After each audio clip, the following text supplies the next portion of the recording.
Welcome to the City of St. Petersburg City Council meeting. Your elected officials are Mayor Ken Welch, District 1 and Council Vice Chair Copley Gertis, District 2, Brandy Gabbard, District 4, Lisette Hanowitz, District 5 and Council Chair Deborah Fig Sanders, District 6, Gina Driscoll, District 7, John Muhammad, and District 8, Richie Floyd.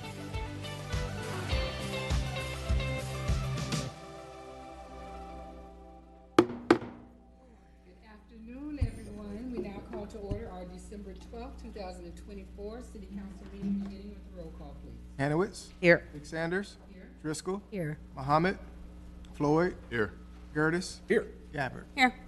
Thank you. Joining us today, we will have our invocation given by Pastor Keturah Pittman from Greater Mount Zion AME, followed by the Pledge of Allegiance. Will everyone please join me in standing?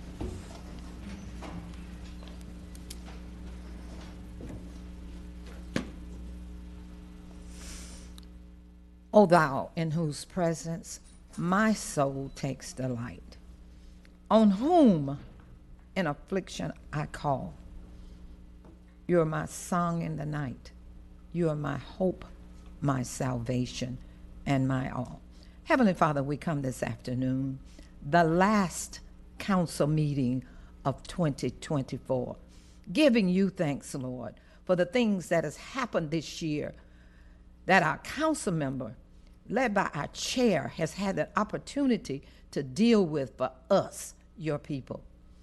I come thanking you, Lord God, for the wisdom that has been given that has caused us to weather the storms. Now, Lord God, in this last meeting of this year, we ask that they continue to use godly judgment in things that are done that will affect us all into the new year and beyond. You are, Father God, our hope. You are our salvation. But most of all, dear God, you are all and all for us. We thank you. We ask that you continue to bless this council as they proceed to do those things that are beneficial to our city. And for this, Heavenly Father, we give you thanks, we praise you, and amen. Amen. To the flag of the United States of America and to the republic for which it stands, one nation, indivisible, with liberty and justice for all. Thank you. May please be seated. Thank you, Pastor Kay, for that invocation. I love you. Thank you so much. So, council members, we have an agenda before us today with the request to add items F5 and F6. With those changes, I'll entertain a motion for approval. Move approval. Second. Now that we have a motion and a second, can you please open the machine for voting? Council members, please cast your votes. Seeing that all present council members have voted, can you please tally and announce the vote? Madam Chair, motion to approve the agenda passes unanimously. Thank you. Council members, they have a consent agenda before us. I entertain a motion for approval of the consent agenda. Move approval. Second. We have no cards, Madam Chair. No cards on the consent agenda. Having no cards, can you please open the machine for voting? Seeing that all present council members have voted, can you please tally and announce the votes? Madam Chair, motion to approve the consent agenda passes unanimously. Thank you. Now we will go into open forum. Clerk, can you please read the rules? Yes, ma'am. If you wish to address City Council on subjects other than public hearing or quasi-judicial items listed on the agenda, please sign up with the clerk. Only the individual wishing to speak may sign the open forum sheet. Only city residents, owners of property, business owners in the city, or their employees may speak. All issues discussed under open forum must be limited to issues related to the City of St. Petersburg government. If you are speaking to an item on the agenda, you may only speak once during the open forum or when the item comes up on the agenda. In order to provide an opportunity for all citizens to address council, each individual will be given 3 minutes to speak, and after which the microphone will be muted. If you wish to address City Council through the Zoom meeting, You must use the raise hand feature button in the Zoom app or enter *9 on your phone at the time the agenda item is addressed. When it is your turn to speak, you'll be unmuted and asked to state your name and address. At the conclusion of your comments, or when you reach the 3-minute time limit, you will be muted. All raised hands will be lowered after each agenda item. Regardless of the method of participation used, normal rules apply, including the 3-minute time limit on comments, the requirement that any presentation materials must be submitted in advance of the meeting, and the rules of decorum. If live public comment is disrupted by violations of the rules of decorum, the chair is authorized to accept public comment by alternate means, including by email only, and we do have some speakers, Madam Chair. I'm going to call the speakers 2 at a time. Peter Kent and I believe it's Christine Bruner. Please go to either podium, state your name and address for the record, and you will have 3 minutes to address City Council.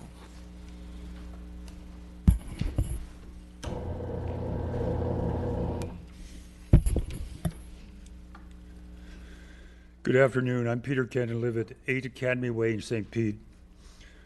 As a retired Commissioner of Public Works and City Engineer, I listened carefully to the City staff's presentation at the last council meeting for the recovery plans for the recent hurricanes and the hardening of the city against future storms. The plans I heard call for way too little too late.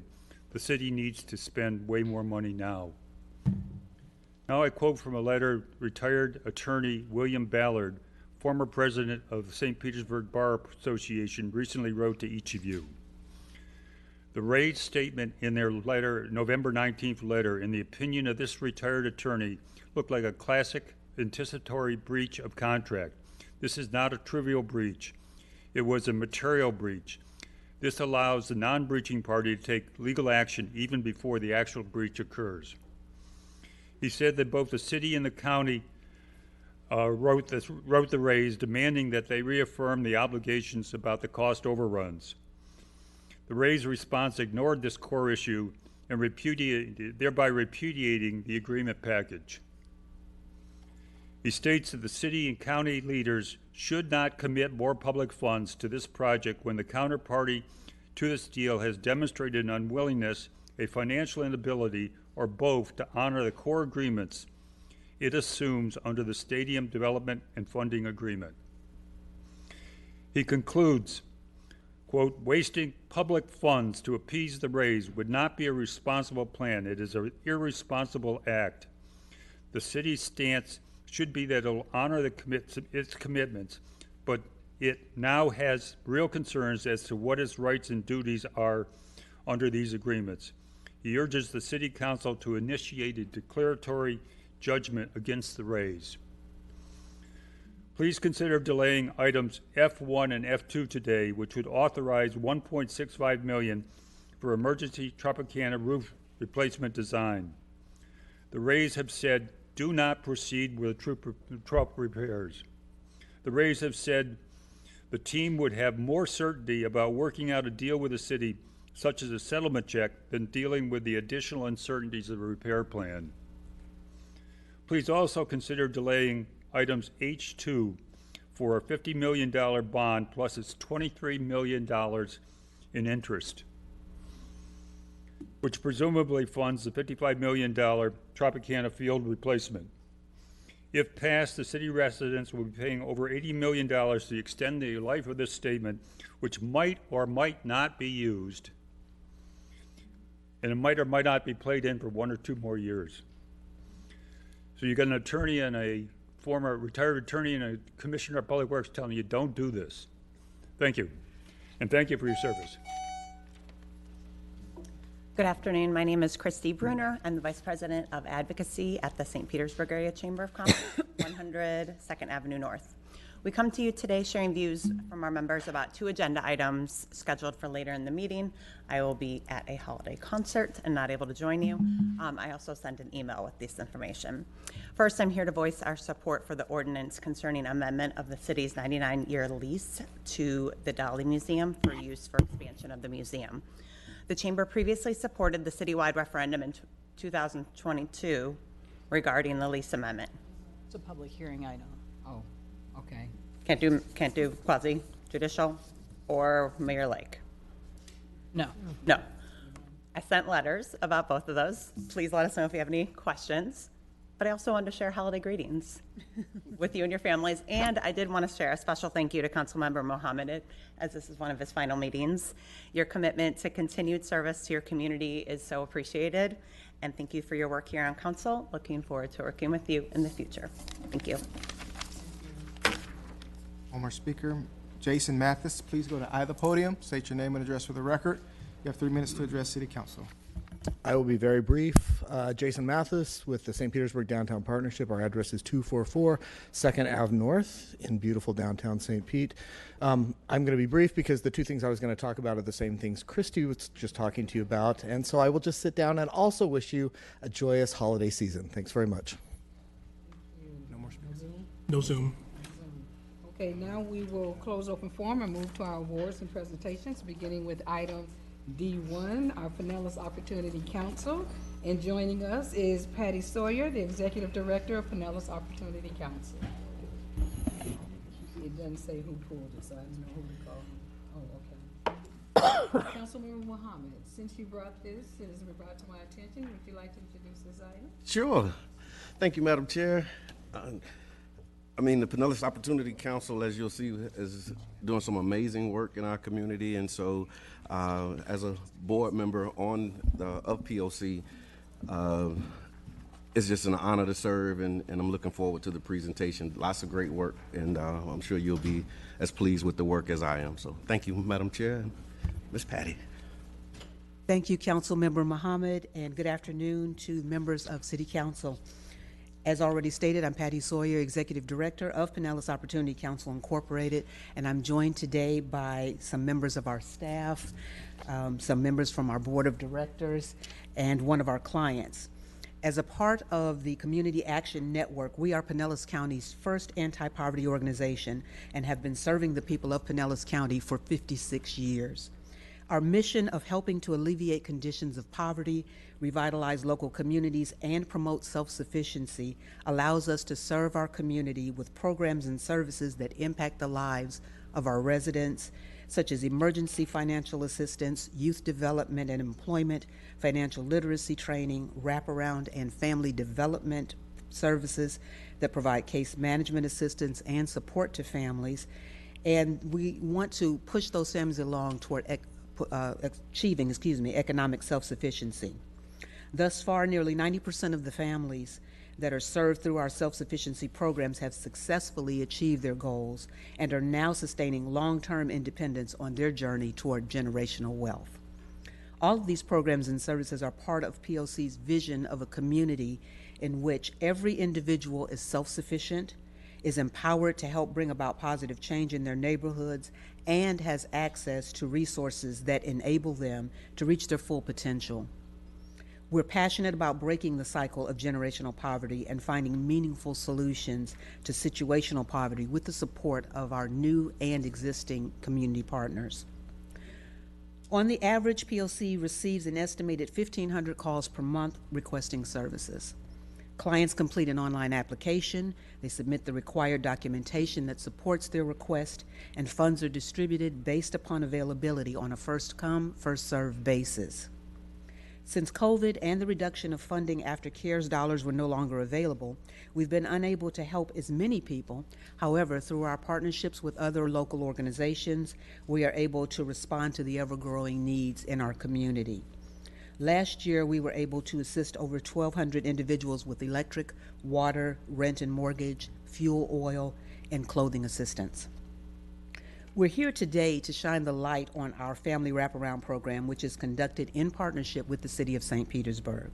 And we'd especially like to extend our thanks to Ms. Lisa Wheeler Bowman, the Community Impact and Safety Liaison, who was instrumental in getting POC additional funding and expanded eligibility criteria for this program year. POC has played a significant role in helping residents grow their income and to exit poverty through our involvement with initiatives such as the 2020 Plan. And although we have had various economic self-sufficiency programs for over 40 years here in our community, initiatives like the Family Wraparound program have significantly helped to move the needle on poverty reduction right here in St. Petersburg. The City of St. Pete has funded the wraparound program for the past 10 years, and through it, we serve approximately 20 individuals annually, where we provide case management, referrals and resources, education and training, emergency assistance, and much more. Previously, we were only funded to provide services to individuals with children. However, with this new funding this year in the expansion, 25% of those served do not have to have children and will be able to serve at least 30 clients this year. The best way we can demonstrate the success of the Family Wraparound Program is to give you an example of the city's dollars at work. We have many success stories, but we only have enough time to give one for you today. Ms. Shabria Tenson is a single mother to an 8-year-old son, and she's a shining example of resilience, determination, and the power of support in overcoming life's challenges. Her journey began as a certified nursing assistant at Baycare Health, where she worked tirelessly to provide for herself and for her family. She had many dreams of becoming a registered nurse, and despite advice from many to take a step-by-step approach to becoming an LPN first, her vision was clear. She was determined to go straight for her RN credentials. Her unwavering commitment to her future led her to enroll in and successfully graduate from St. Petersburg College's RN program in December 2023. Her hard work paid off as she earned a promotion from CNA to RN with her current employer, and it's a true testament to her dedication, resilience, and persistence in pursuing her goals. Shabria is here with us today to share her story, and she wants to let you know about the integral part that POC played in helping her to make her dream a reality. Thank you for this opportunity to share with you about POC, and I want to give the rest of the time to Ms. Shabria Tenson. Hello, good evening, everyone. My name is Shabria Tenson. I stay on 2025 56th Avenue South. I originally became a CNA at the age of 18. I graduated from Bogosiega High School throughout the medical program and been a CNA for 11 years. And then decided I wanted to do nursing because I was like, I got to climb up the clinical ladder and provide more patient care for my patients. So I started the RN program in 2019.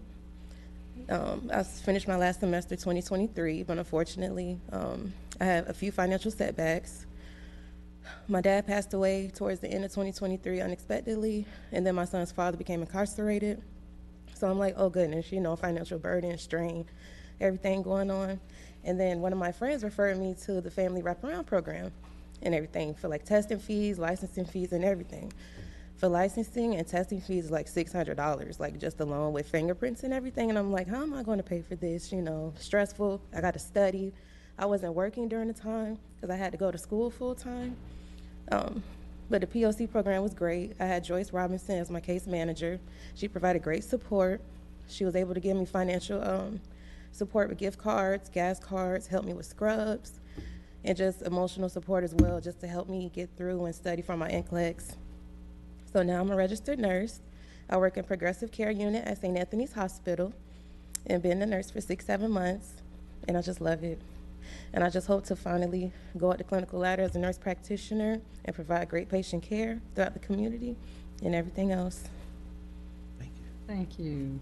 Thank you.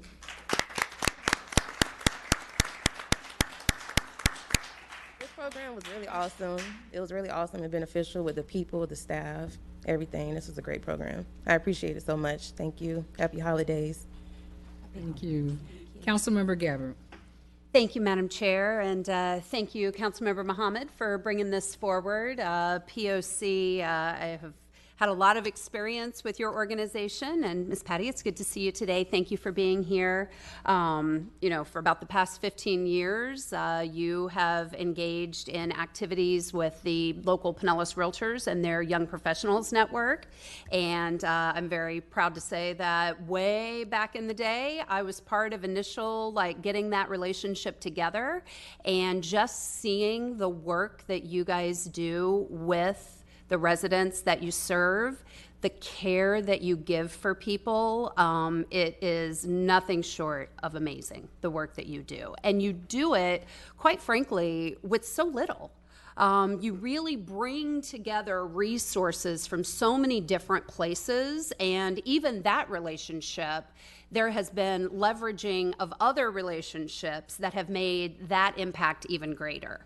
And so a few years ago, the local firefighter chapter union came in, and they started adding to those donations. And now you've got, several children at back to school time that are getting backpacks and school supplies, families that are getting fed for Thanksgiving.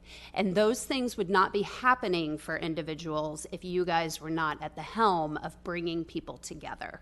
And so I just want to thank you so much for what you do, because I have seen it firsthand. It is so beautiful. Your organization is such a treasure to our community, and I just want to thank you for what you do. And I also heard Joyce Robinson's name mentioned, Ms. Shabria, and let me tell you, she's an angel on earth. And I'm sure she is listening right now. I wish she were with us today here, but definitely appreciate the work that she does and all of the staff of POC. Thank you. You all deserve all of the thanks in the world, and we're here to help you however we can. So thank you. Councilmember Gabbard, thank you so much for those wonderful comments. And Ms. Joyce is out of town. Otherwise, she would be here front and center with us. But we appreciate everything that you have done for us in terms of establishing that partnership with the Pinellas Realtors organization. It was just 2 weeks ago that we were out distributing the turkey dinners and everything to clients in our community. And so thank you so much for your continued support of all of our efforts. Absolutely. You make it very easy to support you. So thank you. Thank you. Councilmember Muhammad. Thank you, Madam Chair. And Ms. Patty, again, wonderful presentation. I'm sure it's a lot that could be covered, but I want to, like, maybe for those who are not familiar with the program, if we can talk about some of the programmatic questions, and things that, how people can get involved. And so knowing that you're working with little and you can't take everyone, what are some of the reasons that you may have to deny a student enrollment? Well, if they do not meet the income guidelines, that would be one of the reasons. And if they're not going to complete the educational goals that they've set within the time of the grant that we have, then and they don't have the remainder of the balance that's owed, then we wouldn't be able to assist them. We have to have an end in sight, and it has to be within that grant period. If for some reason they cannot come within that grant period, then we do have a waiting list that we can put them on, and hopefully with the next year of funding, we would be able to assist them at that time. Okay, got it. We need more funding. And then once they're in the program, how often do you maintain contact with them? They receive contact at least once a month. Okay. For most of the clients, and Shabria can probably attest to this, they contact Ms. Joyce specifically multiple times throughout the month. And the beauty of the program is that that contact does not end then. I mean, it can be face-to-face contact, it can be virtual, it can be by phone, it can be by email or whatever, but her commitment is so strong, and our commitment as an agency is so strong, that we'll follow those clients. And so many times they may come to us, it may be 5 years since we helped them, but they're able to come back for occasions like this to present or to help mentor another student that's in the program. So it's like family. I mean, once they're in, they're in. You can't get out very easily. And so we pride ourselves on being able to keep in touch with them and to follow their progress in their careers. Amazing stuff. And then, other than tuition, what are some other financial assistance that you're able to provide to the clients? Well, emergency assistance, of course, and that's going to include things like rent and mortgage and utilities, books, uniforms, licenses, transportation, food, and even daycare. Maybe they're taking classes at night and they might need assistance with daycare during the evening hours. We're able to assist with things of that nature. So if it's something that we are not funded to provide, then we work with other community partners to try to make sure that there are no barriers to the client receiving all the services that they need to get, as well as achieving their educational goals successfully. Okay, and speaking of like educational goals, let's say you have an educational goal, you reach that goal, but then you continue to shoot for the stars. Like Shabria. do you provide assistance with another goal? Like, can I come back after like? You can come back. There's usually at least 2 or 3 years in between that, okay, because we want to try to serve as many new clients as we possibly can. But yes, people do come back to us sometimes for additional assistance. Okay. And then areas other than nursing that you assist clients with? Well, we've had people that have gone through programs like pharmacy tech, cosmetology, surgical tech, guardianship programs, and other short-term certificate programs, daycare, and even folks that are looking to get their CDL. So, And then last question, is there an age limit or age requirement? the age limit, they have to be at least 21 to enroll in our program. Awesome. Well, again, Ms. Patty, thank you so much for all that you're doing. Thank the staff, the team, the board members, and really looking forward to continuing to work with you on my days as a private citizen. So thank you. We look forward to your continued involvement, and again, thank you very much, Madam Chair, and to City Council for this opportunity to share with you about the community treasure that is Pinellas Opportunity Council. Thank you. Thank you. And with that being said, Ms. Patty, I'm going to go ahead and close it out. It does my heart good every time we have the opportunity to showcase the hidden treasures that's in our community. Those that are in the social services arena and those that actually provide services to those who normally wouldn't think that they had that opportunity is in your name. And you all have been in the community for so long, and I love your staff. Hey. What you all bring to the table, you bring not only the skills to help advance our community to another level, but you bring that personality and you bring those smiles. And a lot of times when people are coming seeking help, that's all they need is that smile. That's all they need is that welcoming spirit. And Joyce Robinson is that person, and everyone they're in that person. They're not looked upon as, why are you here? But we are here for you. Every single time I enter that door, every time I see POC's presence in the community, you bring it. And I've said it over and over again, it's all in presentation. It's all in perception. It's all in the welcoming and with the resources that you provide. And Councilmember Gabbard hit it on the head. You do so much with so little. You do so much with so little, but that's who we are. It is. That's who we are. We take it and we do the best we can for as many people as we can. So I am glad that Councilmember Muhammad brought you forward again, another light to shine in the community of the city of St. Petersburg, because a lot of times our unsung heroes don't get the recognition that they deserve. And what you've done and will continue to do, because we know POC going to be around for a minute, because you all are a strong chain of support to the community. So thank you, POC. Thank you, Patty, and look forward to, I still haven't got my little patty cakes yet, but I'm going to have to catch you on that one. Oh, yeah, she makes the best desserts, everybody. Oh, yeah. The best desserts. But thank you so much for your community service, and thank you, everyone at POC. Thank you.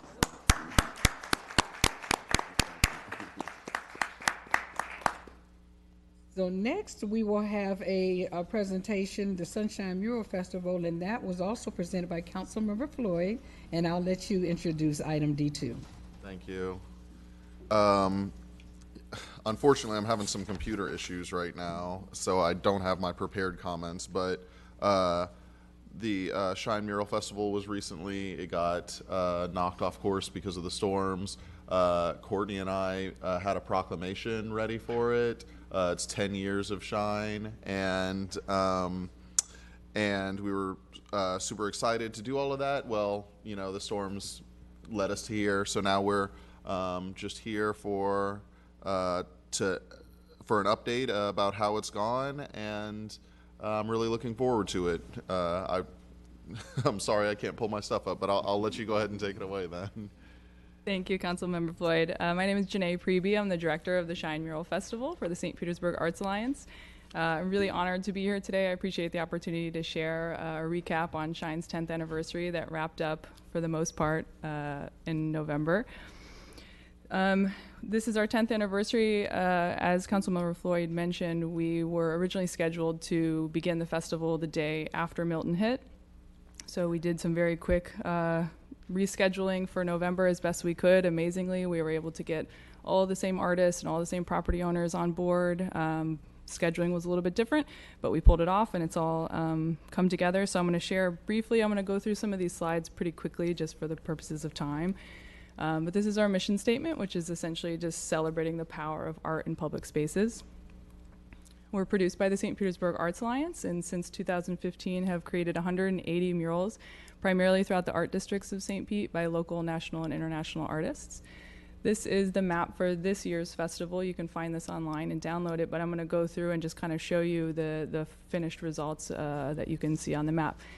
This is Emmanuel Jarvis from Canada. This is the tallest mural we've ever created in St. Pete. It's 14 stories tall. This is an incredible process, and again, typically Shine takes place over the course of 9 or 10 days. This mural in particular took about a month. All the painting, as I'll get to later, took about 35 days for this year. This is Quinn Kale. She's a local artist from Tampa at Mangrove. George F. Baker III from Atlanta. This is at the Studio 620. Fintan McGee from Australia. This is at Reflection St. Pete. Reflection is our 2-year title sponsor for Shine, and really a great example of how developers can support the art community and how we really both can benefit. Stevie Shao from Seattle.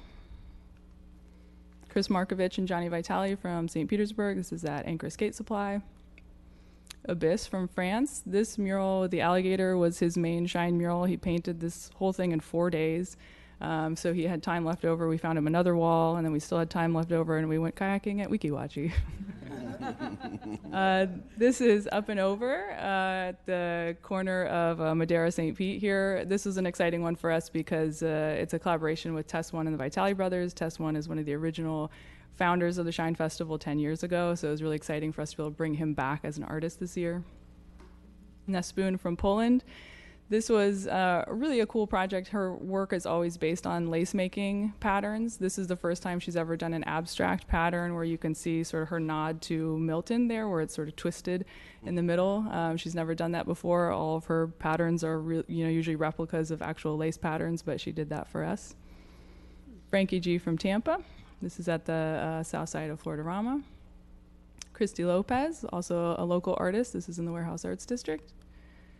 And then we have a series of Bright Spot projects. So the Bright Spots every year are more community-based murals that we do, usually in partnership with another nonprofit organization or a youth organization.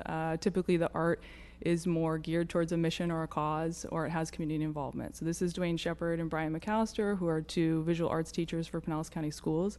They partnered with FAEA in their annual conference. So there was 80 visual arts teachers from across the state of Florida that came out and helped paint this mural, and then all went back to their respective communities with this sort of hands-on experience making murals.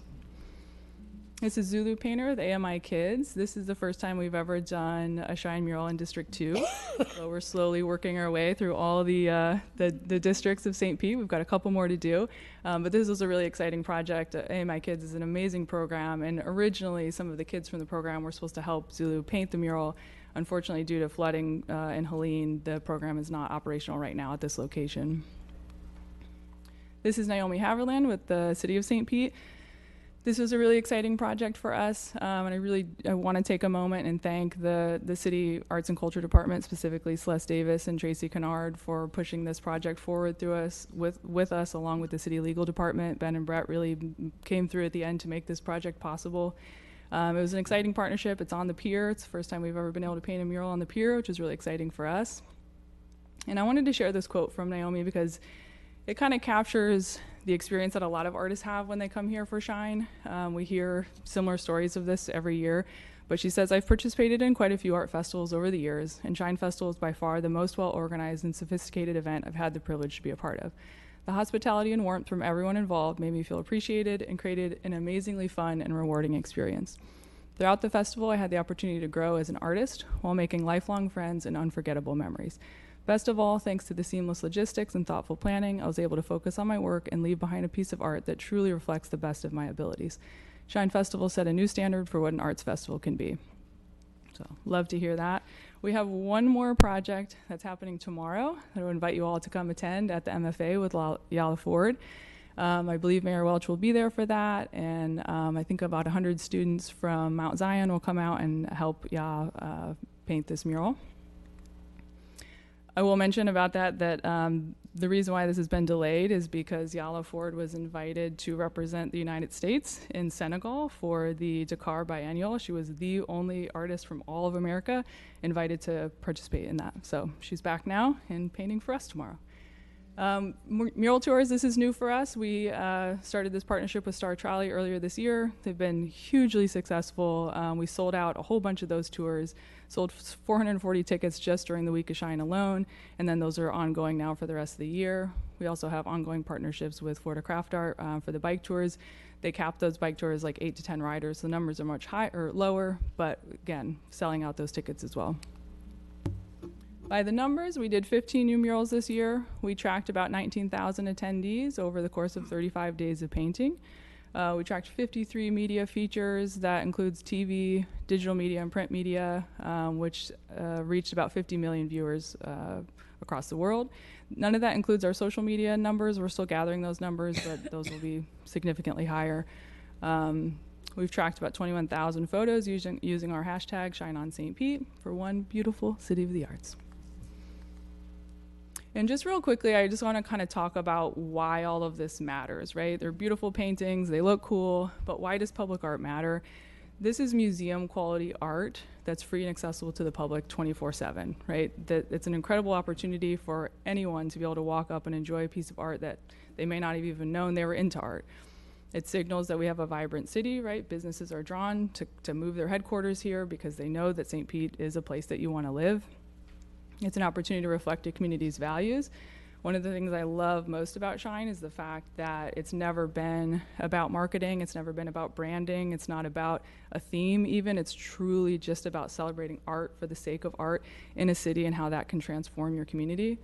It supports year-round tourism. This is a really unique thing about Shine, that most other events will pop up for a day or a weekend, but what we're doing with Shine, the impacts of that are available and accessible all year round. So when we know that 19,000 people came out for the festival, we're not even tracking the other 11 months out of the year where people are coming to visit those murals and spending their money on all the businesses nearby. We don't even track those numbers, but it's significantly higher, obviously. And it increases the quality of life for residents. These are our sponsors this year. Again, so much thanks to the City of St. Pete, who increased their sponsorship for this year's festival and also came through to cover what the state had cut in the state veto. And I just wanted to acknowledge also my team. Everybody works so hard this year, especially with all the rescheduling, the staff at the Arts Alliance, the Shine Steering Committee, which is all volunteers, many of whom have been a part of the committee since year one, and 10 years later are still out there in the streets making this an incredible event. The Shine Street team, people like Daniel Brojas, who's here today, out there making sure that hospitality piece is really there and all the artists have what they need so they can have an experience like Naomi had. And also just our media team who captured everything. I didn't end up showing the video today, but they're out there making us all look good. So thank you all very much. I appreciate the opportunity to share that. Thank you. Vice Chair Gurley.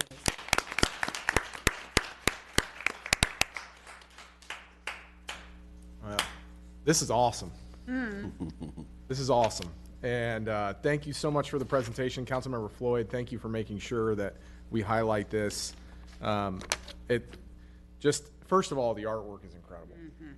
I mean, it seems like every time, and I drive into downtown every day from the west side, there is a new piece of art on a building. It's incredible. And the showcase of this, the reach of it is just magnificent.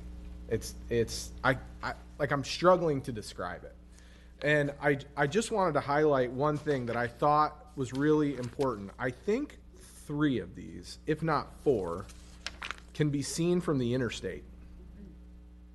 You don't even have to visit us. And you get to see this. That's incredible. Now, you can come out west. Right? But better walls. I'm very happy. I mean, I love ways to celebrate the city when you don't even have to really be here is incredible. I mean, I am on the verge of tears. Some of this is so cool. And I wanted to say thank you. I've got a pretty good guess. I can speak for all of us. We love this. This is something that we love to celebrate and we want to continue to support. And this is what makes us so special. Your slide about the data and the impressions, and then the one right before it, about the impressions and the photos tagged one beautiful city of the arts. Like that is I'll go back to my original statement. That is awesome. And so just thank you so much, the whole entire team, everybody that puts in, the artists that come from around the world. I mean, you just can't say enough about it. Thank you so much for everything that you do here. And I know that there's other things that you're a part of too, but this is just, what a celebration of St. Pete and its uniqueness and the vitality of it all. It's just absolutely incredible. Thank you so much.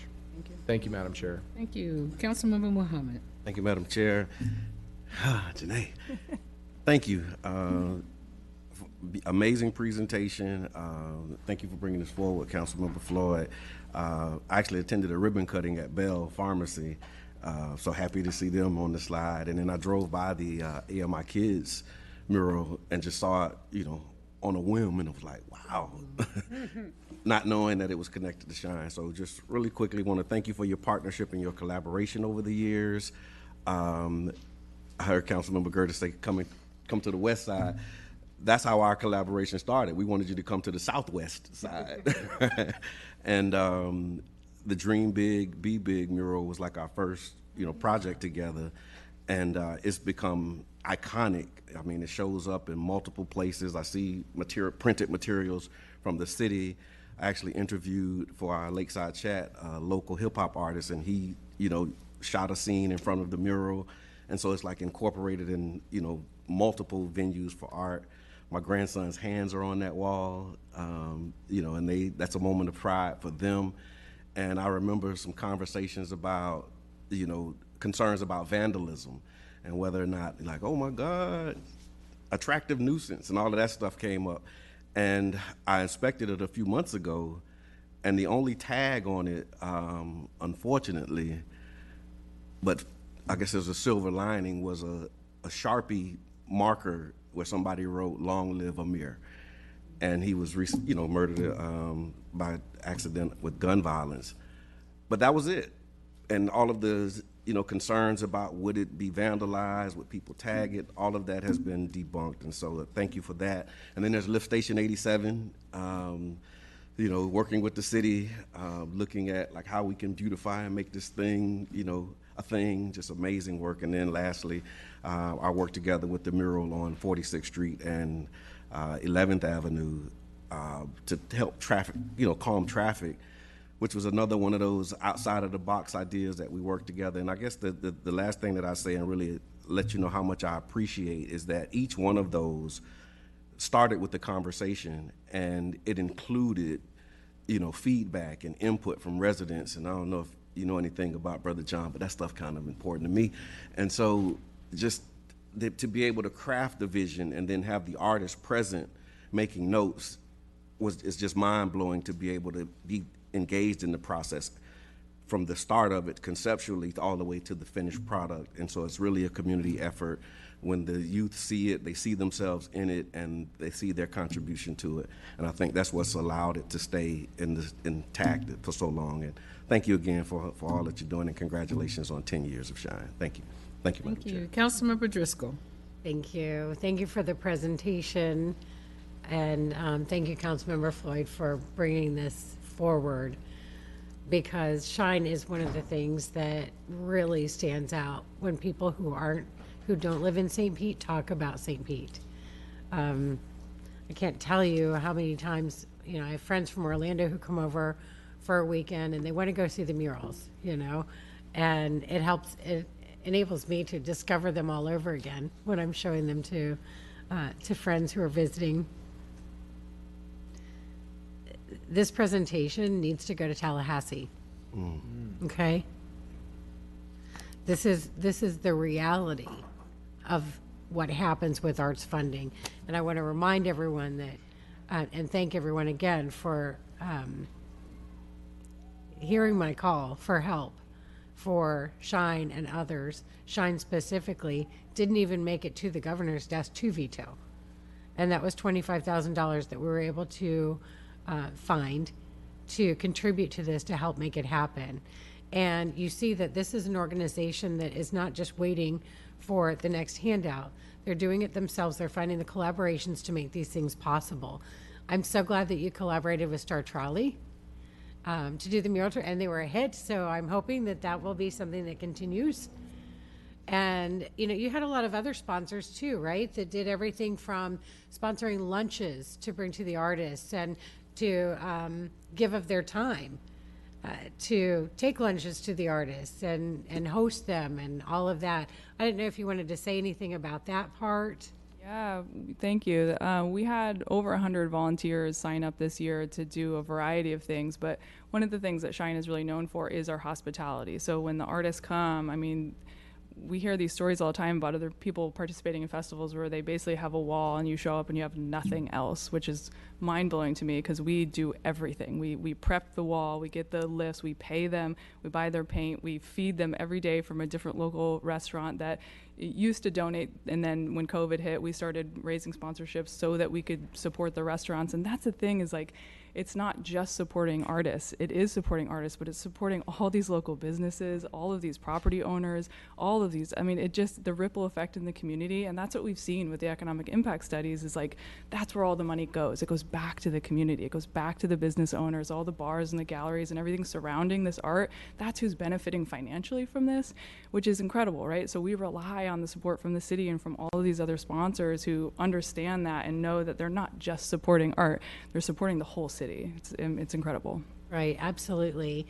So tell us how could someone find out about volunteering or sponsoring for next year? Yes, thank you. So shinemuralfest.com is the easiest website that will kick you over to the St. Petersburg Arts Alliance website, where you can learn all about Shine and volunteer and find out about sponsorship opportunities there. Great, thank you. And looking through the examples that you gave here, it's hard to pick a favorite, but I do want to give a shout out to the folks at Reflection for that incredible mural by Fenton McGee. That just blew my mind. And the folks from Reflection, the developers there, were so committed to having this mural. It's almost as if they designed the building to make sure that an extraordinary mural could be put there. Yeah. They are really so committed. Yeah. It's the enthusiasm is just incredible around this, not just from art lovers, but from the community that chips in to help make this happen, whether it's with a wall, a lunch, or some time. And I think that makes it even more special because it is such a collaborative effort across the community. Yes, thank you. And thank you for attending that event. Oh yeah, that was a lot of fun. All right, good. Well, thank you, and I can't wait to see what you do next year. Thank you, Madam Chair. Thank you. Councilmember Hanowitz. Thank you, Chair, and thank you so much for a wonderful presentation. I have to say, Councilmember Driscoll left off where I wanted to start, which is on that mural. Last night I was at an event, and we were driving by the building, and I remember the building before the mural, and then after the mural. And the thing was, at night, it's lit up. Yeah. And that extra level of just lighting and how it reflects, because it has an abstract feel to it. First, the building's called Reflection, and then you see it. It was spectacular. Like, it made me smile. Like, I was like, this is great. And just like, it lights up the whole area. So it wasn't just the painting, it was just like how it was presented and the lighting itself, and just that whole area, that corner there is just lit up, you know. So, and I would love to see the whole city just flashed with color like that. I will tell you, I and of course you're going to hear this from me, like you've heard from other council members. You're welcome in District 4 whenever you want. Okay, you can call. We can drive along, find places. We'll tour. I'll be happy to show y'all around. But you know, finding locations, because I know in my district we have people that actually do the murals in their homes, like in the alleys, and brighten up even an alley. And it's amazing where you can find, all of a sudden you're walking around and you find a mural nowadays. And I remember the days where I think the only mural you would see was probably Crescent Lake Tower back in the day. And that was it. And from then to now, our city has been transformed because of y'all and what you do. And so kudos to you for improving our quality of life. And bringing like free public art to everyone to see, because it is free public art for everyone to see. So thank you. Thank you. Councilmember Gabbard. Thank you, Madam Chair, and Councilmember Floyd, thank you for bringing this presentation. It was very sad to feel like we kind of missed Shine this year, so we didn't miss it. We've been able to enjoy it, even though we couldn't come together the way that we normally do. But specifically, I can pick a favorite this year. I normally can't, but this year I will, because you finally came to District 2. And Celeste has heard me say this, like, please, more public art in District 2. You know, we have a lot of business and, you know, it's a lot of multifamily. And so I think like sometimes that flavor and that vibe gets a little lost as it carries down or, you know, up 4th Street. But we are a vibrant community. We are a vibrant area, and we want that artistic vitality to come to our district. So thank you. And how beautiful the marriage is between the artist and the organization on this mural. Very, very happy for this. We're doing a lot of work around the District 2 master plan and placemaking and really trying to create that sense of community in the district. And this is exactly the sort of thing we need to do that and to further connect us to the rest of the city. So thank you, thank you, thank you for making a spotlight on District 2 this year. We appreciate it. Thank you, Madam Chair. Thank you. Councilmember Floyd. Thank you. And thank you, Janae, for the presentation. I just, you know, after everyone else went, I wanted to just thank you one more time for this and for including me in things this year. I'm really grateful that we were able to connect. My time on City Council has been spent, a huge chunk of it's been spent on learning about more and more about the arts community in the city, and this really has been like the cherry on top of it all for me. I have something nice to say about every single mural, and I've seen almost all of them, but I wanted to comment on 2 of them. One is, I believe it was Jairus, the piece, the really tall piece. It was kind of, I don't want to say controversial, but there were some people who like didn't grab onto it right away. And I might have included myself in that, but as soon as I was told, like, take a step back and like if you see it as something that you're looking at and it's really I guess the person standing like on the waterfront and like that's the water behind them, and then all of a sudden like the orange glow made sense. It was like sort of as the sun was going down, and it really like being able to be provided the whole perspective for it made me love it so much, and I think it's so good. And then the other thing I wanted to comment on was the piece at the pier is Naomi Haverland. I had not seen that until I saw your presentation. I haven't been over there to see it yet, and it looks incredible. I can't wait to go see it. It's really exciting, the location that it's in. It's really exciting that it was able to come together and get done in the last second, because that was a work that people were worried about. It might not cross the finish line. I really enjoyed this, and it really does make our city feel unique, and it was really nice to go on the tour and see so many people that cared, and it was sold out, and I'm just really grateful to have been able to have this conversation today, so thank you. Thank you so much for the invitation. I really do appreciate it. And thank you for the proclamation. I know, yeah, we didn't really get to do what we were planning to do with that, but it still means a lot, and I appreciate it. I think we can get to that again next year and the year after and the year after. Thank you. Vice Chair Gertis. Thank you, Madam Chair. I'm sorry for buzzing in again, but I couldn't help but think, not to put any pressure on administration or Mike Jeffries, but all districts have rec centers.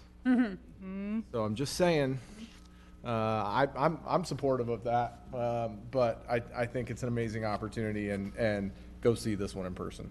This one's awesome. Yeah, I will. Yeah, it is cool. It's cool. Thank you, Madam Chair. Thank you. Thank you for the presentation. And as I was looking at the map, you don't have any in District 5. So I have to throw D5 in the mix as a request. But I will say art is something that continues to make us smile. And anything that we can do in the city of St. Petersburg, and it brings people together. no matter what, no matter where, it brings people together. But I definitely had to put District 5 in the mix. And Celeste also knows how much of an advocate I am for local artists. So I am just so glad to see that we utilize a lot of local artists in our murals. But again, as long as we continue to spread beauty and love and smiles, you know, we're going to support you. I'm still thanking Councilmember Driscoll for us providing financial assistance to the local art community, because that's something that we don't want to get lost with everything that's going on, because it does do good for everybody involved with that. So again, thank you. Thank you, Councilmember Floyd, for bringing this. It is greatly appreciated, and we do appreciate you and all that you're doing for the city of St. Petersburg. Thank you. Thank you.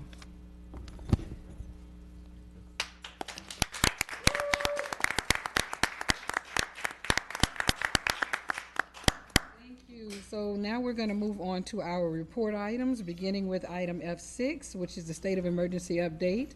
And joining us is our Fire Emergency Management Manager, Ms. Amber Bolding. Hi, Amber. Thank you, Chair. Before Amber gets started, just say a few words. And I think most of the council knows that this is a required update related to the mayor's state of emergency.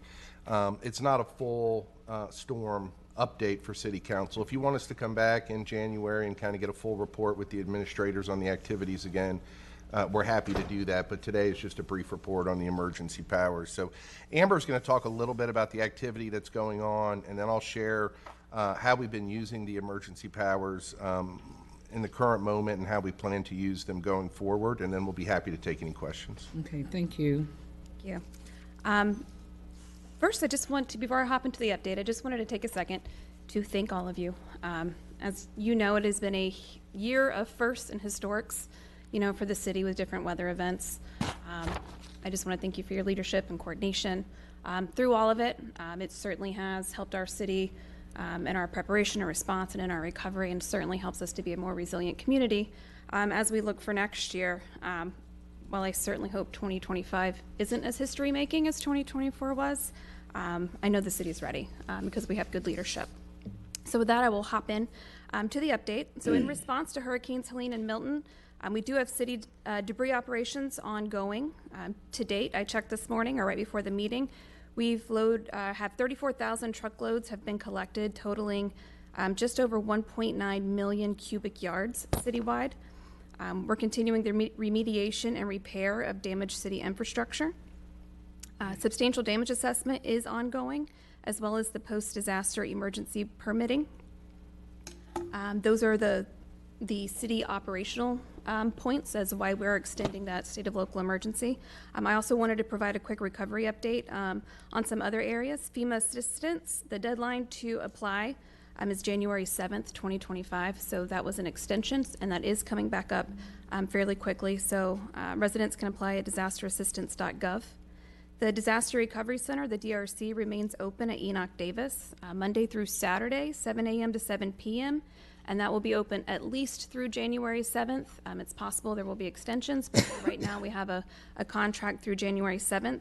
I did want to mention that the DRC will be closed on Christmas Eve and Christmas Day, so December 24th and 25th, as well as New Year's Day on January 1. We've heard a lot about this much anticipated program from the state, the Florida Division of Emergency Management, about the residential mitigation program. We did finally receive some guidance on what that program is. It's called Elevate Florida, and it will provide grant funding for the elevation, mitigation, construction, and acquisition of residential structures. What's really exciting about this program is it will be a much abbreviated timeline than the traditional FEMA mitigation programs, which is normally years in the making. Right now, according to their flyer, in as little as 12 months from construction and project closeout in a year. So that's really exciting. We're waiting on more details of that. For now, residents can go to floridadisaster.org/residential mitigation for more information on that. But as soon as we get more guidance, we'll be sure to push that out to our residents. That's what I have. Thank you so much, Amber. And so the city code also requires that we summarize for City Council how the emergency powers have been exercised since our last report and how we expect them to be exercised going forward. So the emergency powers have really been exercised in relationship to the city code. So for example, debris being placed in the right-of-way before a house. You may or may not be aware that that's actually a violation of the city code, right? So that's not something that we've been enforcing because of the emergency of powers. Let us not enforce that. Waiving permit fees for storm repair, which we've shared with City Council. We're also doing that under the emergency order. Suspension of late fees and lock-offs for utility payments. That's another area where we've been using the emergency order. And then not enforcing domestic equipment, such as RVs in the front yards where there's been storm damaged property, somebody's repairing their home and they're living in an RV in the front yard. Those are the ways that we're currently using the mayor's state of emergency. We have not done any expenditures, any emergency expenditures since our last report. We're bringing everything to City Council now related to expenditures. Going forward, we'll be doing the same code provisions that we're doing now. We don't anticipate any changes moving forward. If there are, we'll let you know. And that's our report, Chair. Okay, thank you. Councilmember Gabbard. Thank you, and thank you for the report, Amber, and great news about the elevation program. I have residents that are very, kind of waiting on the edge of their seat for that, so look forward to learning more about that and getting that out to the residents. Might suggest that maybe we could do some sort of forum, town hall, something like that with affected residents to be able to help kind of guide them through that program, so I'd be happy to work with your office on that. And then I have one question about the suspension of the domestic equipment. Do we know how long we're going to leave that open? When, what are kind of the behind the scenes conversations? We haven't set a date. We definitely want to be accommodating and flexible. So, we're going to see how repairs go and what that timeline looks like. But, we're going to continue to extend it while people are repairing their homes. Yeah, So it's going to be fairly lengthy. Okay. We may reach a point where if that's the only item left, City Council might prefer the state of emergency to end, and maybe we can look at a different way of doing that portion of it, but we'll see when we get there. And do we have an update on the number of permits issued to date? We can certainly... Substantial damage permits, I do have, it's a couple days old, so as of December 10th, you said permits or the substantial damage? If you have different numbers for each, yeah. I have, as of December 10th, just over 6,000 substantial damage assessments have been completed.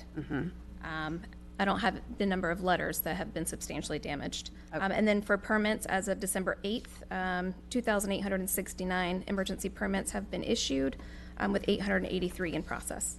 That's amazing. I mean, people should know that there are other municipalities across Pinellas County that, the number of permits they've been able to issue are in the teens. It has been, for other areas, it has been incredibly challenging for their staff to actually be able to mobilize and get that work done. And our permitting staff, oh my God, I cannot even say enough about what they have done, the way that they are walking people through how to rebuild, what everything means, how cumbersome that is, and just the amount of care and diligence and hard work that has gone into what our permitting staff has done so far. And the work is really just beginning, right? So I just want to publicly say a huge thank you to our permitting staff.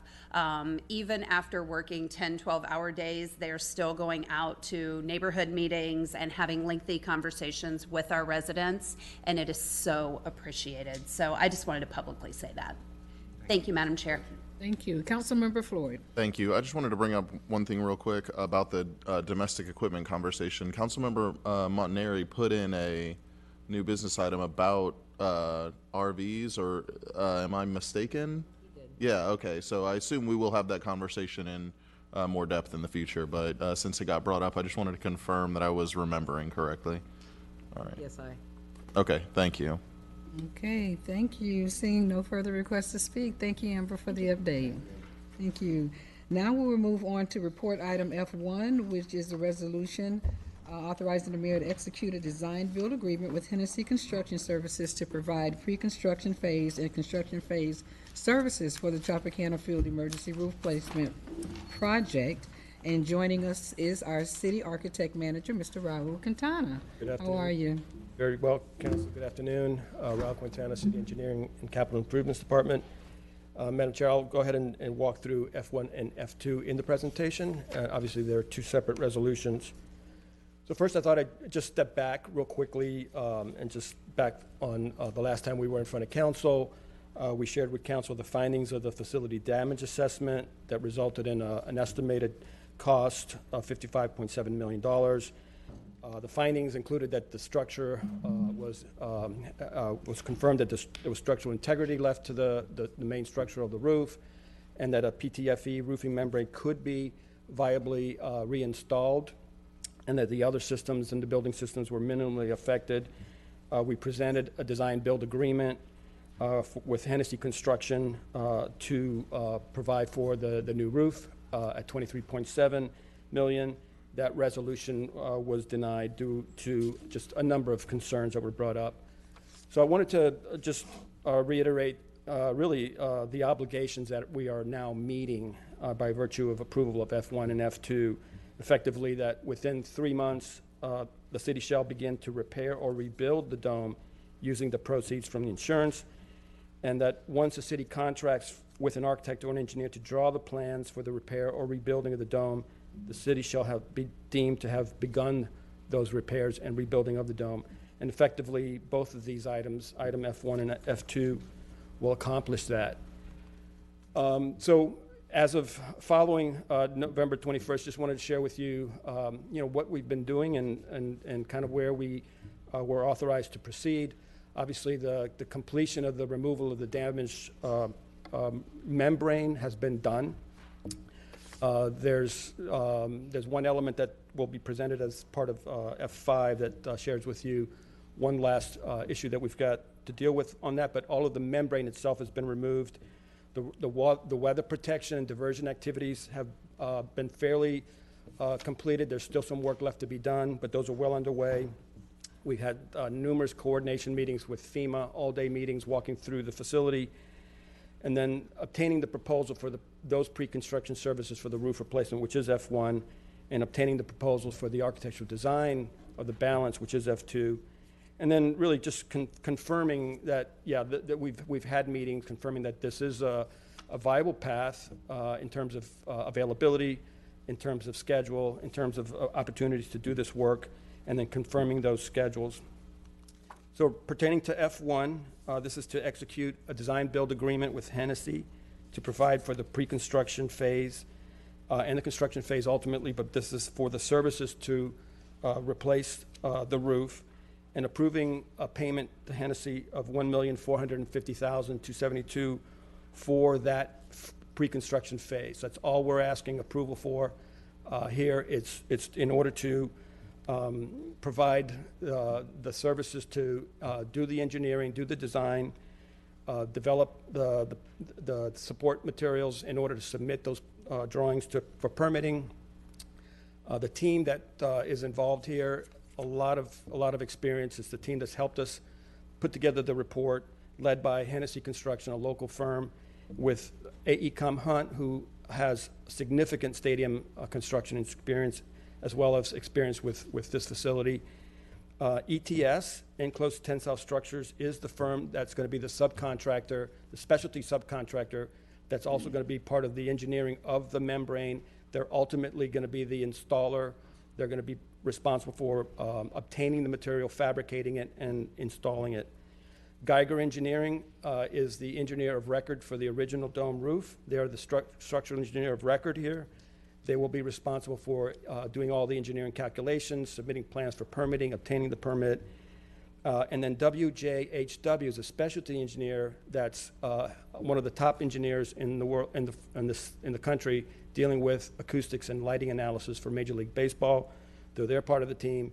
And then the Global Rope Access team is also under this contract to help support within the roof installation.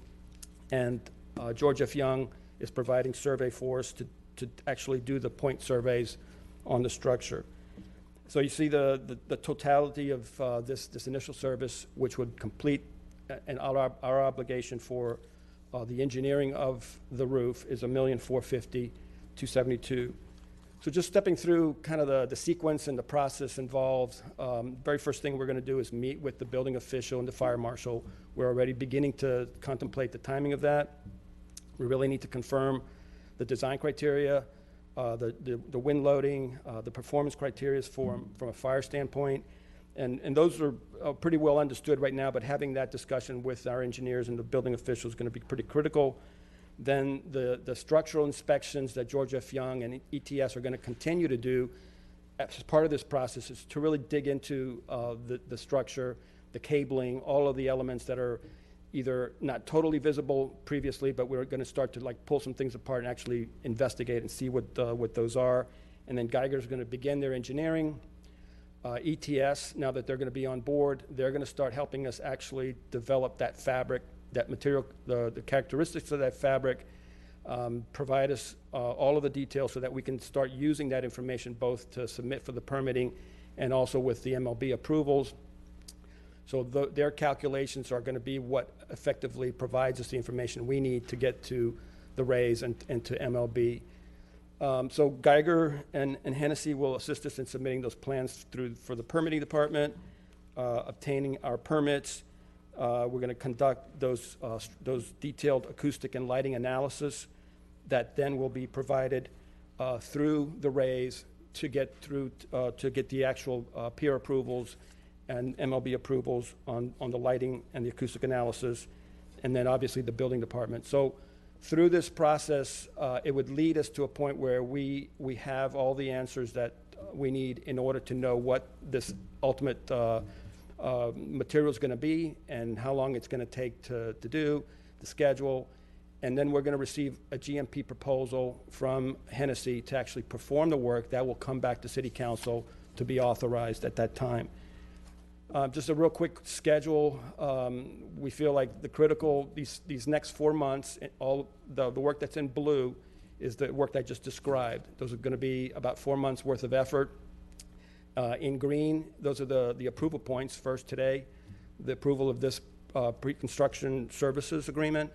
And then sometime in March, hopefully, once we get through all of these steps I just went over, we'll come back to City Council with a request for approval of the actual GMP. And the next couple of months, I'm just projecting out what we understand right now from talking to ETS could be the durations for the purchase, the fabrication of the material, and then the delivery of the material, and then the installation.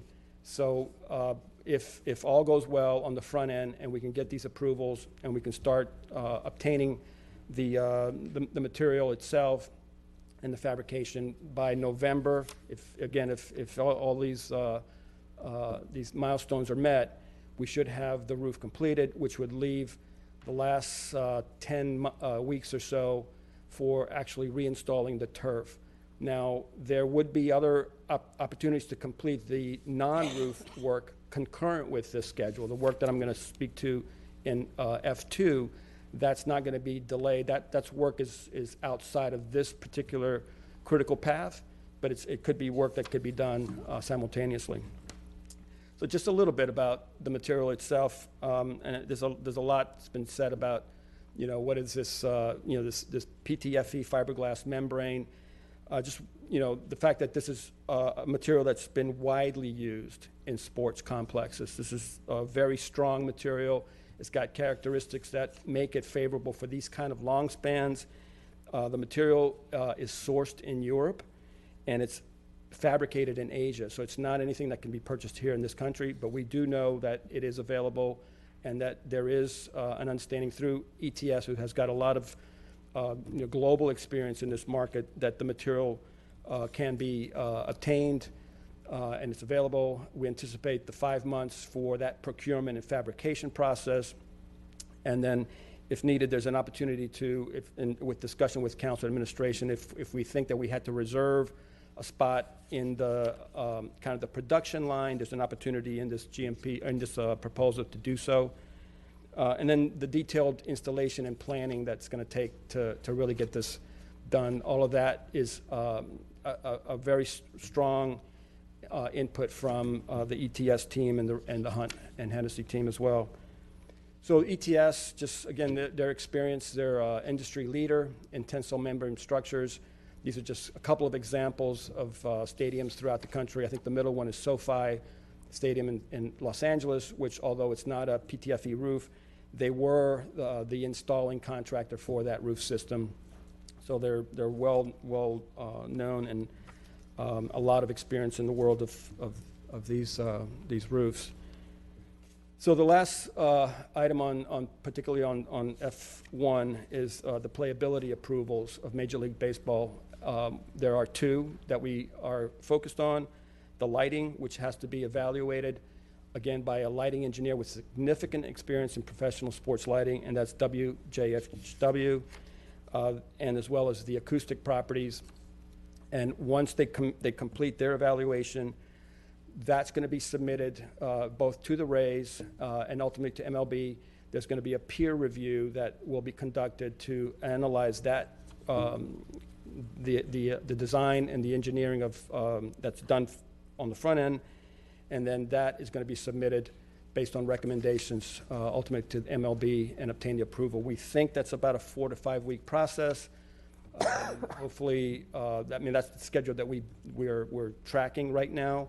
And if we run into any issues related to, ultimately, that we'll have to adjust that schedule. So we anticipate that that would conclude the pre-construction phase of this agreement.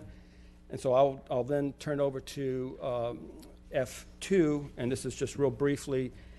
This is executing an agreement with an architect, Associated Space Design, ASD, to provide for the design of the areas that are outside of the stadium that were damaged. So putting the drawings together to provide us that package of work that will ultimately be permitted, developed, submitted for permitting, and then obtaining construction pricing. And the fee for those services is $206,000. Of the duration that we have here, 26 weeks, about 8 or 9 weeks of that is actual permitting. So really the work itself will be done in about 16 weeks. We're prepared to commence immediately. And once those plans are done and we obtain pricing, the construction bids will be brought to City Council for approval at that time. That concludes both F1 and F2. I'm happy to answer any questions the council might have. So before we go into public comment, I want to make sure F1 and F2 have to be voted on separately, correct? I'm sorry. Madam F1 and F2 have to be voted on separately? No, they can be voted on. Okay, I just wanted to make sure they can be voted on. Do we have any cards on? Okay. One card, Madam Chair. William Ballard, please approach either podium, state your name and address. You'll have 3 minutes to address City Council. Thank you. Good afternoon. I really enjoyed the presentation on Please state your name and address. Shine. Excuse me. Name and address. William C. Ballard, 5560 Bahama Shores Drive South, Unit 608, 33705. When I submitted the memorandum to each of you a week ago, I knew this was coming because logically it had already been announced. I strongly feel that you should have not a 87-year-old retired attorney standing in front of you, but council should have its own special assistant to advise it on what this outside council perceives to be the rights that the city has and the duties that the city continues to have under the bundle of 12 agreements. It's not simple. I don't think any attorney could give you a crystal clear answer, but I think you should have an internal discussion with a qualified commercial and construction litigation lawyer.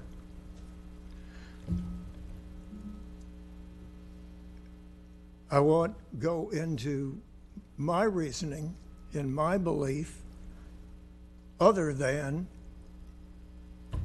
I do not believe that the city attorneys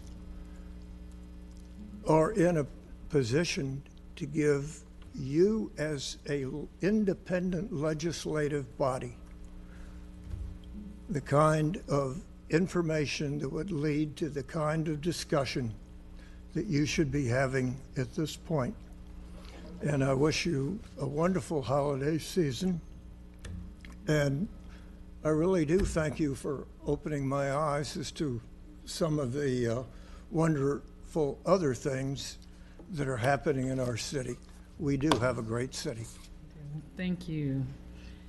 Vice Chair Gertis. Thank you, Madam Chair. So, obviously, we took up this discussion a couple weeks ago, and it's since changed. And so, just double clicking on it, this fulfills our contractual obligation for the current use agreement. It's step one. Step one. Correct. Right. Yeah. Not in totality. Excuse me. Exactly. Yeah. So this is what is necessary to comply with the agreement for the 3-month period. What has to happen initially under the existing use agreement, this would satisfy it. Okay. And just because we approve this and a week goes by or a month goes by and administration and the team come together and decide there's a different outcome on the current use agreement, that work could be stopped, and this 1.5 million plus another couple of $100,000, right? Let's call it 1.7 million, doesn't get totally spent if that were to happen. Doesn't mean this just automatically goes. Correct. Okay. I'll move approval F1 and 2. Second. Councilmember Driscoll.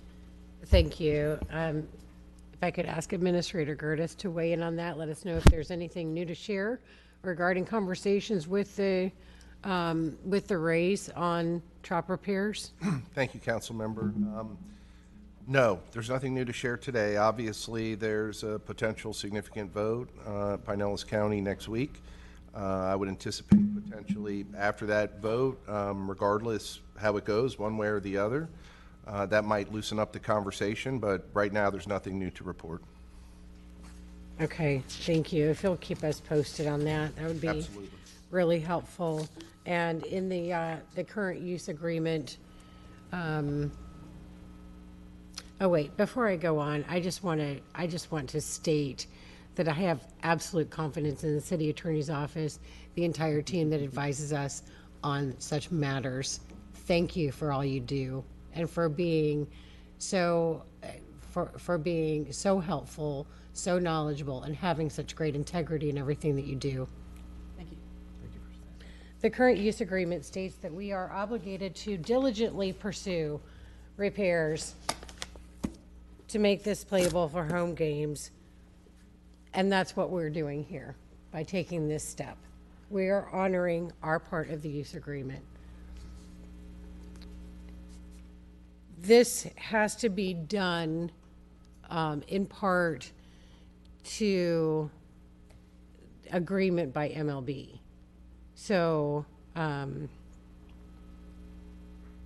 I wonder if we have gotten any other information. And it sounds like you have some information on what they need to approve as far as lighting, things like that.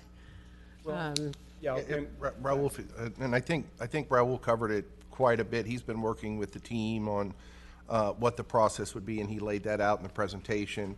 At the same time, the mayor and I met with Commissioner Manfred recently, and we spoke about this issue, and the commissioner said very nicely that they would work very closely with us. They gave us direct contact information to work with their team on approvals and assured us that Major League Baseball had no interest in sending us down a path of spending money on something they wouldn't approve.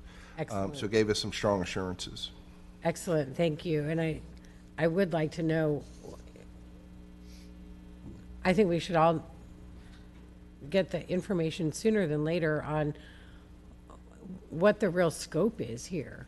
of the work that needs to be completed in order to meet those standards. You know, I mentioned this in a prior meeting, but there is damage big and small, but we don't know exactly what they're expecting overall.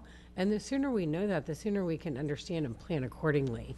So I really hope that we get that information soon, like how far this goes. I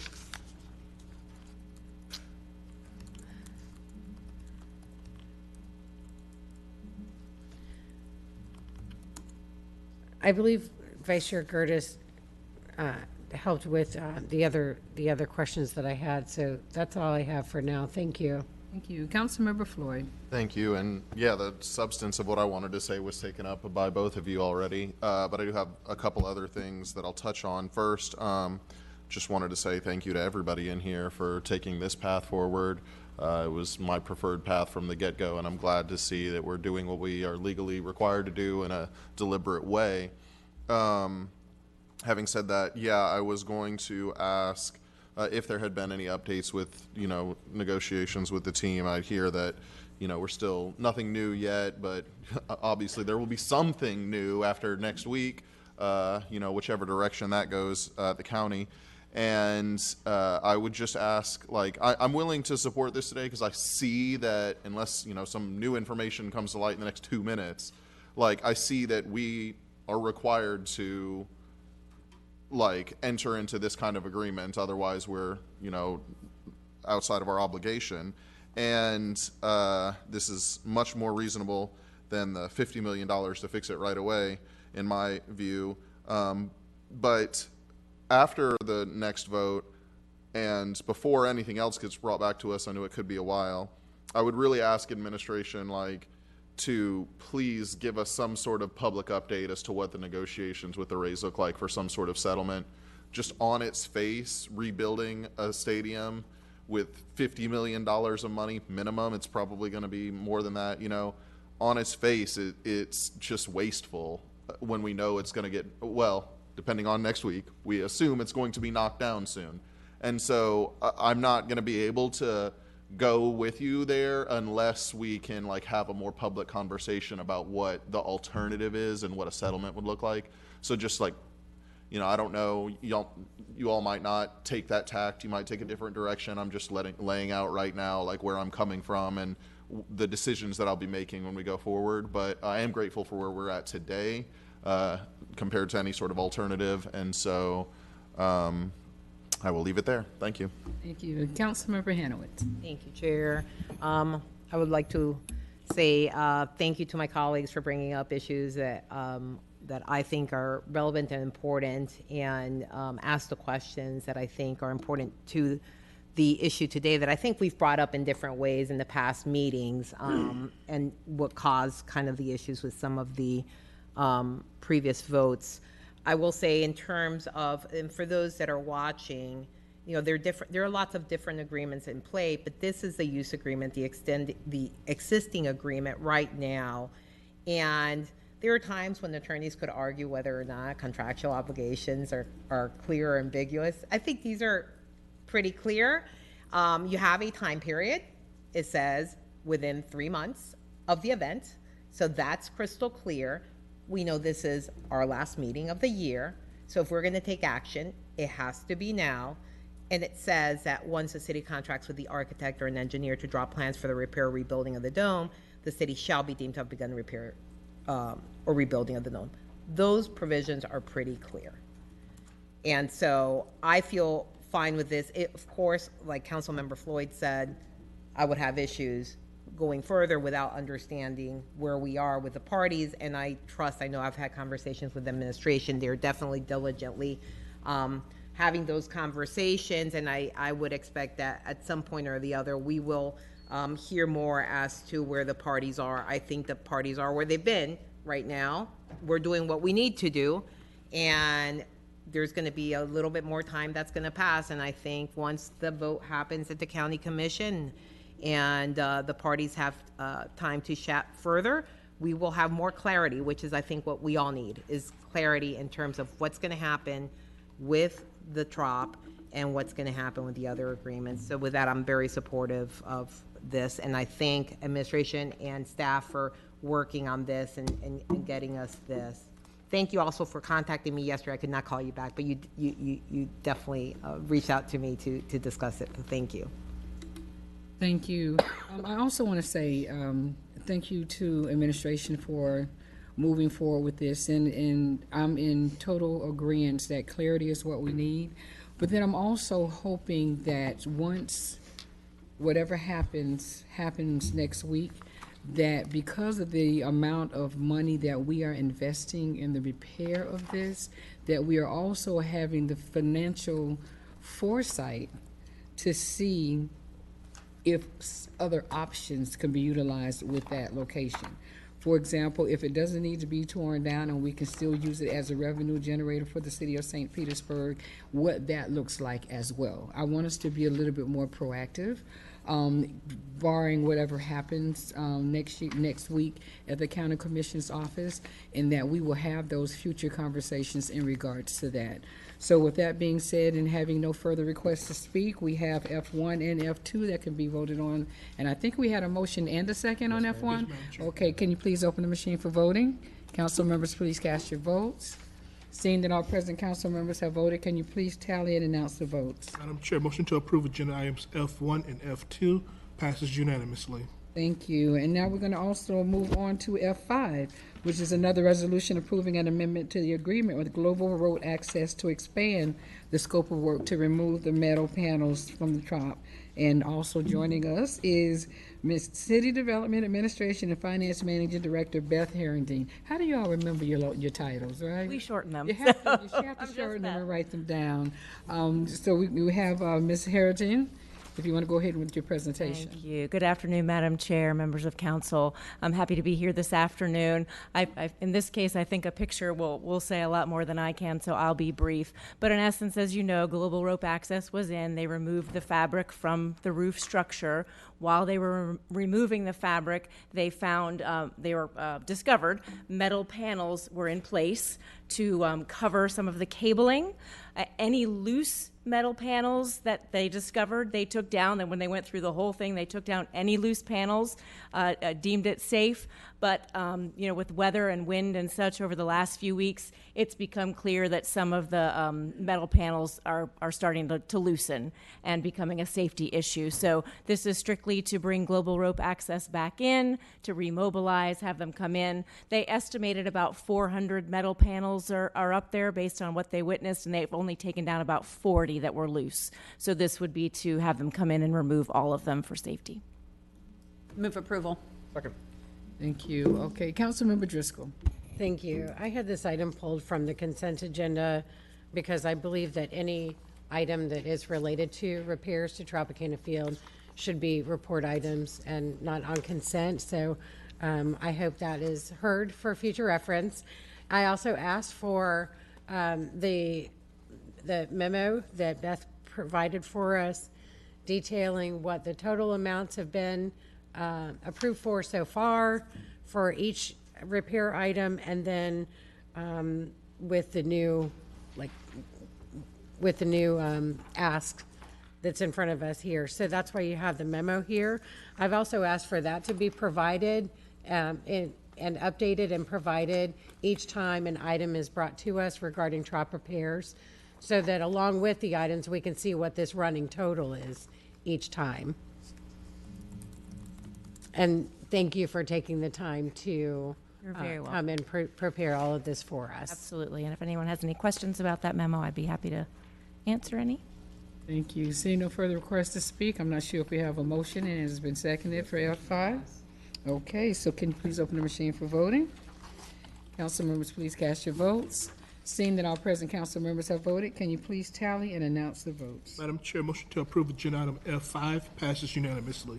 Thank you. So now we're going to go ahead and recess as City Council and convene as CRA. And joining us for CRA 2 is our Economic Development Manager, Mr. George Smith. How are you? Good afternoon, Madam Chair, council members. Again, George Smith, Economic Development Manager, bringing forward for your consideration and hopefully approval a request that we're able to amend the Affordable Single-Family Residential Facade Improvement Grant Program.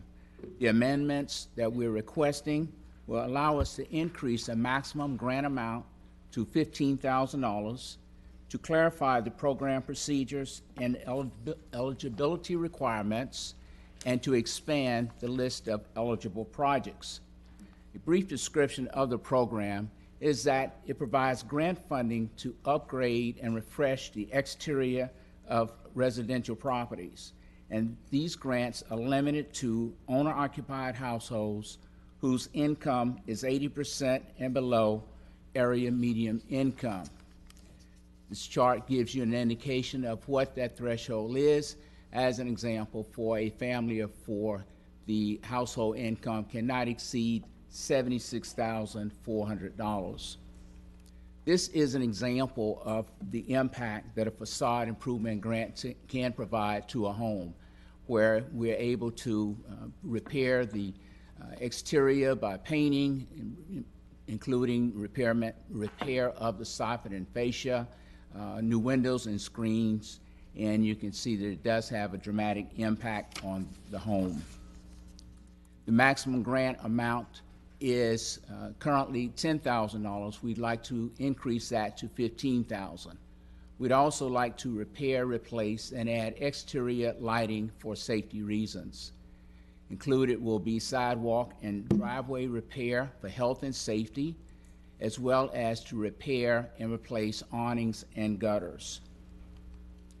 In addition, we like to prioritize the applications in the event of limited funding, which would include need for repair, the code if it is a code violation, if the applicant is either disabled or elderly, and their type of income, whether it be fixed or salaried. In addition, the applications are now online rather than just paper applications. So we're requesting that you approve the amendments, which would increase the maximum grant award amount to $15,000, to clarify the program procedures and eligibility requirements, and to expand the list of eligible projects. We're available for any questions that you may have. Thank you. Vice Chair Girders. Thank you, Madam Chair. George, thanks for the presentation. I'm supportive of the item. Do we know, I mean, is there any data based on past applications, how many more people this would have, how many more projects would we have done in the past year? Are we tracking that at all? Sure. We'll have Dr. Avery to come forth and answer the questions. Thank you so much for your question, Vice Chair. One thing that I don't have those exact numbers, but the one thing I do have for you is that oftentimes the facade is going to cost more than our current limit, and we have to then go into our rehabilitation funding. Okay. And so this will allow us definitely to do much more and extend those funds out. Yeah, I mean, I'm already supportive because you're obviously widening the scope, which if you're widening the scope, automatically it's going to be more expensive, right? But I was just wondering if there was any data behind it saying, okay, you know, we did 12 last year. Had we had this cap, maybe we could have gotten to 15 or 17 because we would have been able to do all that work. I don't have that now, but I can get that. That'd be great. I'd appreciate that. Absolutely get that. But happy to see this and glad we're expanding the program. I'd move approval. Second. Thank you. Councilmember Muhammad. Thank you, Madam Chair. George, thank you for the presentation, and thank you for always including that AMI as a part of your slides, because we hear 80% AMI, but I really appreciate, I always appreciate that, seeing that. And it's just the one question that I have is, are we no longer doing paper applications, or are we doing online in addition to paper applications? In addition to, okay. Preference is for it to be online. Okay. But we do have staff in the housing department that is available to work with applicants who may not be as tech savvy as others. Awesome. Thank you. Thank you. That's it. Thank you, Madam Chair. Thank you. I have Councilmember Gabbard. Sorry, I just thought of something real quick, and very supportive of this item, but I did just want to say The other evening, I was watching the news. Dr. Sykler, I'm sorry, I always say your name wrong, and George, the two of you were both on there talking about these programs that we're doing, the votes that we took at our last council meeting, the improvement in our programs, continuing to work to meet the need. And I just wanted to say, as a resident, I was very, very proud to see the two of you there talking about the programs and the services that we offer. This is just another great example of that, and I just would be remiss if I didn't say that to the two of you. So thank you for everything that you do. Thank you very much. Thank you, Madam Chair. Thank you. Thank you, George, for the presentation. I have a quick question that I could not find, but I had a case similar to this. The single-family home owners, would it make them ineligible if they ran a small business inside the home?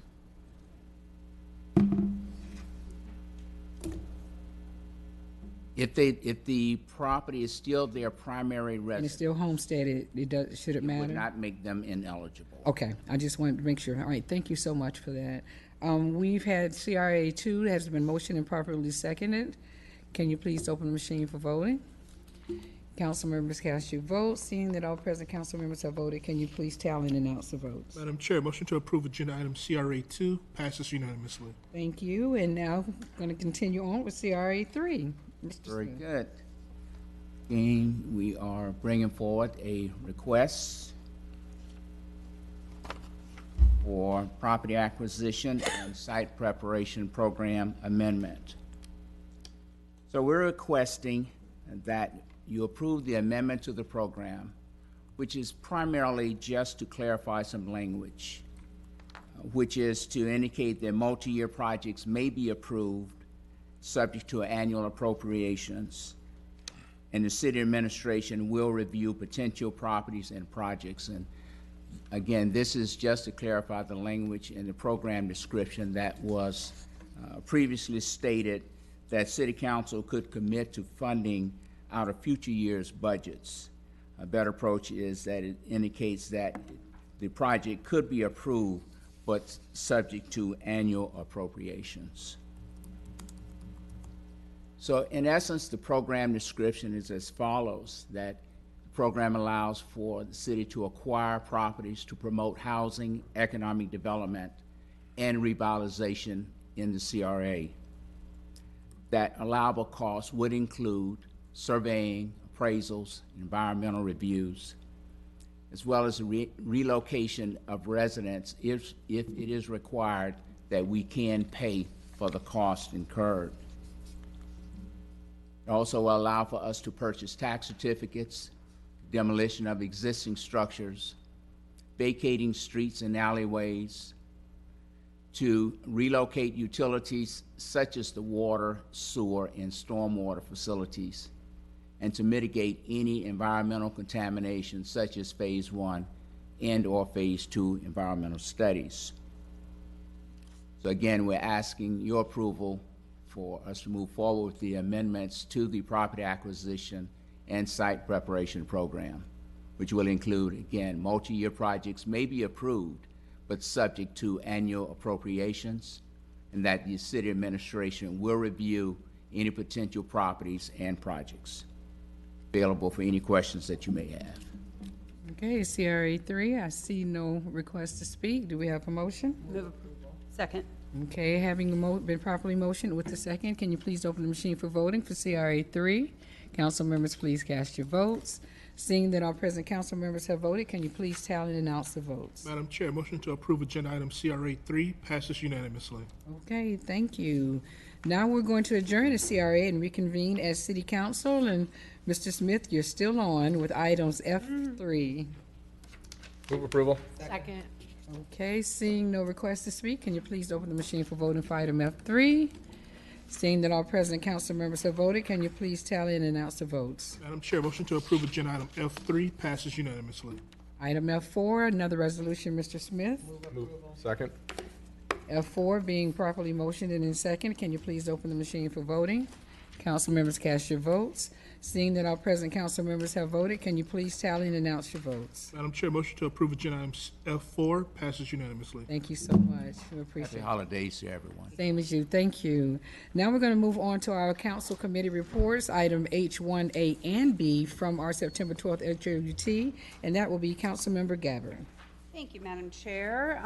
At the September 12th, 2024 Housing, Land Use, and Transportation Committee meeting, the committee took 2 actions. Both are before you as items H1, A, and B. These are both a resolution approving the reappointment of Kimberly Brown Williams and Angel Charlton to the St. Petersburg Housing Authority Board, and I so move. Second. Okay. Seeing no requests to speak on items H1, A, and B, the machine is open. Council members, please cast your votes. Seeing that all present council members have voted, can you please tally and announce the votes? Madam Chair, motion to approve agenda item H1, A, and B passes unanimously. Thank you. Our next item is H2, and that will be Vice Chair Gertis. Thank you, Madam Chair. This morning at BF&T, we discussed a non-ad valorem revenue note of $50 million to really create some flexibility during our disaster cleanup. And Ann Fritz is here if we need the presentation. Otherwise, really, I think everybody at BF&T agreed this was a good thing, creates flexibility for the city, and frankly, it's the cheapest option, even not using cash on hand. But I'll leave it there. Thank you. Councilmember Gabbard. Thank you. Just a quick question of clarification, because I do believe I heard in open forum someone mention that we were going to be approving this $50 million in order to somehow use it just to repair Tropicana Field. And I just wanted to have that conversation very clearly, because we just talked about it this morning. We talked clearly about what we're going to use it for. It's laid out clearly in the resolution, but it was mentioned in open forum, so I thought that it was only appropriate that we have that conversation and we address that concern. So, administration, Tom, Ann, I don't know who wants to take that, but I wanted us to be very transparent for the public who maybe did not hear our BF&T meeting this morning. Yeah, thank you for that question, Councilmember. And we have damage around the city. We've got Mahaffey Theater, we've got Al Lang Stadium, we've got Lake Vista. We have a lot of facilities that could qualify for this type of use of these borrowed resources. So this is not a goal of just financing one particular project, but a myriad of projects that we are going to be repairing over the next series of months. And the debris pickup. Oh, and debris pickup, which we do have a commitment from FEMA. In fact, we have received those resources for approximately 50% of the debris removal. I think it's about 36 or 37 million that we have kind of in-house, so to speak, now. But certainly, as we receive those invoices, we could also draw on this 50 million that we borrow to meet that obligation. And then when we get reimbursed, pay down the credit facility. Thank you. I appreciate that. Thank you, Madam Chair. Thank you. Councilmember Hanowitz. Thank you. And Tom, don't leave. I just want to make sure, because we just had the meeting today and not everyone was there and they may have not watched. So we talked a little bit, first of all, of we don't have any numbers right now for the total cost in terms of damage. And can you kind of go over, because here we were in a meeting, we're approving a loan and borrowing money without knowing what the total costs are. And so I want you to kind of explain kind of the process and why we landed on this and why you landed on the $50 million and all that, so council can understand. Sure. And, I think council, we've shared with council estimates of 80, 90 million was kind of a number that we've used. But that is still in process. We are doing damage assessments now. We've got FEMA inspectors out with our staff looking at all the locations. We've had insurance adjusters out working with our risk management team. So this is an evolving number. And so as we bring projects to be addressed to council, we will have the amounts. But so we started out looking at understanding that we were going to have a really large expense associated with debris removal. And so when we first started talking about this credit facility, we were at 100 million potentially, and then moved down to 75 and down to 50, because we were able to secure that advance from FEMA to address approximately 50% of our debris management costs. So that we're trying to find the sweet spot of, how much should we borrow and avoid spending all our fund balance, which has a cost to it as well, and not borrow too much, so to speak. So it has been a process of evaluating what resources we have and how we can best manage those resources to address our future needs. And in terms of, and Councilmember Gabbard mentioned a little bit as to what someone said in open forum, this is not a blank check for $50 million. You have to come to City Council for any approvals that are over the 100. And I just want to make that clear. This is a loan that's taken out, you draw money, and if you use money, you have to come to City Council, and you have to explain why. Exactly right. Okay. And just by way of example, some of the things that we've already brought to you that you have approved could qualify for use of, those type of resources could be used to replenish or reimburse us for those expenses. And how are we going to keep track of what's being used, or how are you going to keep us advised in terms of this money that we're borrowing and what's it being used for? And it kind of goes with what Councilmember Driscoll just said about we approved, for the roof, and it's a lot of things happening, and it's like we don't know what a running balance is and what's going on. So how are we going to keep track of this? Absolutely. Just, you may not be aware, but every single note issue, bond issue of the city, we track via a separate award for each issue, because we are required by IRS regulations to track all payments out. Literally, each payment that goes out the door every day has to be tracked and interest allocated to the bond funds. So we track that using an award through the budgetary process. So, there'll be an award number. Okay, that award number will be tied to this debt issue. So we'll be able to report off of that, of anything that we use this debt issue for. And again, we have to do that for IRS compliance. So that way, that allows us to have the data to be able to pull reports and report back at any time on the use of those funds. And given the amounts that we're dealing with, I thank you for loud and clear from council. They want to be updated in terms of what the status is and what we're using the monies and, where we are in terms of the costs associated with the storm. And I believe there was a conversation about having in January an update at BFNT in terms of where we were. So I just wanted to share that with everyone, and that was part of the conversation. Thank you so much. And I know, like this morning, I described the flexibility that we have with that, but we also have to deal with the tax compliance piece, because we are issuing this tax exempt, so we have to follow all of those rules. So, there's many different rules we have to follow for that, and that part of that is all that, we'll call that daily tracking. Thank you. Councilmember Floyd. Thank you. I actually, what I wanted to bring up has been covered already. Just ensuring that, we're still overseeing how the funds get expended. And then I wanted to get clarification, because I think this is what I heard you say, Tom, that some of this could be reimbursable expenses,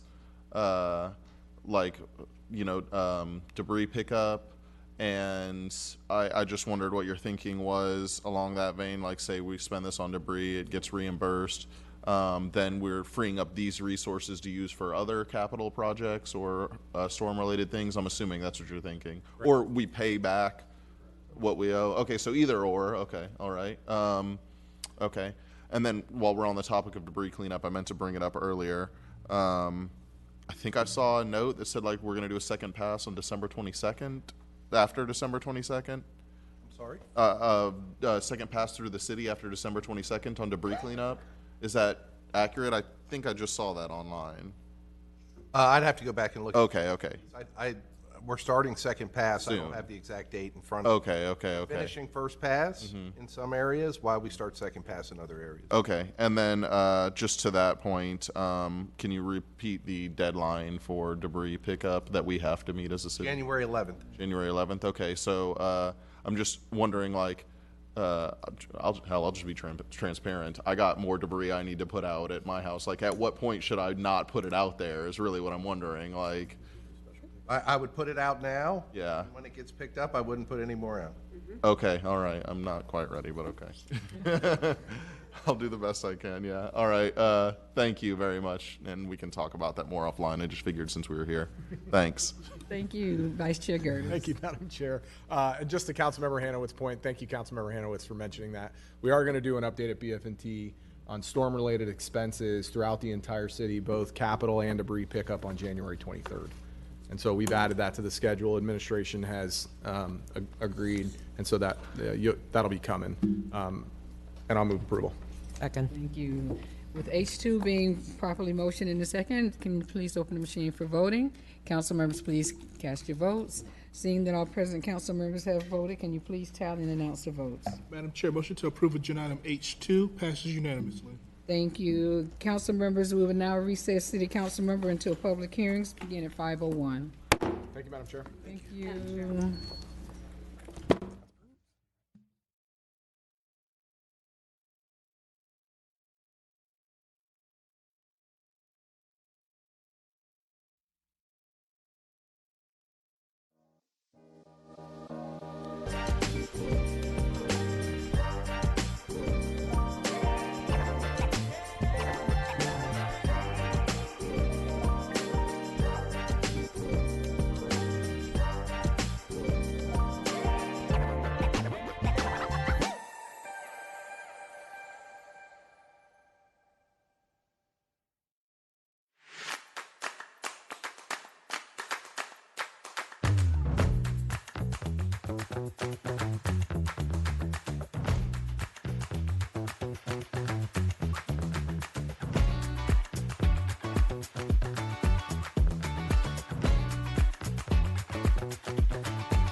Ray's here. Good evening, everyone. Now we're going to take up our public hearing, beginning with item J1. Clerk, can you please read the title? Ordinance number 603H, an ordinance modifying the capital improvement elements of the comprehensive plan of the city of St. Petersburg, Florida by updating the 5-year capital improvement schedule and replacing all previously adopted capital improvement schedules, adopting fund summaries for the General Capital Improvement Fund 3001, Bicycle Pedestrian Safety Improvements Fund 3004, Citywide Infrastructure Fund 3027, Recreation and Cultural Capital Fund 3029, Multimodal Impact Fees Capital Improvement Fund 3071, Downtown Parking Improvement Fund 3073, Water Resources Capital Projects Fund 4003, Stormwater Drainage Capital Fund 4013, Airport Capital Projects Fund 4033, Marina Capital Improvements Fund 4043, and Port Capital Improvement Fund 4093 for the fiscal years 2025 through 2029, adopting the FDOT District 7's adopted five-year work program for the fiscal years 2024/25 to 2028/29, providing for severability and providing an effective date, and we do not have any cards. Move approval. Second. So joining us is Planner 2, Britton Wilson. Yes, good evening, Madam Chair, fellow council members. Britton Wilson, City Planner. I do have a presentation prepared. However, I did give it to you guys last Thursday. Is everyone okay with the presentation? Well, thank you. Now that we have this been properly motioned and a second, can you please open the machine for voting for item J1? Council members, place your votes. Seeing that all present council members have voted, can you please tally and announce the vote? Madam Chair, motion to approve agenda item J1 passes unanimously. Thank you. J2, please. Clerk, can you please read the title? Ordinance number 605H, an ordinance concerning amendment of the city's 99-year lease of waterfront property for use by the Dolly Museum to allow for expansion of the museum as conditionally authorized by the referendum called by the City Ordinance 512H and approved on November 8th, 2022, making findings concerning such an amendment, approving such an amendment, providing for severability and providing an effective date, and we do not have any, we do have cards, I'm sorry. Jan, there's one that was placed while you're speaking. We do have cards. How many do we have? 5 cards. Okay, thank you. First two speakers, please. Kay Bronstein and Maxwell Tulane, please go to either podium, state your name and address for the record, and you have 3 minutes to address City Council. Good evening. I'm Kay Bronstein, 1303 Paso Grill Way, St. Pete Beach, and I'm here to discuss the Dolly Museum. I'm a volunteer, I'm a docent, I'm a guild member, I'm a trustee, I'm on the executive committee, and I am the chair of the Education, Volunteers, and Support Group Committee. As you know, the Dolly Museum is an educational institution. We have many programs that benefit the community, but tonight I want to talk about one. I want to talk about our Junior Docent Program. This is a program in the summertime. Students that are 9 years old to 14 come and spend a week with us. They learn art, they create art, they learn about Salvador Dali, about surrealism, and then they choose their favorite painting and they write their own docent presentation. On Fridays, they are in the galleries and they are giving the public tours. They do a great job. This is a program, it sells out quickly, and I wish we could expand it, but we just don't have the space. We have too many groups that are trying to use our one public room. So with the expansion, we will be able to have dedicated space for our education programs. So I hope you will support this, and I hope you will vote yes, and I want to thank you very much, but I don't want you just to trust me. I have 3 students here today. They're junior docents, and they've all sent you letters, and so they're going to tell you and ask you for tonight. Thank you very much. Thank you. Dear City Council members, my name is Max Tulane. I'm in the 5th grade and I'm homeschooled. I've gone to the Dolly Junior Docent Art Program for the past 2 years, and I had a lot of fun and I learned a lot about Salvador Dali. For starters, Mr. John, he's one of the teachers there, he always says good writing is specific, and that always helps me be a better writer. One thing I loved about the Dolly Junior Docent Art Program was when we got to go to the galleries and look at all of his artwork.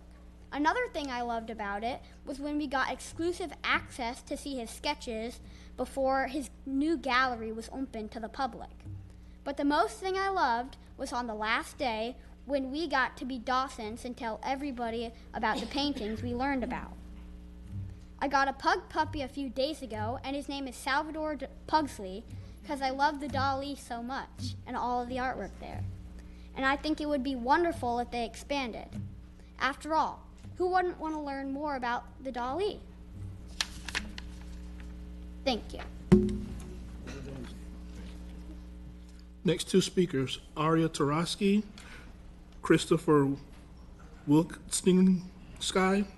Please approach either podium, state your name and address. You'll have 3 minutes to address City Council.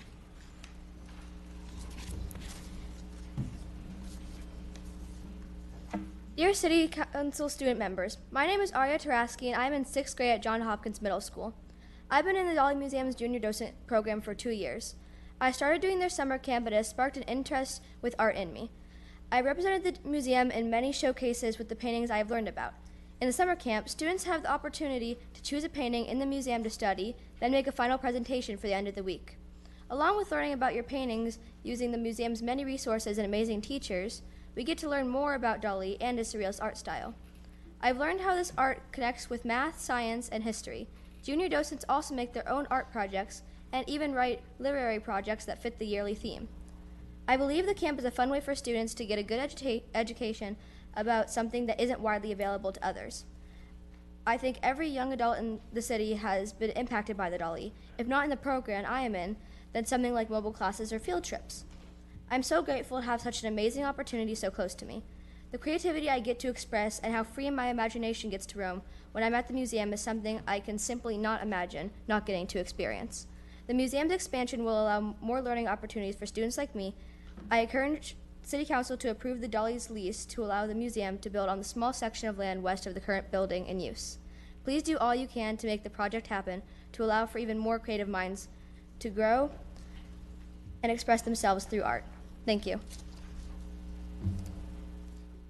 Hello, my name is Christopher Walensky, and I'm an 8th grader who has the incredible privilege of being part of the junior docent program at the Dolly Museum. Today, I'm honored to share how this museum has profoundly impacted my life and why I wholeheartedly support its expansion.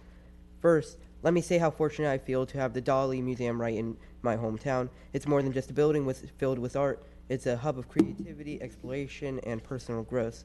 It's a place where imagination knows no limits and where people of all ages can discover new perspectives about the world and themselves. One of the things I love most about surrealism is how it challenges you to look beyond the surface.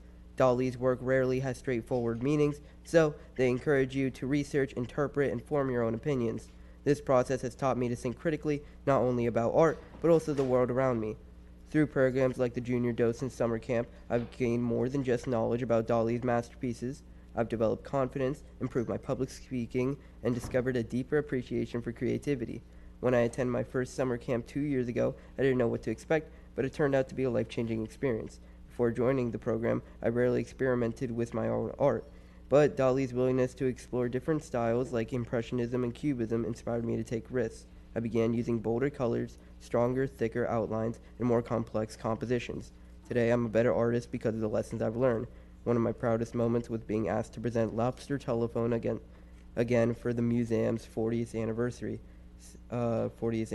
celebration of the Junior Docent Program.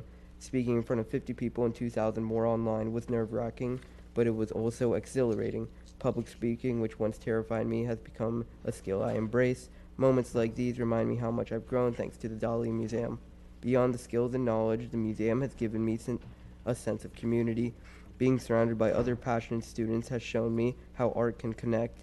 We weren't just building friendship and creating memories that would last a lifetime. This is why I believe so strongly in the museum's expansion. It's not just adding more space, it's about creating more opportunities for young minds to grow, dream, and be inspired. An expanded museum could offer even more programs to nurture creativity and provide a safe space for students like me to explore their potential. Not every aspiring artist has access to a resource like the Dolly Museum. I'm incredibly lucky to have this treasure 20 minutes away, and I want other students to have the same chance. Expanding the museum isn't just an investment in art, it's an investment in the future of our community. The Dolly Museum has given me so much, a place to grow, the tools to become a better artist, and the memories I'll cherish forever.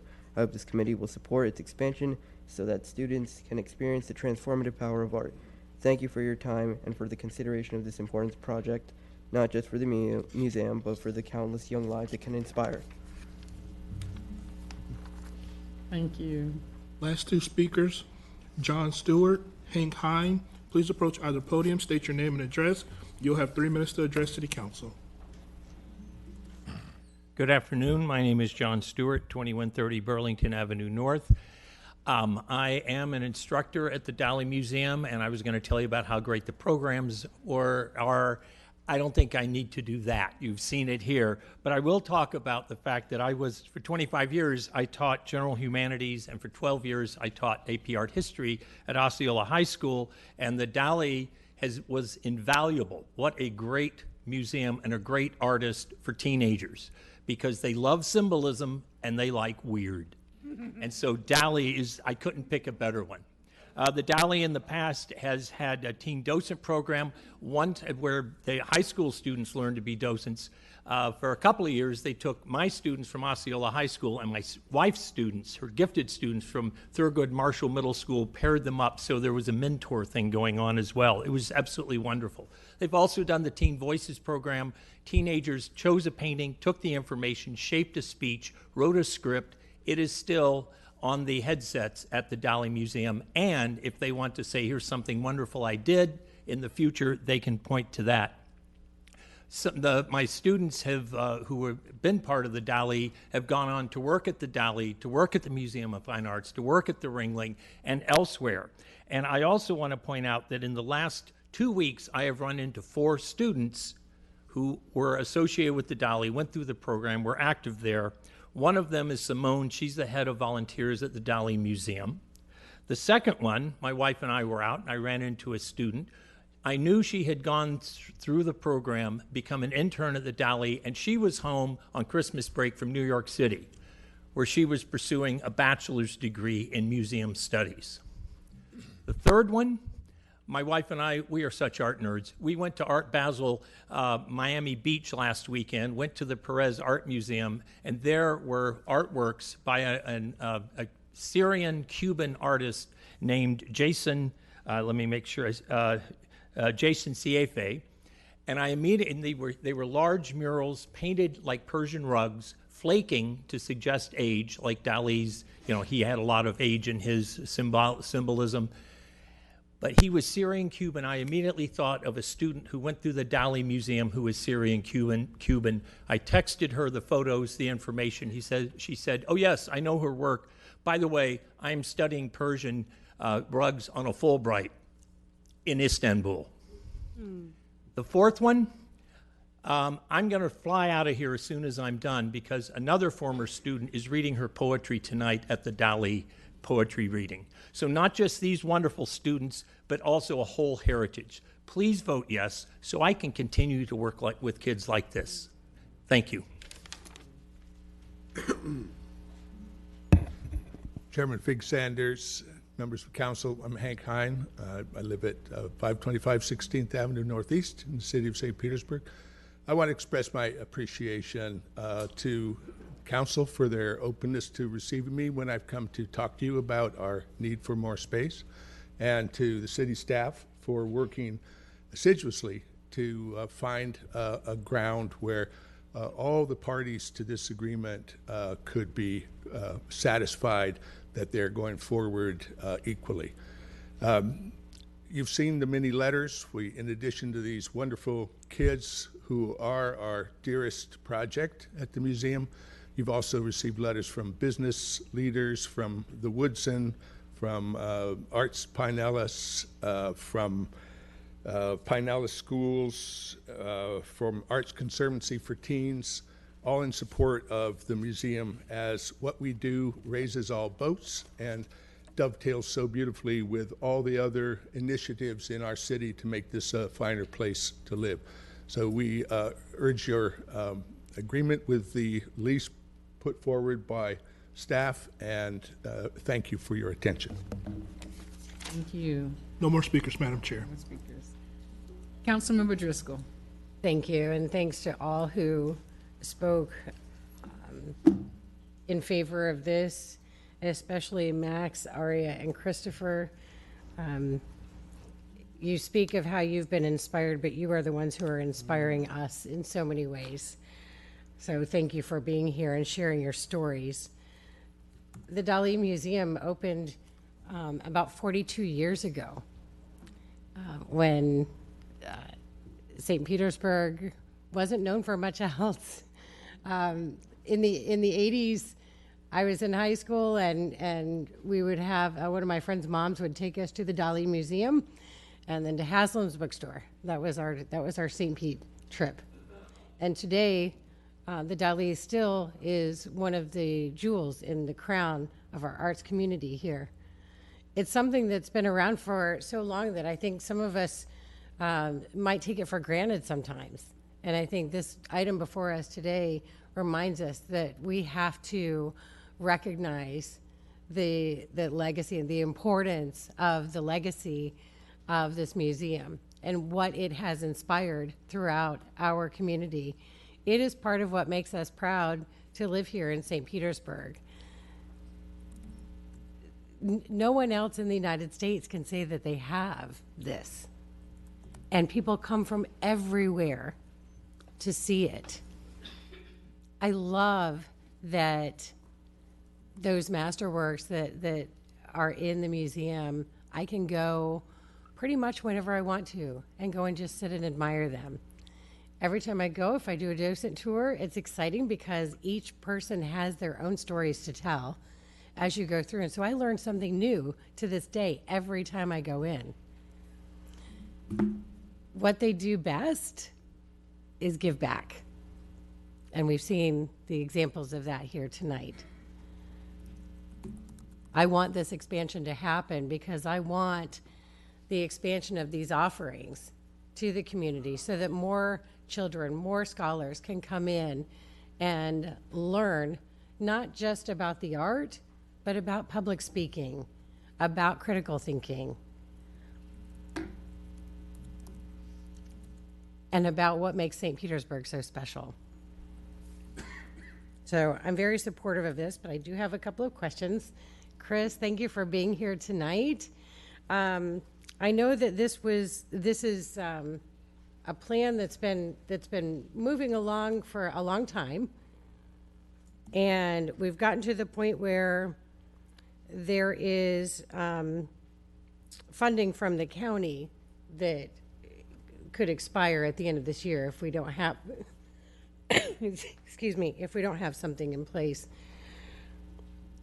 But in the backup material here, it says that the museum's response, on November 17th, the museum's response proposed changes to the fundamental structure of the city's document that could not be fully evaluated, much less negotiated in the 4 business days remaining before the submission deadline.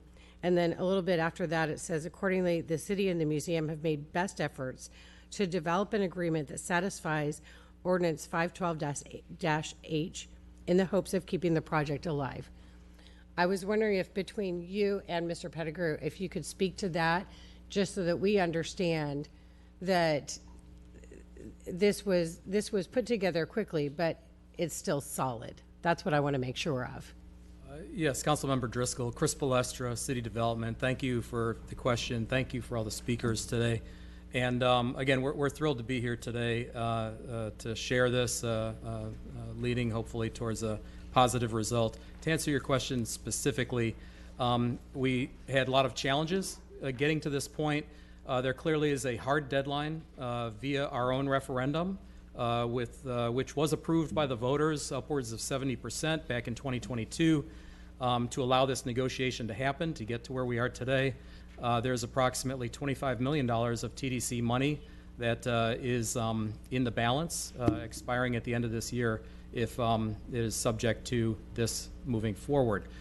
So more specifically, we had a lot of challenges like any negotiation, and they have to do not just with basic items, but with detailed items, as the young speaker who stood here a moment ago focused on. It's really about the future of the Dali. I would take it a step further. It's the future of the Center for the Arts. We'll come before you in the next couple of months with some ideas and vision for the Center of the Arts project, and this is really phase 1 of that. Very specifically, the details, I think, that we came to agreement with between city staff, including James Corbett, myself, Beth Herendeen, legal staff, and Dali's staff and council.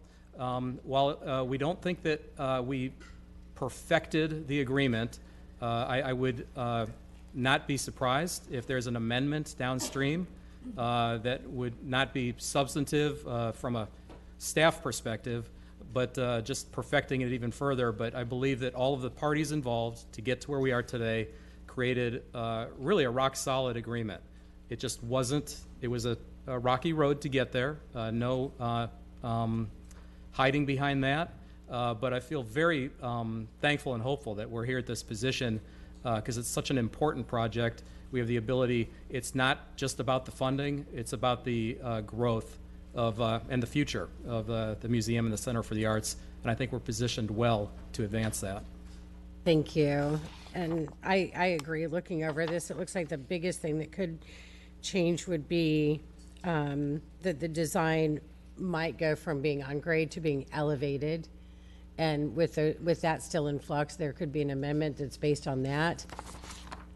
That's correct, as well as deliverables. There are core deliverables that are hard to change on the city side, but at the end of the day, some of the timing and the duration of how those take place, as long as the Dolly is able to retain their funding commitments along the way, there's opportunities, I think, to talk about those downstream. Those are probably the two core issues at this juncture. Unless Brett had anything to add, I'm not aware at this juncture of any substantive issues. Certainly nothing that prevents us from proceeding from an administration recommendation perspective. Thank you. And I appreciate that you made sure that there are protections in place for the Mahaffey and the Grand Prix through this. Correct. Yes, that's a critical part. It's a big family out there, even though they're all in silos in some respects. They have to and need to interact together. We've got a history of doing that since Dolly's construction completed and their opening in 2011. So it's not new for any of us. Every year there's a new challenge, and the good news is I think we've got very professional staff on all sides that have been able to work through them. And we've tried to embed in the agreement the mechanisms to ensure that those continue to happen. Okay, terrific. Thank you. Brent, did you have anything to add? Thank you, Councilmember. I think what Mr. Ballester is, what that letter referred to, the memo referred to, was the museum put forth a number of suggestions for things that it would like to see addressed in the amended and restated lease.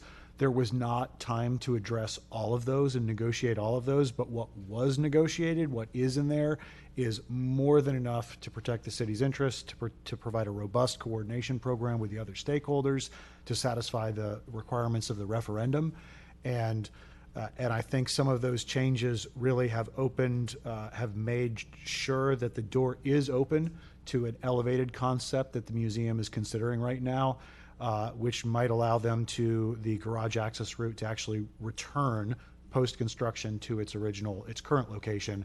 And I just want to I want to thank the flexibility of museum officials and staff, and especially Joel Giles with Carlton Fields, who's out there somewhere, for just, this could not have happened without his assistance, and I'm really, it was a pleasure to work with them, and I'm really happy after all the hard work to be here before you tonight with this document that I'm very pleased with. Thank you. Great. Thank you. That helps a lot. And Hank, thank you for being such an incredibly good steward of this extraordinary asset in our city. Thank you, Madam Chair. Vice Chair Gertis. Thank you, Madam Chair. I will be quick. I'm obviously supportive of the item, but I don't know how my colleagues feel, but I think Dolly may have figured out the cheat code on how to sway us with three just absolutely bright, I'll call them youngsters, in front of us. That was, you guys just made my night. So I appreciate all three of you being out here. Anybody coming in front of us should take note of that tactic. But obviously support this, excited to have it, excited to be both a part of this from the TDC's perspective and City Council. So thank you, Madam Chair. Thank you. Councilmember Hannawix. Thank you, Chair. Well, first, I do want to echo what the other council members have said about the junior docents that appeared here today. I have to commend you. You did a fantastic job in terms of public speaking and presenting yourself. I will tell you, there are times that in court, I didn't see attorneys present themselves like you presented yourselves here in city council chambers, and that's impressive. And those skills are just going to get better through time. So I can't wait to see where you all land. Your future is definitely bright. So thanks to your parents, your teachers, and the Dali for making sure that they encourage you to grow and learn different skills to prepare you for your future. And I think our future is bright here in St. Pete because of it. I also want to thank the parties that are involved in this. And I know everyone that's here has not been here through the process, but this started back with a referendum back in 2022, as was mentioned earlier, and it was overwhelmingly approved by the voters, and which shows the support that the community has for this. I mean, it was over 70%. But, you know, like everything else, things come down to the details, and sometimes parties, you know, have to get to the table and agree on the details.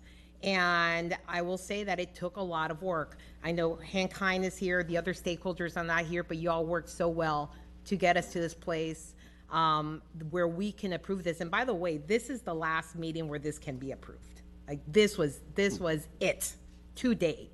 And also the attorneys.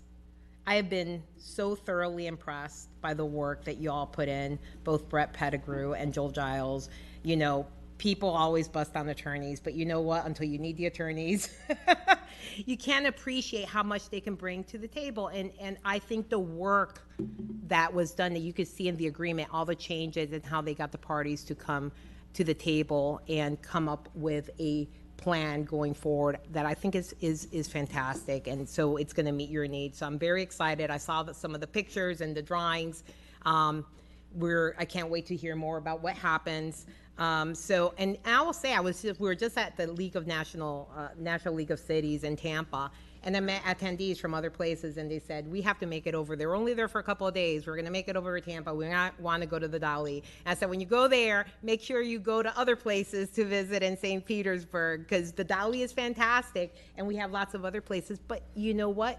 They knew, like, the Dali is here. So it says something about what you do and bring to the community. So thank you so much. Thank you, everyone that has worked on this. Thank you. Thank you. I just want to just thank Mr. Hank Hines, because actually we started talking about this in 2020. Longer than that, it's been going on for a while. So I want to, again, I have to concur with Vice Chair Gerdes. You all hit the nail on the head, having the young people come and actually impact us emotionally, as well as understanding the need for growth. So with that being said, I don't know if I've received a motion and a second. Okay, I have it being properly motioned and seconded for item J2. Can you please open the machine for voting? Council members, cast your votes. Seeing that all present council members have voted, can you please tally and announce the votes? Madam Chair, motion to approve agenda item J2 passes unanimously. Thank you. So now we will move on to item J3, which is a quasi-judicial item. But before we swear in our speakers, I'm going to ask Attorney Michael Dima if he could please come and explain an amendment to the hearing. Yeah, well, yeah.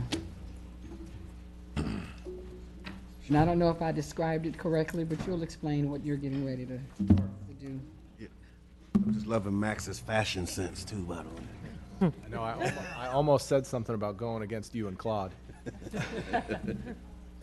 All right. Good evening, Chair, Council. As Chair alluded to, we've got just a little bit of housekeeping before we go into the normal quasi-judicial procedure speech that Chair usually gives.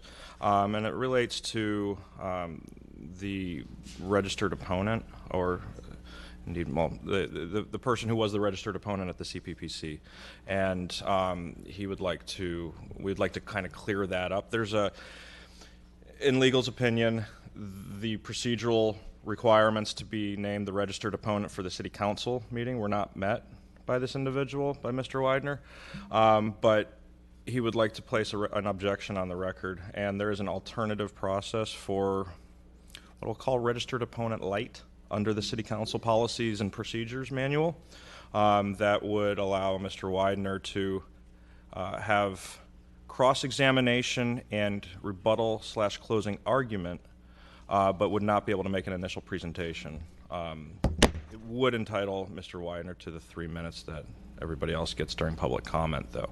So I'll let him do that. He also has, I believe, something to distribute regarding his objection. And again, we'll need one, and the clerk will need one to put in the blue, so into the quasi-judicial record. And if you have an extra one, you can give one to Mr. Herman as well. Okay, and Mr. Widener, I will call you up. Thank you. Oh, so I will call you up. Yes, sir.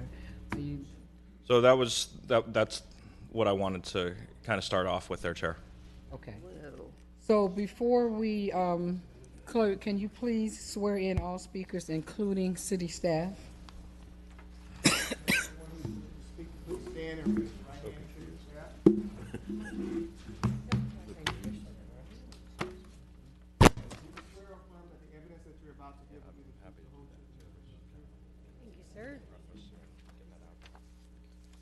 Thank you. Clerk, can you please read the ordinance titles? Ma'am.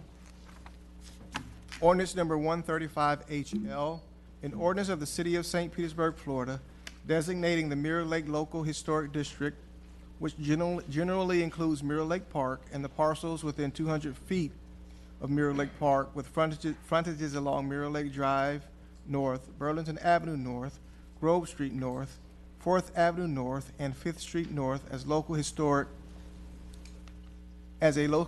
district, and adding the district to the St. Petersburg Register of Historic Places pursuant to section 16.30.070 City Code, and providing an effective date. And we do have cards. Okay, we do have cards, okay. So we're gonna go ahead and move to our presentations. Each party will have 10 minutes for their initial presentation, and we will begin with the city staff's presentation. Chair, I would like to figure out the registered opponent issue first. Yeah. So I was just kind of putting that out there, and maybe it would help if I can read verbatim what your manual says. Okay. So, if anyone wishes to utilize the time provided for cross-examination and rebuttal as an opponent, and no one has previously registered with the city clerk as an opponent, said individual shall notify the city clerk prior to the beginning of initial presentations for the applicable public hearing. If no one gives such notice, there shall be no cross-examination or rebuttal by opponents. So we have to figure this issue out now, and then we'll get into the initial presentations. Okay. Okay? So let me know where you want me to go since we've changed. I mean, I think it's as simple as accepting Mr. Widener as the registered opponent under that registered opponent. Yeah, opponent, right. Okay. Madam Chair, thank you so much. Members of council, may I? Do we have to vote? I have a question. Yeah, how do we accept? Well, hold on a minute. So I know Vice Chair has a question, but I think, I guess because I'm confused, since we didn't talk about this prior to, because I was supposed to call him up according to this. Yeah. Because I knew he was going to be the registered opponent, with Mr. Kilborn actually starting the presentations, and he wouldn't get the opportunity to have a presentation. So I'm going to need you to walk me through this now as to where we are. Okay. So really all Mr. Widener needs to do is say that he wants to be an opponent. I mean, there's no other action taken by the council at that point. I do believe that Mr. Widener has an objection to this. But he's preparing to make a presentation, and that's... I think he's, if Mr. Widener, are you prepared to speak as to the status of your registered opponent? That limited issue right now, so I'll start with that if you'd like. And Chair, if you're interested in hearing that. Let's just be blunt here. I got to create a record, an appellate record. This is about rights, and we have a dispute over my status and my ability to come before this council and exercise my rights. So this is a threshold issue. I have been communicating with council as a registered opponent. I have been communicating with CPPC and explicitly designating that as a registered opponent. Now, when I, just a couple days ago, responded with additional emails, council, your attorney responded back that because I didn't tag it as explicitly registered opponent, then I shouldn't be designated as a registered opponent. I actually would say that it was the fact that you said registered opponent in your email of a couple of days ago, which was after the 1 week prior deadline. That's what flagged this as an issue for us. Easy enough. So, but the bottom line is this.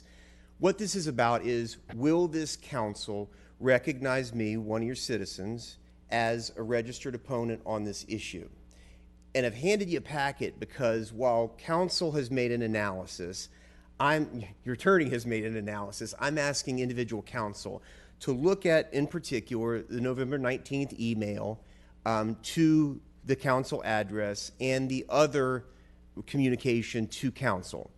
Because the question before you is, as I communicate as objecting, is that enough to trigger my right as a registered opponent? I'm asking council to say, yes, we want to recognize that your right as a registered opponent was triggered by at least the November 19th email in which I provided that objection. I got September 6th behind that, December 7th, December 9th. Now, what Mr. Dima has said is, hey, you had a date December 5th to, I guess, formally trigger and say registered opponent. You didn't do it until December 7th. And so because of that, your rights are terminated. You're out the door. I just think that's not appropriate because the notice doesn't say that. The notice that was sent out says you must register, but it doesn't provide any specific procedure for that. So the threshold issue before council is I wish to be recognized as a registered opponent so that I can present a registered opponent's case. And if the answer is no, then I respectfully request a continuance to move for a writ on this narrow issue right now. Thank you. So for my understanding, Attorney Dima, we're to decide whether or not we accept him as a registered opponent.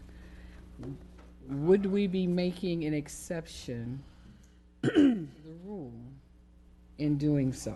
Here's what I'm gonna tell you exactly what the letter said. Okay, so this is the notice letter. This is the official notice sent by the city to every property owner within the proposed district. And it says, and I know Mr. Kilborn has this if you want to see it too, but I'm going to just read you the impertinent part here, and this is bolded. A registered opponent must independently file for each public hearing on or before Tuesday, November 5th, 2024 for CPPC, and on or before Thursday, December 5th, 2024 for City Council. Must independently file. It's a pretty straightforward process, one that Mr. Widener was able to accomplish for the CPPC, but for whatever reason did not do so again as expressly stated in the notice letter for City Council. So my question is, you know, we talk about fundamental fairness and we talk about processes. Well, we have another individual stakeholder here on behalf of the applicant who, you know, I'm concerned about exposure if there are exceptions to the rule too. So I just wanted to, I thought, you know, it's appropriate for City Council to hear this and, as Mr. Widener stated, for the appellate record to be able to put an objection on the record. I'll leave it in your hands. That's what the notice said. Okay, I don't see any council members wanting to speak on this behalf. I just saw it just come up. Councilmember Hanover. Thank you. So can you explain, so our policies allow for someone not to do an opening, but could kind of preserve some of the issues through cross-examination and rebuttal? That's right. For lack of a better term, I call it registered opponent. Right, right. But that's... So what's the harm in that if our procedures allow it? I'm just like, I know he may not want that, and that's not what he's arguing for, and I think he's made that clear, but our procedures allow this, so what's the harm in doing that if our procedures allow it? To me, that is the legal procedure that is appropriate in this scenario. Okay. It's specifically provided for, and it's specifically for these instances where somebody comes in either late or misses that cutoff. We're not going to cut you off completely, right? But it's limited to cross and a rebuttal/closing argument. Right, so there's rebuttal, so issues can be raised, there's cross-examination, you can question, and then there's the period, the 3 minutes, where a statement can be made. So that could cover a lot during that time in terms of the issues. So that's just my thoughts of where we are. I think the record's clear where he stands, and if he wants to bring up any issues, but he can probably cover those during that period. Thanks. Okay, so thank you for that, Councilmember Hanowitz. So basically, we don't need, if we're following our policy, we don't need to vote whether or not he's a registered opponent or not. We just follow what has already been Chris That's Fogg. correct. You'll be able to, he'll be able to proceed as an opponent with the limited With purpose of cross-examining cross the and, opponent. and closing, as well as 3 minutes during public comment after submittal of a card. Okay, all right, so I'll call you up. In the request for continuance tonight as well? We're not talking about that. I mean, that would Okay. be done by motion of city council, so you've brought it up. Thank you. Second objection, the application fails to comply with essential requirements of law. That's going to be for you to bring up during your testimony. So, Agenda. have a seat, and I'll call you up. We're gonna go ahead and I just want to proceed. preserve the record. Can I make a proffer? Okay, so clerk, if you would, please, we're gonna go ahead and move on to our presentations. Each party will have 10 minutes for their initial presentation, and we'll begin with the city staff presentation. Joining us is Urban Design and Historic Preservation Manager, Mr. Derek Kilborn, and Planner. Welcome, Mr. Kilborn. Good evening.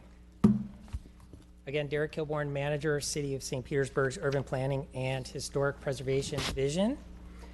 I'll be giving you the initial presentation. We can revisit anything that if you have follow-up questions or discussion. Starting in mid-2023, the City of St. Petersburg was first contacted by several residents in the Lake Palms Co-op and Mirror Lake condos for information on starting a citizen-initiated district application. In late 2023, these residents initiated the formal designation process. The boundary proposed by the applicants encompasses a compact area in a roughly 200-foot radius of Mirror Lake Park. The proposed district consists of intact lower-density historic resources that help tell the story of the evolution of St. Petersburg as a winter tourist destination. Resources in the district include buildings, sites, objects, and structures that support residential, commercial, governmental, religious, and recreational uses. The proposed Mirror Lake Historic District is part of the existing Downtown St. Petersburg National Register Historic District.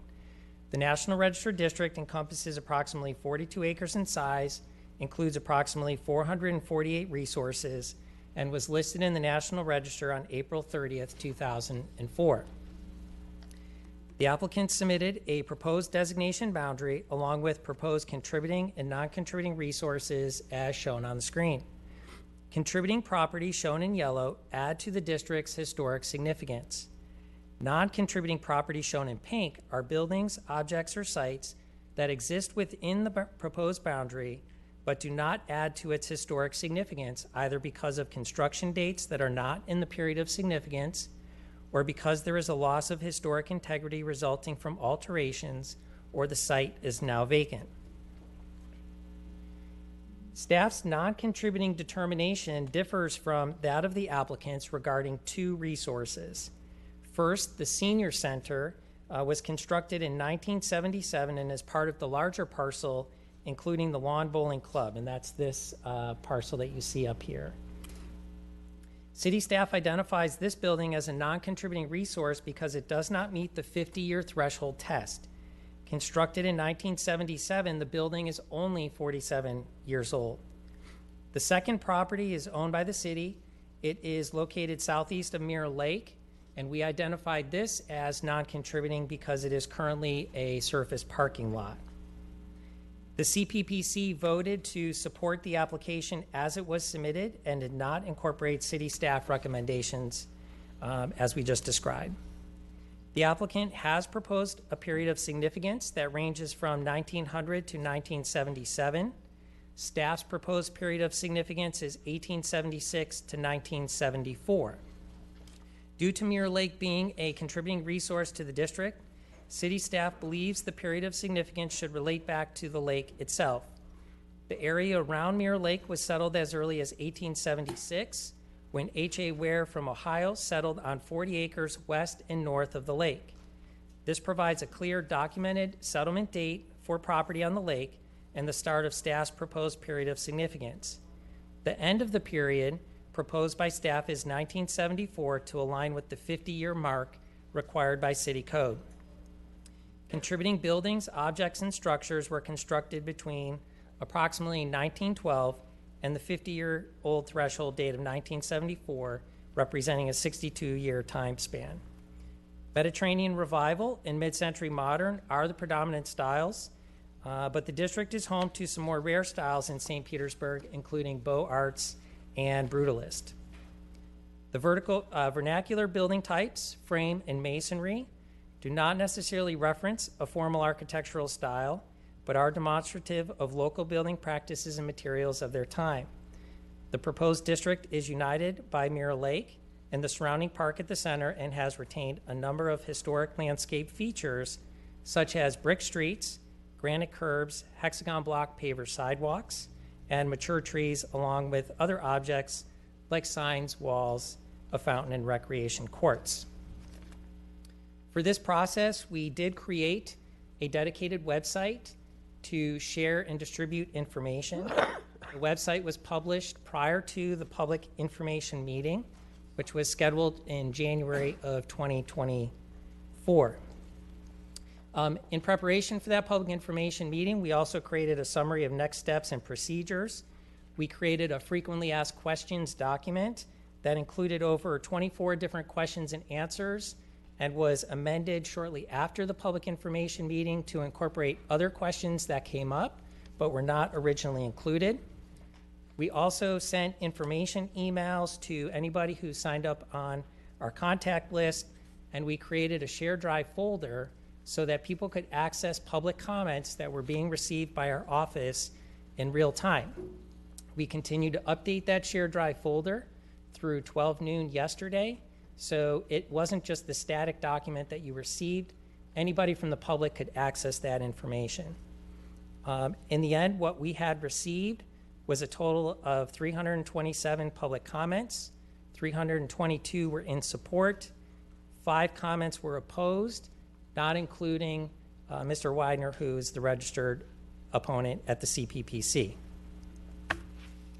This is the application timeline. You can see that this process goes back almost a year, starting in January 10 with the public information meeting. According to the code for this process, we are required to start with a public information meeting. That is if the citizen applicants are interested in continuing, followed by a balloting process. And then following the balloting process, if that meets the minimum threshold, they are required to submit an application within the 6-month time frame. The first part of the evaluation to determine eligibility examines a resource's historic significance with relation to 9 criteria. 1 or more of these criteria must be met in order for a property to qualify for designation and listing in the St. Petersburg Register. The 9 criteria are based on National Park Service criteria for listing in the National Register of Historic Places and are designed to assess resources' importance in given historic context with objectivity and comprehensiveness. Staff's evaluation concurs with the applicant's assertion that the proposed Mirror Lake Historic District meets 6 of the 9 criteria, and those 6 are displayed on the screen. The application further included reference to areas of significance, as including architecture, community planning and development, entertainment and recreation, and social history. For the most part, these are the same that were listed in the Downtown St. Petersburg National Register Historic District designation. Under the second part of the 2-part test of eligibility, staff finds that the subject district meets 6 of 7 factors of integrity, surpassing the requirement of 1 or more. This again differs from the applicant's contention in their application that all 7 factors of integrity are met. Association is the difference. Association is defined by code as the direct link between an important historic event or person and a historic property. While some of the properties in the proposed district have a direct link to a locally or nationally significant architect or builder, many structures are vernacular in nature and do not have that association. In addition to the 9 criteria for eligibility and 7 factors of integrity, City Council may also consider the relationship of the proposed designation to existing and future development plans of the city. With regard to character-defining features, in addition to the architectural significance of each property, the proposed Mirror Lake Historic District's overall significance is enhanced by elements that unite its resources as listed here on the screen and described further in the staff report and submitted application. For these reasons, the city staff and CPPC made a finding of consistency with the review criteria and recommend approval of the proposed application. Finally, with 1 minute left, what I'd like to do is respond to some testimony heard at the first reading. At the first reading, 2 public speakers presented that the first reading was rushed onto adds deletes, and these statements were misleading. The City Council public hearing date was advertised in the October 28 mail notice and simultaneously updated on the website. City Council materials were submitted in accordance with all internal deadlines and published online Friday, November 8 as part of the City Council agenda. However, the prescribed deadlines preceded the CPPC public hearing date, which was held on Tuesday, November 12th. The notation in adds deletes reflected that city staff simply updated our memo to add the CPPC vote and recommendation. So you can see the comparative paragraph here from our City Council memo, first on November 8th, followed by November 15th. Thank you. Thank you, Mr. Kilborn. So next, we're going to have an applicant presentation. No, I thought we weren't. I'm just following the script. The applicant is Did not want to make a presentation. going to be able to present, yes. Okay. So now we will take public comment. Clerk, do we have any comment? No, Chair. The Applicant has an initial presentation. Okay, I thought you said she did not. Okay, thank you. I'm hearing things. Thank you. Good afternoon. My name is Drexy Smith. I live at 750 Burlington Ave North, Lake Palms Apartments, and I've been sworn in. Local historic districts are special. Most zoning or code changes start as the visions of an urban planner or city council member, but not our local historic district. To borrow some of John Adams' famous words, we the people who live around Mirror Lake saw development that did not preserve the surroundings of this historic lake. We the citizens most impacted by this new district took it upon ourselves to restart the stalled local historic district process. Our hard work of telephoning and knocking on the neighbors' doors resulted in the solid level of support that this district has. We were happy to partner with Preserve the Burg, and I would now like to turn this over to Bill Herman, who will present our case. Good evening. My name is Bill Herman. I live at 134th Avenue North. I have been sworn. Unfortunately, I couldn't find a 9-year-old, but I got a 69-year-old for you. I'm honored tonight to speak on behalf of the citizens of Mirror Lake, as well as Preserve the Burg. Tonight's agenda, we're going to give you a quick overview of the code-mandated evaluation criteria. We're going to discuss the code-mandated evaluation criteria that apply to the district. We're going to talk about the borders and CPPC findings. We're going to touch upon a registered opponent and other parties' filed objections. Going through the code is 1630.070.2.5, paragraph 1. Tonight you can approve, deny, or approve with modifications. Number 2 says you have the right to defer if adequate information is not made available. We'll touch on that. Third, you may consider relationship of the proposed designation to existing and future plans. We're going to come back to these, don't worry.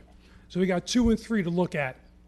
Continuing on, we have 4 speaks to individual designation. This is not an individual designation, so it doesn't apply. 5 is the same thing, individual doesn't apply. 6, we need a simple majority today, even if people object. We're going to come back to that. 7 also talks about if the CPPC recommends against, well, we had a 5-0 at CPPC, so that doesn't apply. Continuing on, you can modify the borders tonight. Items 9 talks about the comp plan after you approve it. Item 10 also speaks about actions after you approve it. So my presentation is going to focus on 2, 3, 6, and 8. Those are the decision factors for this evening that I've got to demonstrate to you that we meet. You may defer the decision if adequate information is not made available. We have the experts, both within the city as well as Preserve the Burg, here to answer any questions you may have about this. You may consider the relationship of the proposed designation to existing and future plans. So we did our due diligence. There are no 60-day development notices. There is nothing in any master plan, planning documents, vision statements, nothing speaks to future plans around Mirror Lake. But we did find Vision 2050, and that's a keeper.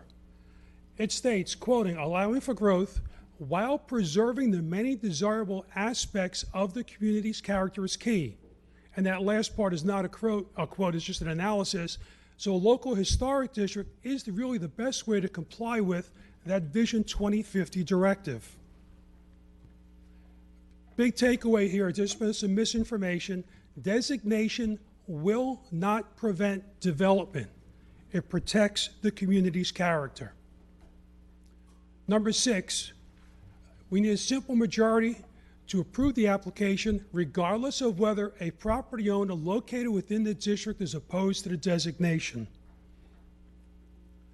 A historic district differs with some objection, differs from a third-party designation. This is not a third party, and the various sections of the code express that and make that clear. The Mirror Lake Historic District has about the same level of support as other districts which have been approved. And the last item here is the boundaries. When we restarted the historic district, I wanted to get something that we can hang our hat on. So I said, well, what does the code say? Well, if you go for a variance, if you want to build a house too close to the lot next to you, you've got to notice everybody within 200 feet. Because the general benchmark is if you're within 200 feet of something, you relate back to it, whether it be the variance or, in this case, Mirror Lake. So we did that, and what we ended up with is that map on the right, which really kind of makes sense. We have a good collection of older homes, good collection of historic buildings. It was so good that staff found it complied. CPPC voted 5-0 and said that this district complies with all of the standards. So let's look at what the registered opponent has said.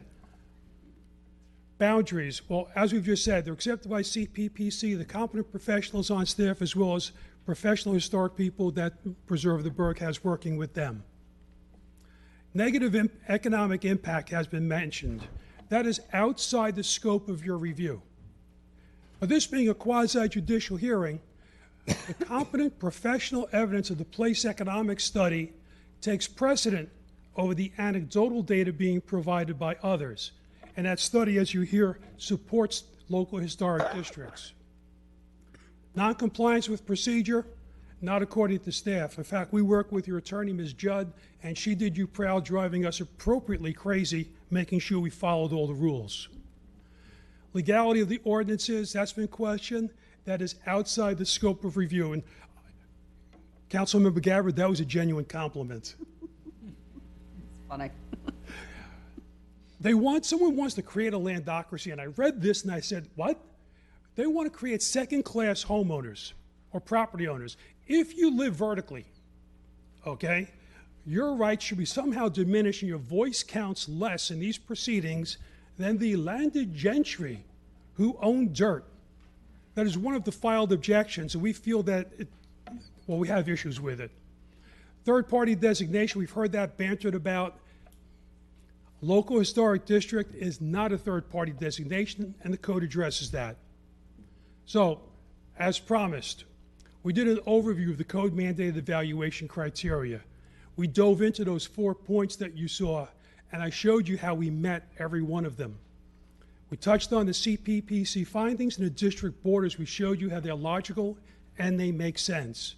And finally, we looked at the registered opponent and other parties' filed objections. Those objections are either outside the scope of your review today, well, actually, they're all outside the scope of your review today because no one has ever challenged that we met the code-mandated standards for a local historic district. I respectfully ask that you vote yes on this and move this matter forward. Thank you. Thank you. Now we'll take public comment. Clerk, can you please call the first of cards? Madam Chair, we do have some other speakers that need to be sworn in that just brought up some cards. But we also have several speakers that filled out cards but do not wish to speak, but I'll read those in at the end once we've gone through everything else. So Jordan, if you want to swear those other individuals in while I call If two you have cards. not been sworn in, please stand up and raise your right hand. Do you swear or affirm that the evidence you are about to give is the truth, the whole truth, and nothing but the truth? Thank you. Please be seated. First two speakers, Madam Chair, Peggy Green and David Hislop. Please go to either podium, state your name and address for the record, and you have 3 minutes to address City Council.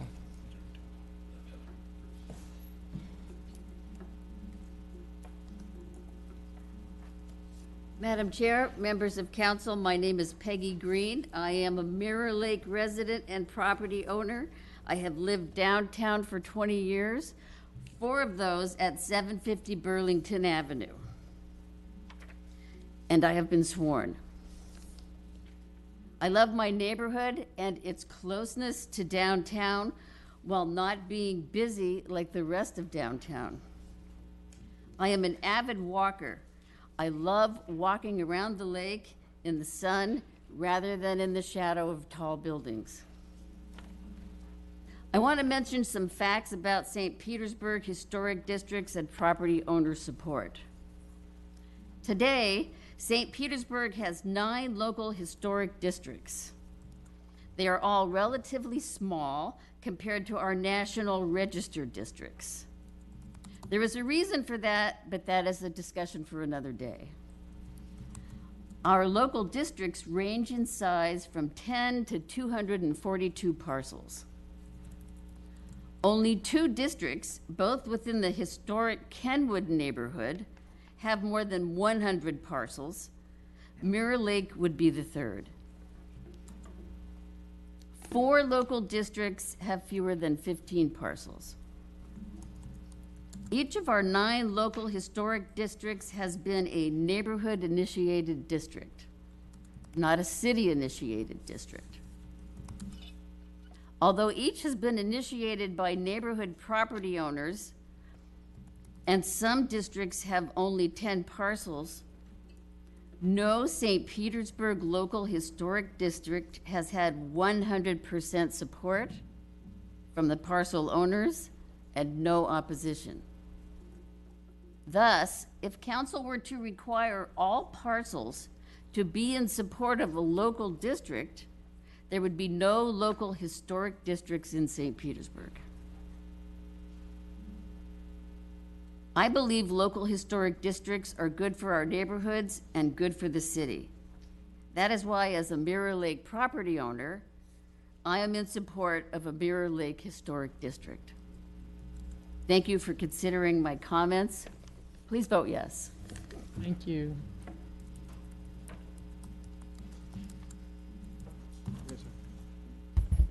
Good afternoon, or good evening.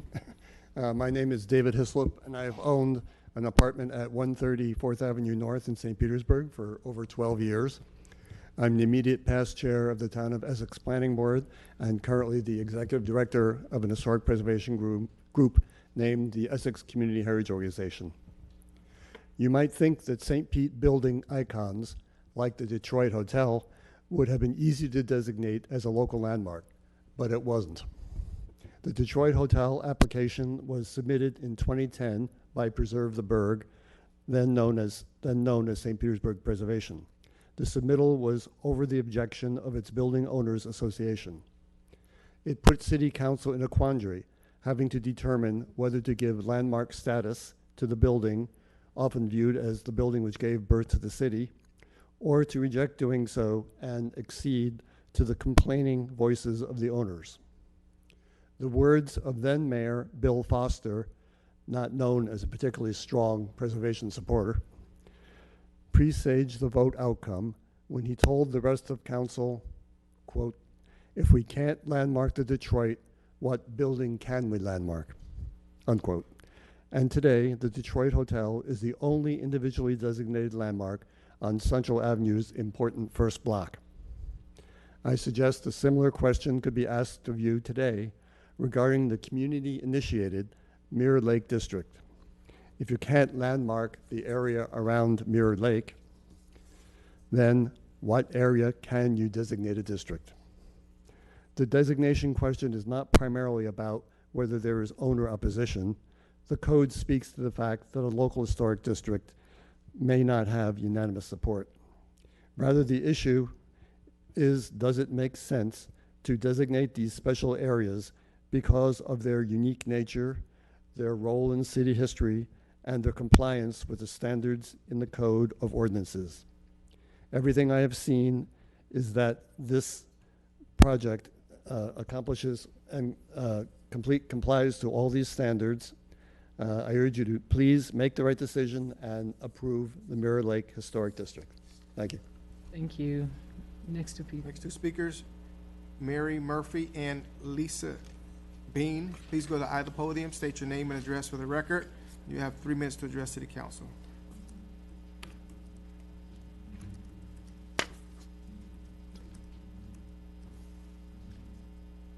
My name is Mariana Murphy, and I live at 5471 4th Street South, and I have been sworn. I serve as a vice president of Preserve the Burg. I know you want to hear from the property owners who live in the district, but I also ask you to give equal ears to the opinion of those living in other St. Petersburg neighborhoods. After all, downtown is everybody's neighborhood. A little about me and why I'm speaking. We moved to St. Petersburg in 1981 when we were the newlyweds living amongst the nearly deads. I believe change is good. For example, I remember a long ago letter to the editor of the St. Pete Times by Ray Arsenault asking the city to change its ordinance to allow outdoor seating at restaurants. We're all in a better place for that, so thanks, Ray. And culture is good. I put in my fair share of hours promoting St. Pete's arts and culture, serving as the head on the board at the Florida International Museum, Florida Craft Art, St. Pete Arts Alliance, and the city's Public Arts Commission, some of those twice.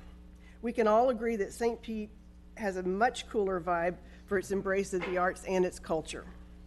Neighborhoods with distinctive character are really good. Walking around Mirror Lake before dawn many mornings, I see the mist rise up from the mirror-like water, and it reflects the open sky and not tall buildings. This neighborhood, so close to downtown and so much a part of the city's rich history, deserves to be designated as a historic district, so your kids and grandkids can learn its history from its built architecture and not from historic landmarks. What gives Mirror Lake its sense of place is baked into its architecture, the scale of its building, the sidewalks around the lake, the shuffleboard courts, and the historic Carnegie Library. You've received tons of messages from folks in favor of the historic designation. Some are form letters and some are personalized. Doesn't that say to you that the many of your own constituents care about preserving this neighborhood? That number is no comparison to the few negative messages and letters you've received. There is neighborhood support and overwhelming public support to designate Mirror Lake as a historic district. So many people move into St. Pete, say they did it for the city's arts, the city's hip historic vibe, and the city's size and scale. Y'all don't mess that up. And then a quick last minute aside to you, City Council, to Mayor and dedicated city staff who are working so hard to put our city back together, to heal its hurt citizens and to move forward with an eye to developing more resiliency. I've been on the receiving end of speedy building permits and the claw. Thank you. Thank you.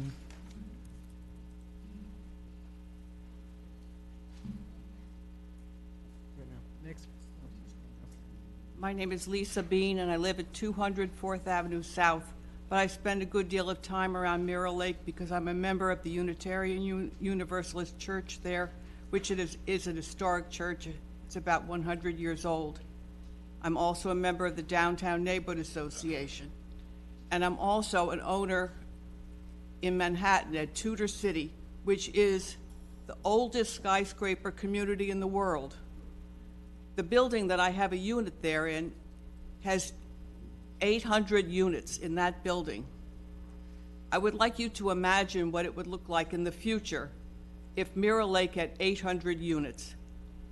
One of the most interesting things about having property there is how many people out of 800 units own dogs. There's probably 600 to 700 dogs in the neighborhood, and they all go to the park. And that's what I want to talk about, because Mirror Lake is not just a neighborhood, it's also a sanctuary for migrating birds. I noticed that you have birds here and here, so the council must really value the fact that we have birds in the city, that they can actually fly into the city and they nest here. They don't just visit here, they nest here. And they've made their home all around Mirror Lake. And with dogs in the park and people and, so, you know, an overwhelming presence of people and progress, I'm very concerned that we would lose the flavor of Mirror Lake by losing all the bird life there and the turtles, and also just the many aquatic fish and so forth that live there. So I'd like you to think into the future. You don't want it to look like Tudor City. You don't want to see what looks like 600 dogs all running around Mirror Lake. I guarantee it. Thank you. Thank you. Next two speakers, Kara Apollonia and Kristen Alukian. Please go to either podium, state your name and address for the record, and you have 3 minutes to address City Council.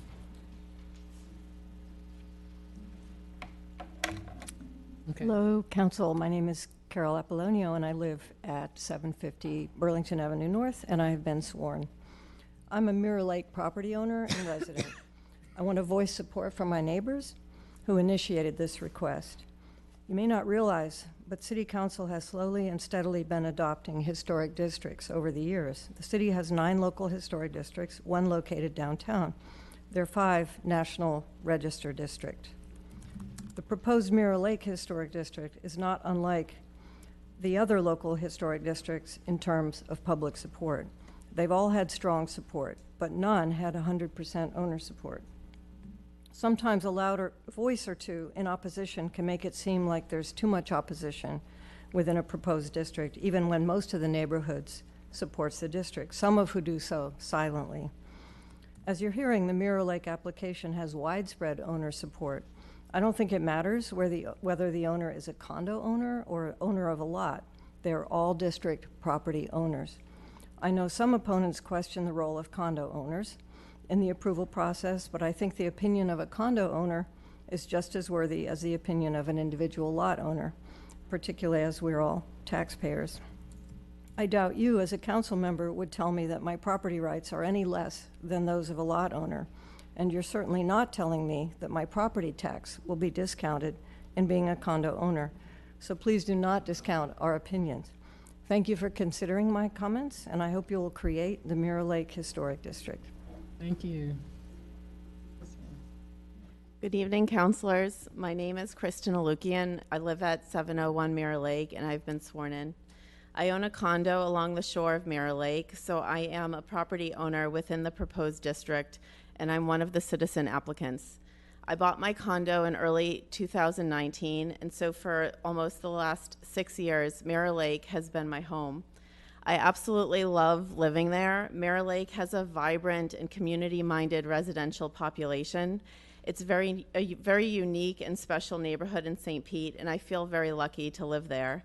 My neighbors, owners, and residents agree. We frequently comment on how lucky we are to live at Mirror Lake, and it's important to us that it be designated as a historic district to keep it special.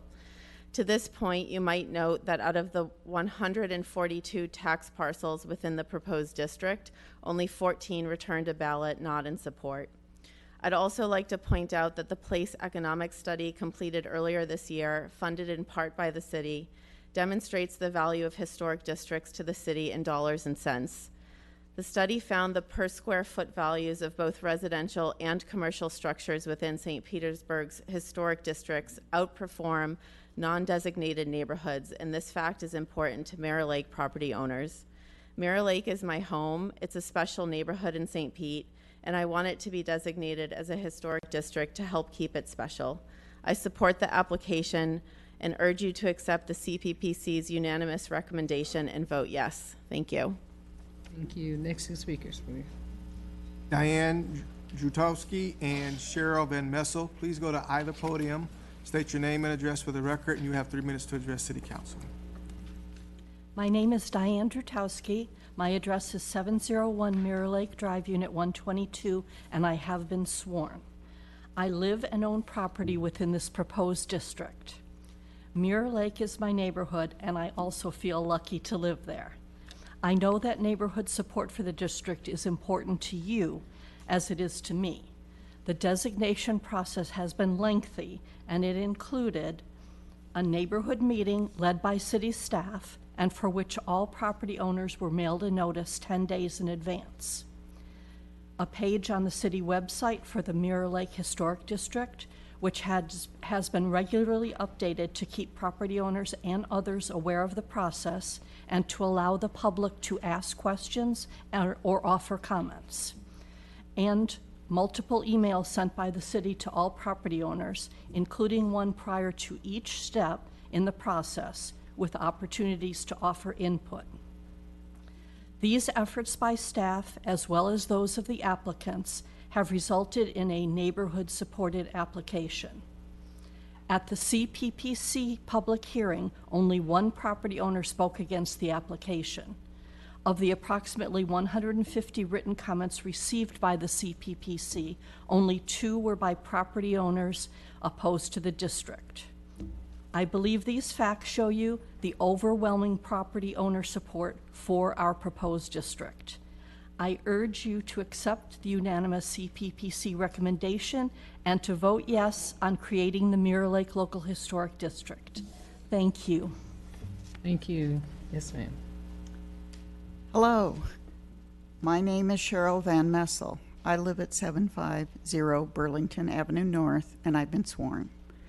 My husband and I have lived at Mirror Lake Co-op for 35 years and love living in a historic building surrounded by trees and beautiful old buildings. But those are my subjective feelings. What does the objective data show?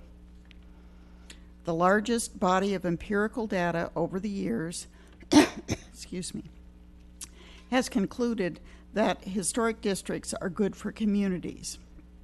They are sorry.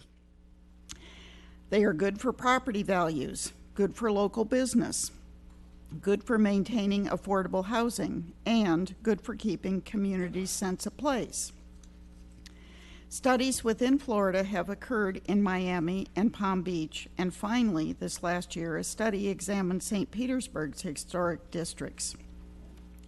The Place Economic Study was jointly funded by the city, the Downtown Partnership, and Preserve the Burg, so it can hardly be said the study was biased. The study, undertaken by Place Economics, examined historic and non-historic properties across the city, so you will have accurate data to better understand how historic properties help the cities economically and culturally. The data shows property values in historic districts outperform those in the rest of the city. The study also demonstrates that local businesses are attracted to historic buildings and that historic buildings significantly contribute to affordable housing opportunities. One more point found in the study, just like you were seeing here today for Mirror Lake, it is that St. Petersburg residents support historic preservation. So I urge you to follow the data and vote yes on Mirror Lake Historic District. Thank you.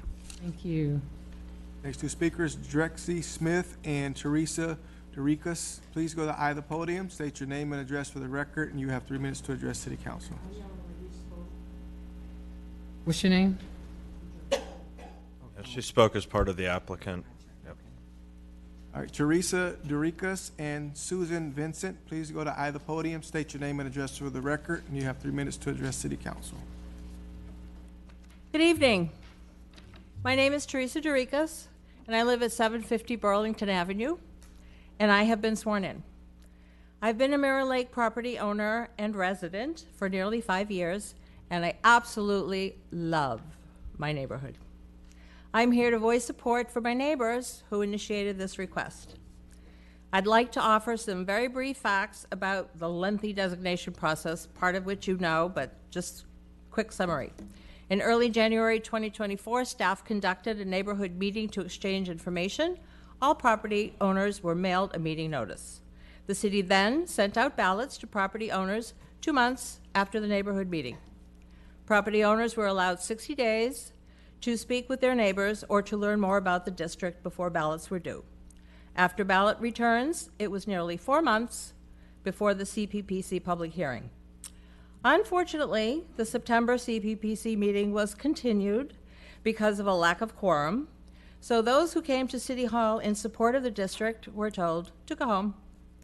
The following month was Hurricane Milton, and understandably, the public hearing was canceled again.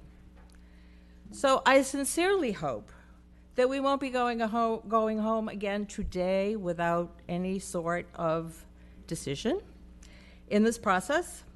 Your CPPC says the application meets the designation criteria. Most of my neighbors say yes to the district, and you've heard a lot of evidence. Let's add another jewel to the St. Petersburg crown. Thank you for listening, and please vote yes for the historic district. Thank you. Yes, ma'am. Good evening. My name is Susan Vincent, and I live at 430 Bay Street Northeast, and I have been sworn. I have lived or owned property in downtown St. Petersburg for over 12 years. Prior to retiring to St. Petersburg, I taught high school in East Harlem and wetlands research at Columbia University. While I miss New York, I so appreciate the green spaces that St. Petersburg offers. Mirror Lake is one of my favorite places to walk because it reminds me, in a lot of ways, of my walks in Central Park around the Jacqueline Onassis Reservoir. That location was between Central Park West and Fifth Avenue. Our little gym, Mirror Lake, is nestled between iconic landmarks on 4th Avenue North and 1st Avenue North. The area provides a peaceful, restorative respite in the midst of our bustling downtown. But my experience of Mirror Lake as a special area in St. Petersburg is not unique. John Nolan, a preeminent planner of the 1920s, was an early advocate of what became known as designing with nature. He was a visionary, much like the designers of Central Park, who designed the park to knit together the social fabric of the city by creating a space to bring people together. Nolan was brought to St. Petersburg in early 1920s, drafting the state's first comprehensive city plan.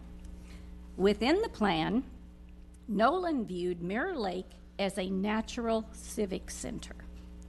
Whether or not it's the city's civic center, it is certainly the neighborhood's civic center.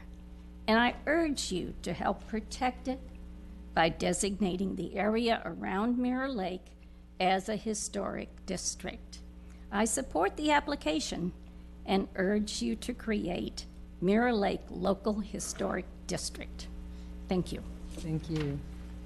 Next two speakers, Will Conroy and Manny Leto. Please go to either podium, state your name and address for the record. You have 3 minutes to address City Council. Thank you all. Will Conroy, 250 Mirror Lake. I want to actually begin my remarks by acknowledging something Mr. Kilborn said earlier when he talked about one of the filed opponents, or filed remarks, which was me, incorrectly at last time making a comment about the procedure. He was correct. I withdrew those from tonight's remarks. And he let me know that after. So I thank him. I think in the only person in the city who has moved a historic home, has renovated a historic home. I hear a lot of people talking about condos here. I've built 2 high-rise condos in the city and have plans for more. I've also owned or currently own 7 parcels on Mirror Lake. So I do feel as though a lot of the statements that get thrown around are ones that people maybe don't have the same sort of experience, particularly on the development side that I do. I'm once again here to encourage this council to oppose the Mirror Lake Historic District. My objections again to this district are about process and policy and not about the fine people that you see here and have spoken here, many of whom I've got to know on a personal basis and enjoy their company very much. I would like to ask you all why a change in zoning is being initiated by a small group of citizens and not by city staff and or you all as our duly elected city representatives. The process being employed today, and I know Mr. Herman disagrees with this, but I believe this is a third-party designation where it allows one property owner to effectively designate another's property as historic. This is not voluntary for me, it's not optional, and it's not a scenario where my consent is a requirement before my property is designated historic.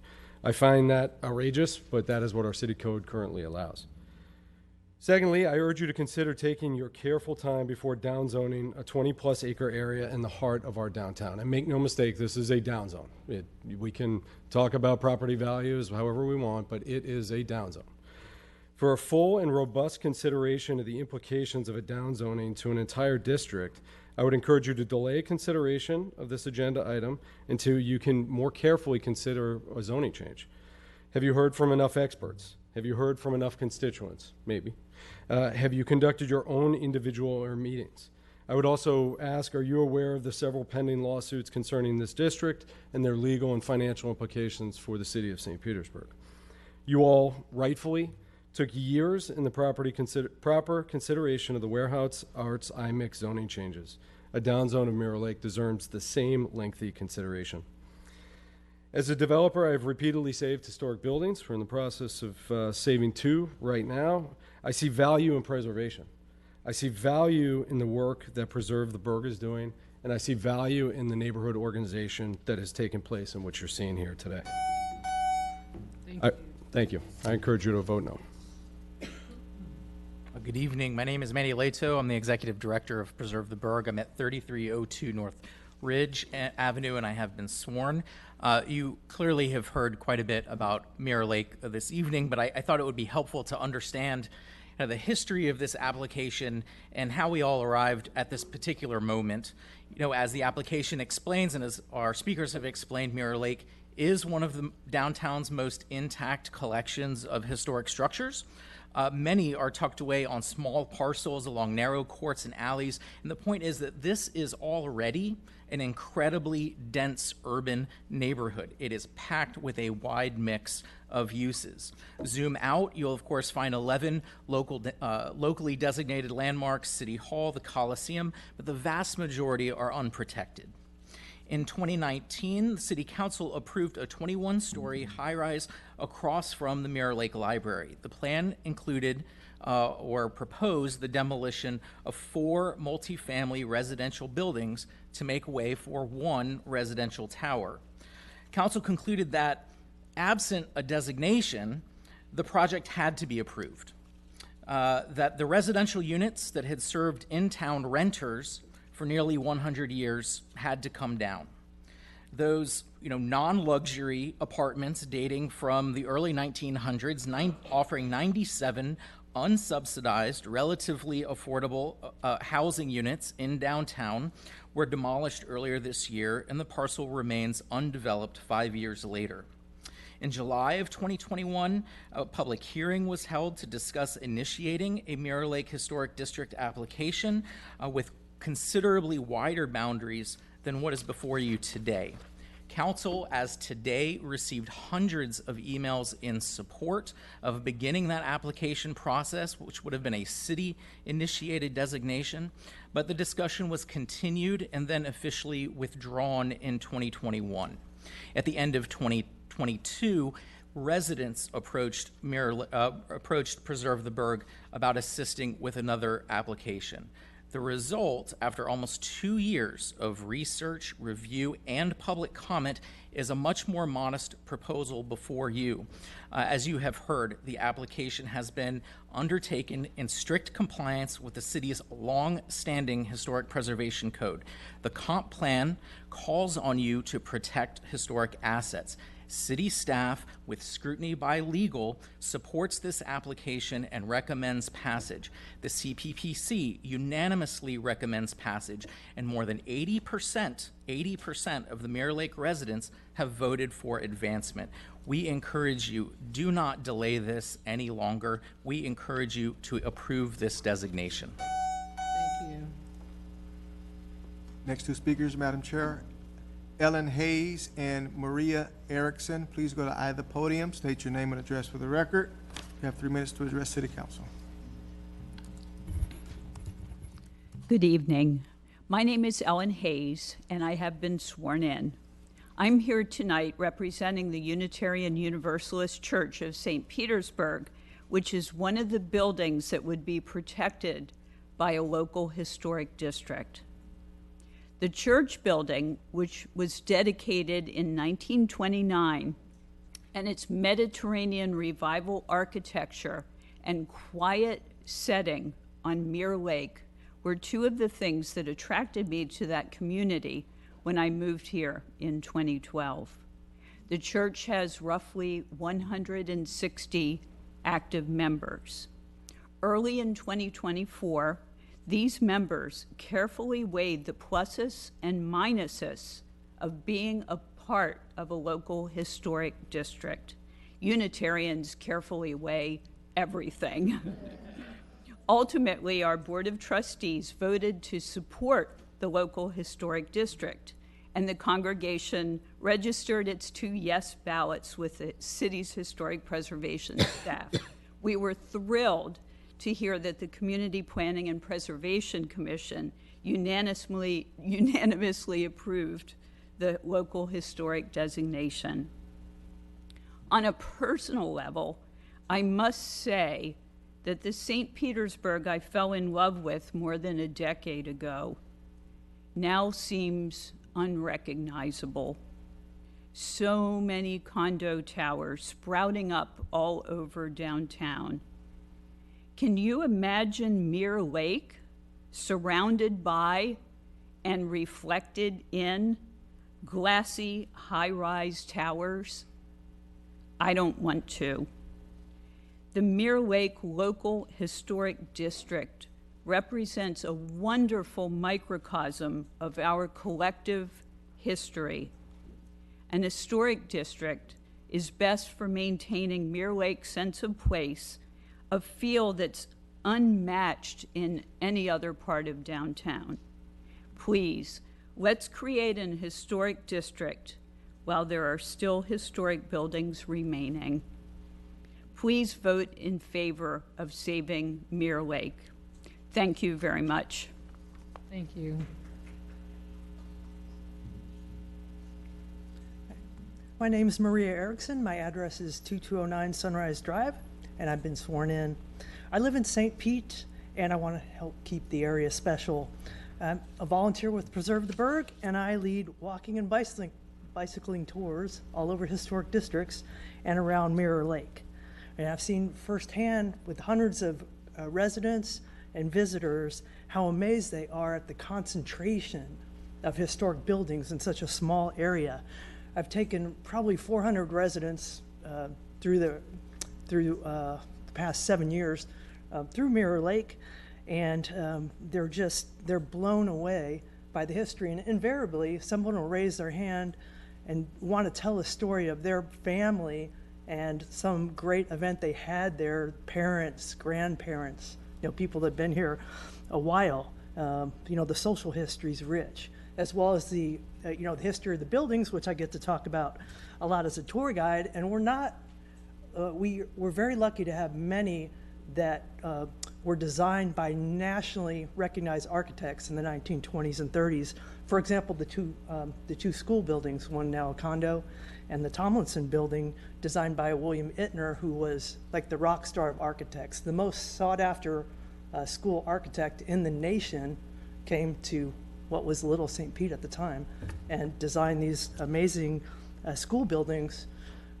Some of the most energy on my tours is we stop in front of the Tomlinson Junior High building, and after the pandemic we had a few tours there and talked about that was at risk of demolition, and people were shocked. They're like, how could this happen? Why would it happen? What can we do? Who can we talk to? So the idea that, a building like that could fall to the wrecking ball gets people really riled up. But there's a couple other, nationally known architects from the 1920s that were behind buildings like the Shuffleboard Clubhouse. Mirror Lake has 2 Kate Allen buildings by master builder Kate Allen, whom the Allendale neighborhood is named after. And also we heard about the Unitarian Universalist Church and their amazing architecture. I just wanted to share that and support the application. You're welcome on a tour anytime, and I hope you'll vote yes on this application. Thank you. Thank you. Next 2 speakers, Ray Arsenault and Robert Clusen. Please go to either podium, state your name and address for the record. You have 3 minutes to address City Council.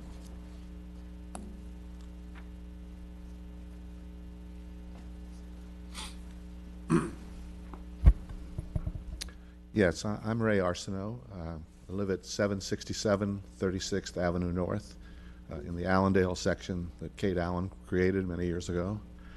I'm a retired historian, history professor, and the author of St. Petersburg and the Florida Dream, which was the centennial history of the city that I wrote in 1988.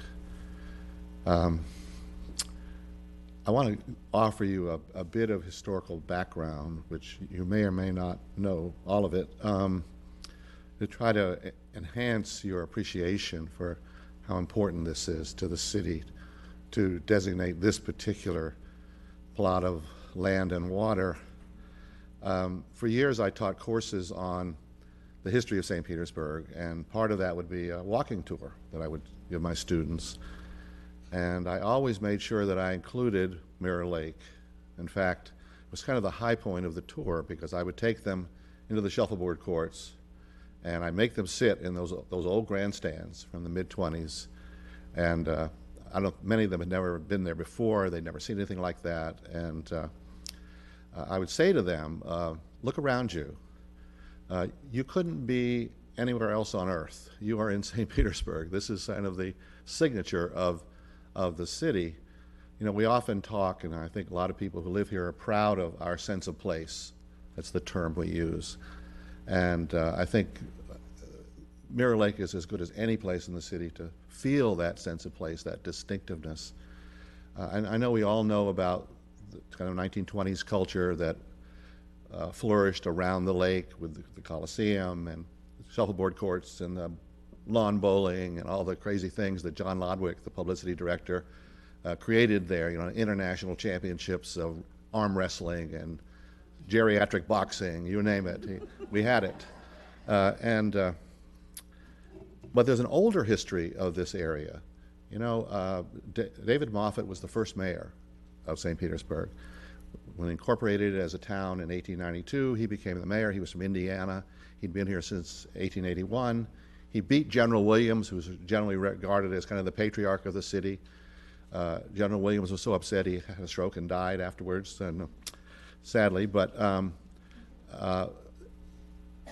the focus has often been on General Williams and on Pyotr Dementchev and their negotiation and bringing the Orange Belt Railroad here in 1888, which really created the modern city.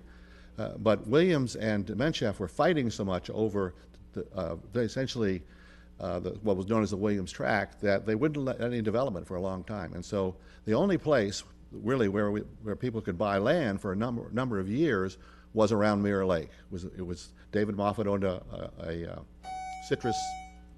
Anyway, its significance goes way back. Thank you. Next 2 speakers, please. We have one more. Who's coming? Robert Clusen. Robert Clusen. Robert Clusen. Okay. He's 4. 4. Rebecca Falconberry and Joseph Welsh, please go to either podium, state your name and address for the record. You have 3 minutes to address City Council. Joseph Welsh. Who is that? Mr. Welch. Mr. Welsh. Mr. Welsh is 4. Me?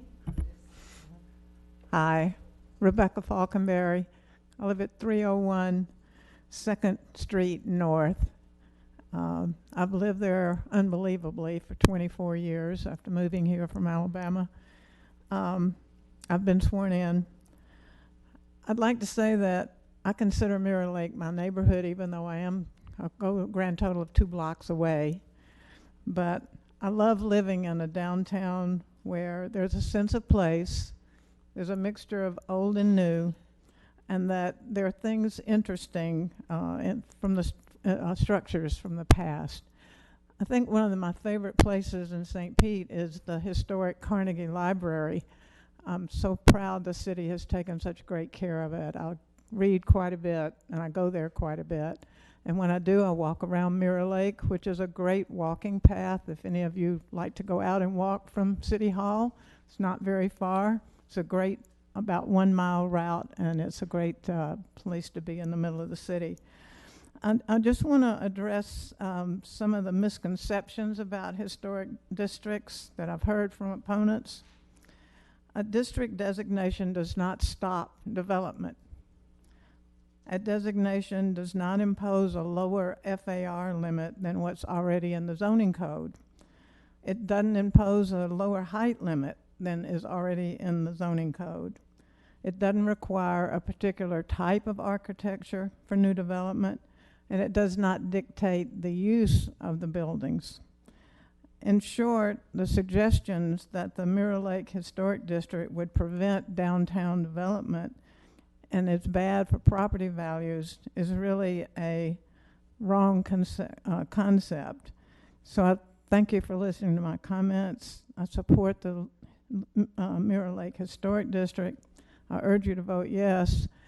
I would note that the townhouse I live in was built in 1982, so I'm almost a contributing structure. I was surprised to hear that some of those dates were that made that difference. And I'd like to give my remaining 48 seconds back to Ray. Second. Thank you. Next 2 speakers. Next 2 speakers, Matt Widener and Susan Allen. Please go to either podium, state your name and address for the record. You have 3 minutes to address City Council. You can take this 3 minutes now, Mr. Widener, and still have cross and closing. As I'm sitting there, I'm thinking, oh, that's fantastic, but it's precisely the reason why Tallahassee had to step in and pass this law against referenda. These are passionate people. I respect my neighbors. I respect their opinions. But there's a larger issue here, folks, and that is there are 260,000 residents in this community, and we got difficult economic times in front of us. We know that. And as we all know, this is downzoning, where we're taking the most valuable property in our community and we're scraping away the density rights that builders, developers, and property owners have.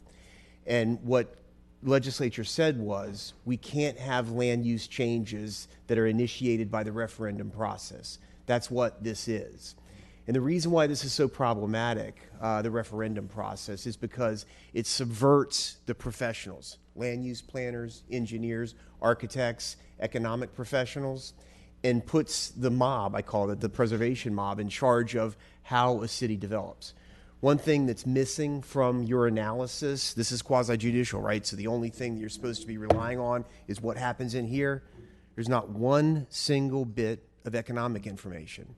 It's crazy to me to think that we would take 20 plus acres in our city's core and that you folks would be asked to make a decision that lasts until the end of time about how this economic would work. Think about that.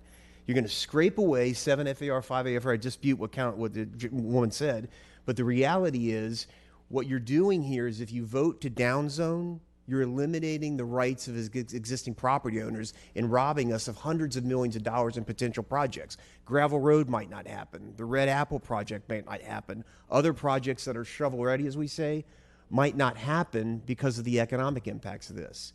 You would be removing the ad valorem impact of all those other properties on top of that. That's hugely problematic. The whole concept that this is quasi-judicial, I'll take a step back and think about that for a second. I've given you the Liberty opinion. I encourage you to think very carefully about that. The Liberty opinion says that when you sit in a legislative capacity, you should not be quasi-judicial, because it prevents you from listening to your constituents. You've had this wall up, and you've all been very serious about that. Can't talk to anybody about this because we're going to wait and see what happens right here in quasi-judicial. But the idea that you would be asked to make a permanent decision about the heart of this city based only on what you've heard right here, that's crazy to me. I want to make sure I get into the record a couple other critical points. The application itself fails as a matter of law because it doesn't have a legal description. It's a critically important point, and it's in your material right there. And you really need to drill into me about that on cross-examination. Finally, the clerk has queued up the last time this historic district was withdrawn.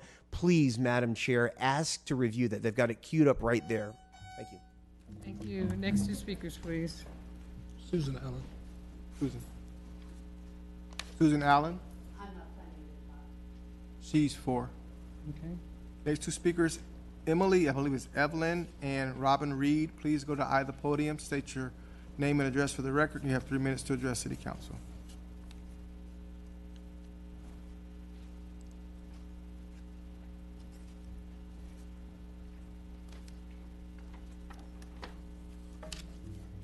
Hello, I'm Emily Elwin, and I am a professional historic preservationist with an expertise in architectural history, public history, and historic preservation.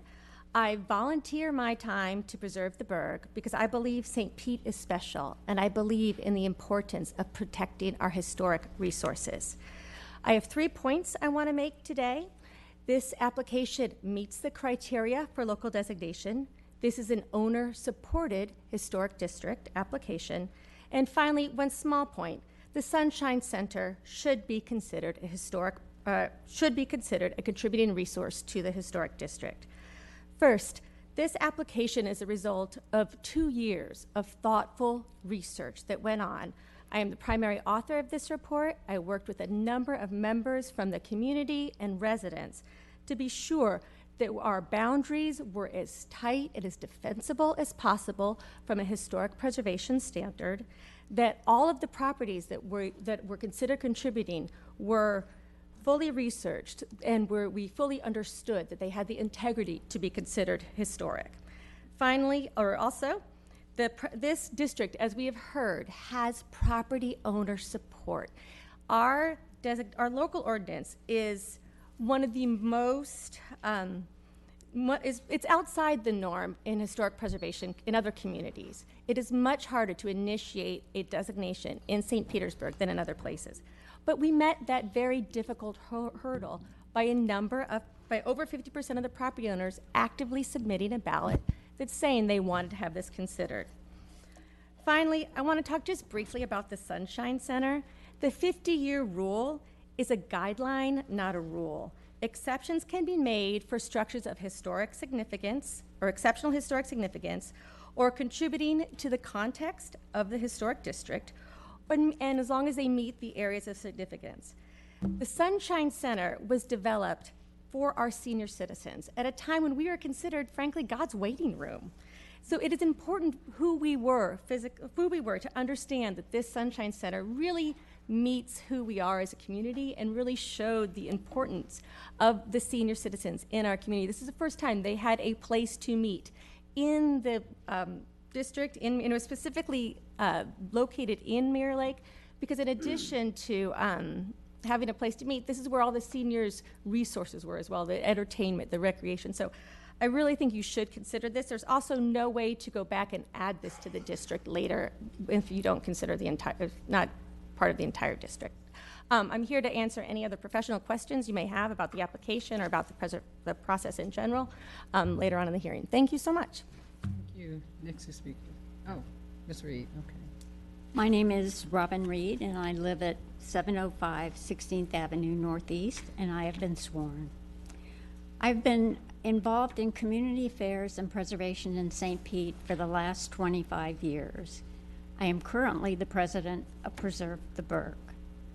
In all that time, in my opinion, no proposed landmark designation application has been more important for St. Pete than the one that is currently before you for Mirror Lake. All of us can agree about the importance of the Mirror Lake neighborhood to the history of our city. And today you have heard Ray talk about that importance and have it confirmed for all of us. A few additional points to consider just in kind of review. The process for designation is clearly outlined in the city code and was approved by a previous city council. Residents in the area acted in good faith, garnering the required support for the application to move forward. The city staff followed the process as outlined in the city code. They held the requisite number of meetings, they communicated with all property owners and others, and mailed ballots at the appropriate time. The application, when presented to the CPPC, was unanimously recommended for approval by City Council. We now respectfully request that you reaffirm the city's process for designating a local historic district, being the Mirror Lake neighborhood, and preserving this lovely and historically important area for future generations to enjoy. Thank you. Thank you. Next two speakers. Next two speakers, Madam Chair, Alexander Smith and Joe Reed. Please go to either podium. State your name and address for the record. You have 3 minutes to address City Council. I'm Joe Reed. I'm not going to speak. Okay. Good evening. Alexander Smith, 2624 Burlington Avenue North, and I've been sworn in. I'm here representing a few different hats tonight. I am currently the Vice President of Historic Kenwood, so I think it's important to come in here and speak on behalf of the Neighborhood Association that currently has 79% of the protected properties in a local historic district citywide. So, you know, we know the process really well. I was in Mr. Herman's shoes 3 years ago in 2021, speaking to you in City Council as the last local historic district applicant. And so the local historic districts matter a lot to me. I'm also a local licensed architect, so I understand the process that goes through CPPC and to have development within these local historic districts. When the applicants reached out about 2 years ago to talk about becoming a local historic district, they reached out to me to ask about how we did it in Kenwood and what is the kind of playbook that we need to follow to have this support of a local historic district. We followed that kind of playbook that we've developed in Kenwood, and you know what? We had the same results. When you compare the ballots for the last local historic district in 2021, the percentages are only 3% difference in support, which the City Council at the time praised us as a model neighborhood and actually voted unanimously to approve the local last designation that had the same results. I think it's also important to speak on my professional background as an architect. Development still occurs in local historic districts. I've based my entire career off of development because I'm in the architecture field, and I specifically focus on local historic districts. So to say that development doesn't occur in these districts is flat out false. What it does provide is appropriate development. When you look at the city zoning codes, they're written with a broad brush. We try to do our best to apply zoning in a citywide way that is applicable. The bonus that comes with the local historic district is that design guidelines are written that are specific to that district that help to focus on what is important within that area. And I think it's really important that we support this local historic district, and I ask for your support. Thank you. Thank you. For Mr. Reed's card, for the record, was he for or against? He was for. Okay, thank you. Last two speakers before we call those who did not want to speak. Lynn Marino and Gary Morino.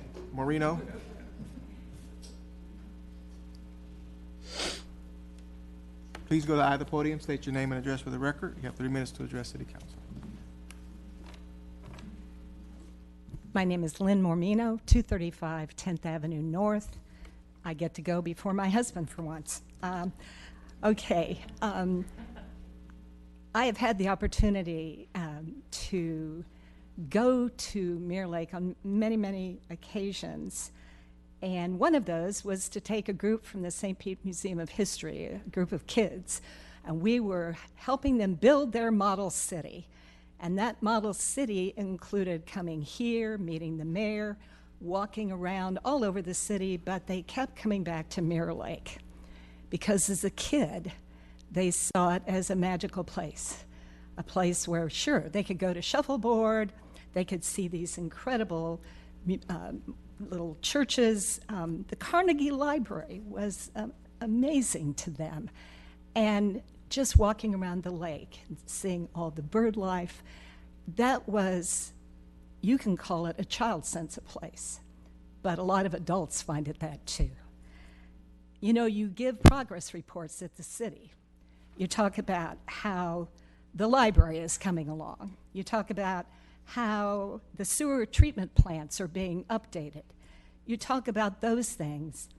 But one of the things I'd love to see in those progress reports is how we're protecting and treasuring and preserving our treasures. And there's been so much devastation in the last 2 months. People are heartsick. But when the gentleman earlier talked about the heart of the city, I would say Mirror Lake is the heart of this city. It's something that people want to hold on to. And so for all the walking tours that my husband has given, that others have given in this audience, I would say those visitors and those families and those kids will not remember condo canyons, but they will remember the charm of Mirror Lake. So I ask you to please designate it as the wonderful district it deserves to be. Thank you. Thank you. Those who. One more speaker. I agree with her. My name's Gary Mormino. I live at 235 10th Avenue North, and I'm sworn. I have taught a class in Florida history at USF Tampa and USF St. Pete for 50 years. And I emphasize how lucky we are here to live in one of the most beautiful neighborhoods I've ever seen. And where else can you find a world-class shuffleboard court with stadium seating, along with a historic library, churches, and ducks? And if the class were held at night, a tour of Mirror Lake at night is pure magic. In a world where status and prestige are increasingly defined by high-rise condos, Mirror Lake is beloved because it fits all the qualities one hopes to find in a historic neighborhood. Harmony, a sense of place, and an unhurried community. In the Florida Studies program at USF St. Pete that Ray and I created, we explored the idea of a sense of place. And Mirror Lake and St. Petersburg perfectly fit a sense, you know you're here when you see it. In today's Florida, bigger is better and the high-rise condo is king, but not in Mirror Lake. These structures tower over neighborhoods with little connection to neighbors or community. The designation of Mirror Lake as a historic district is not only appropriate, but urgently needed. Consider the Mirror Lake Library, that I find the crown jewel of this area. And remember, there was a gift from a Scottish immigrant, Andrew Carnegie. It was the People's Library. And by the way, the Carnegie coat of arms read, "Death to Privilege." So, thank you very much. Thank you. Okay. Madam Chair, these are individuals who signed up that did not wish to speak. And they are for Gail Herman, Debbie Mazer, George,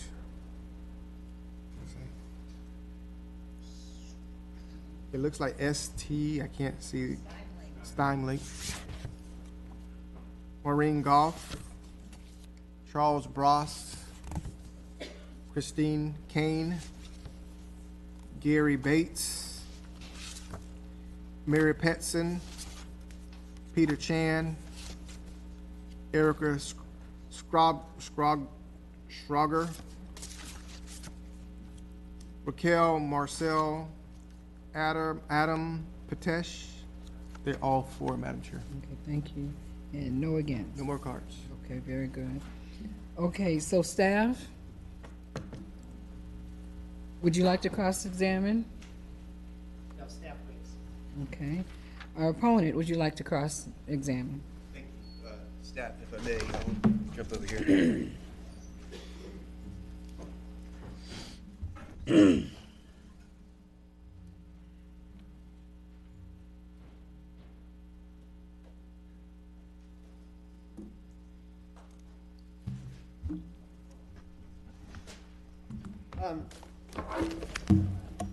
Haven't heard any discussion at all about the ballots and support, but I want you to explain to the City Council why it is that I have in my possession 6 ballots when I should have at most gotten 3. We'll start with that question. Sure. In the balloting process, every registered parcel is sent a ballot. There was an analysis by the city attorney's office related to trust when there is trust ownership, and our division followed direction from city attorney's office about how those ballots should be mailed in those instances. So, city attorney's office made the mistake in mailing out double ballots to trust properties when it wasn't appropriate. Maybe we could bring up your count of the ballots, because I count like 30 ballots around that were improperly sent out. When I'm a trustee, I only get 1 ballot. Instead, I got 2 ballots. Legal made an error in judgment if they mailed 2 ballots to a property owner. The second error relates to the remainder interest ballots. I counted, I think, 7. You have a question, Mr. Wyden? Okay. How many ballots were mailed out that were improperly mailed out? I would say no ballots were mailed out improperly. As Mr. Coburn stated, every property must receive a ballot. Every listed property owner receives a ballot. So if you own a property within a mailing and you own it with your siblings, per se, and all 3 of you are on the property appraiser, all 3 of you have the opportunity to vote. However, as it clearly stated on the ballots themselves and the information sheet that goes out with the ballots explaining what they do and how to use them, only 1 vote may be counted from each parcel. But we do provide every possible property owner that we can find per the property appraiser's information with an opportunity to do that. Now, Mr. Widener may have a trust structure that we are not aware of, but we mail something to everyone who is on that list. If it is an LLC, we find the mailing information for that. So thank you. When do I get to cut off when it precludes me from asking additional questions? Go ahead, Mr. Widener. Ask your next question. Thank you. So, remainder interest. I count 7 ballots in which they were mailed out to, on your own list, they list remainder interest, but it's basics of property law that a remainder interest is not an interest in the property. They're not entitled to a ballot. What they're entitled to is what the code provides, which is all owners. Ownerships are defined as which is listed on the Pinellas County. All right, let me stop, because remainder interest is not an ownership. It's a legal issue. We'll get to that on appeal, but a remainder interest in property is not an ownership interest that should be entitled to a ballot. I'll move to the next set of questions. In the CPPC, you admitted that the application did not comport with the essential requirements of law because it didn't have a legal description, correct? At CPPC, I said exactly that when we became aware that the application did not have that, which was well in advance of the CPPC meeting, that Mr. Coburn's staff informed the applicants that they did not have a complete application. And the application itself wasn't changed. If you members will look in your packet, you will note that there's no indication that it's an amended application. And a problem that I have is the application that was sent out, it's 202 pages long. The application that's now before you has ballooned into 312 pages long with absolutely no notice to anybody. I mean, think about it as an attorney. If an application changes dramatically from 202 pages. Stick with your line of questioning. All right. So why wasn't anybody notified that there was a change in the application? As Mr. Coburn stated, all of the updated documents were put as soon as we had them onto the website, and we were informed of that. The application that was completed with all required elements was the application that was heard at the CPPC meeting. But you would agree that the signature that's on the 312-page application that's in front of council right now is not an accurate representation, correct? Can we have staff answer that question? Yeah. Thanks. Could you restate that, please? The application that started this process was 202 pages long. It was signed by Manny Lito and Peter Belmont. When you guys amended it, you didn't change the application. You just added in, slipped in 112 pages, correct? 110 pages, right? I may have to defer to our team. We did not do an addition of that scale. There was a modification to the application that added the legal descriptions. But there's not a legal description in this application right now. You guys took a rough scrape from property appraiser data in the application. Chair, we've historically allowed the final question to continue through and this line of questioning to conclude after the 5 minutes. Okay. I just want to preserve for the record, the application doesn't comply with the essential requirements of law because it doesn't have legal description. The second one is you guys don't get the public records. Well, now you're just testifying, so.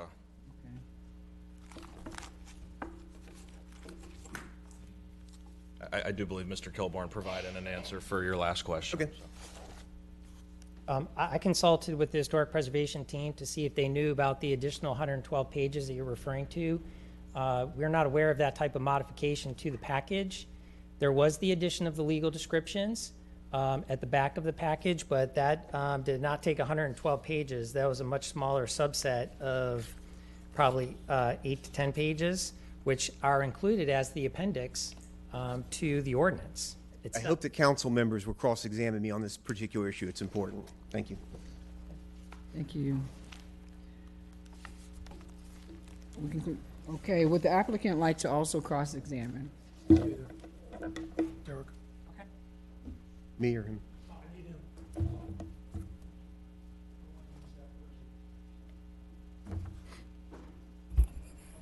Derek, just for the record, is this application complete? Does it meet all the requirements and standards? It's our belief that the application is complete, yes. Thank you.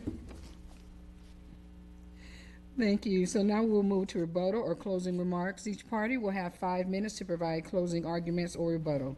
Staff, any closing remarks or rebuttal? I do have several. I just want to maybe correct a couple comments that came up during the public comment portion. Starting with a reference to advance notice for the public information meeting. The comment was that there was a 10-day advance notice. I did want to clarify for council, the city code requirement is 14 days.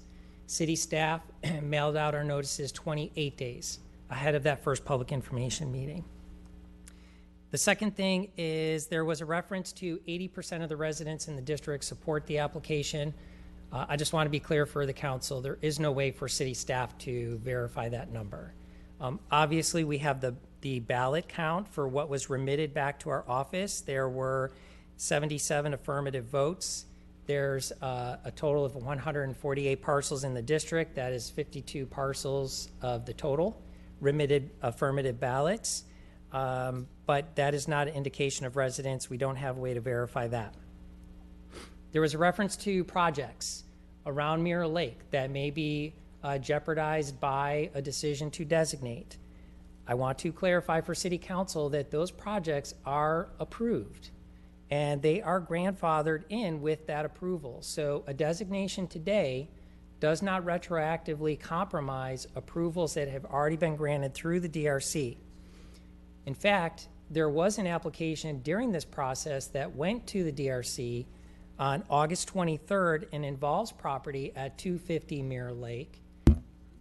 It was a request for 2 variances that included a partial demolition. I am the author of the memo from our division that acknowledged that partial demolition and also included a statement of no objection to those variances being approved through DRC. So that is a real-time evidence that change can be approved through the process. I was the author of that memo and stated no objection in my conclusions. Finally, there was a reference that city staff maybe should be the one initiating designations. Our staff are administrators of the city code. I have a fundamental belief that these types of designation applications should come from the residents up or from their elected representatives down, acting on behalf of the residents. It is not something that should be coming from the city staff. In my time as the manager of our division, I don't think that I have ever brought you an application and requested that you initiate a designation. We are available to answer questions. Council residents assist City Council when you have questions for our team. We also work on other projects. Right now, we've been answering a lot of questions about the 49% rule exemption for historic properties when it comes to flood resiliency and substantial damage. We work on other quality of life issues, legacy businesses, historic signs. But when it comes to designation, I fundamentally believe it should not come from staff. It should come from the residents themselves or from their elected representatives. And that is what's happened here. The residents came to us, asked questions, we counseled them on process, and they triggered the process, which we then administered from start to this point tonight. The balloting did not conclude with an official designation. It triggered this process. And you have the responsibility tonight, per the code, to make a decision on whether it's going to be designated or not. But it is an action initiated by the residents and will conclude with the council. And that's all I want to close with at this time. Thank you. Thank you. Does the opponent have any closing remarks or rebuttal?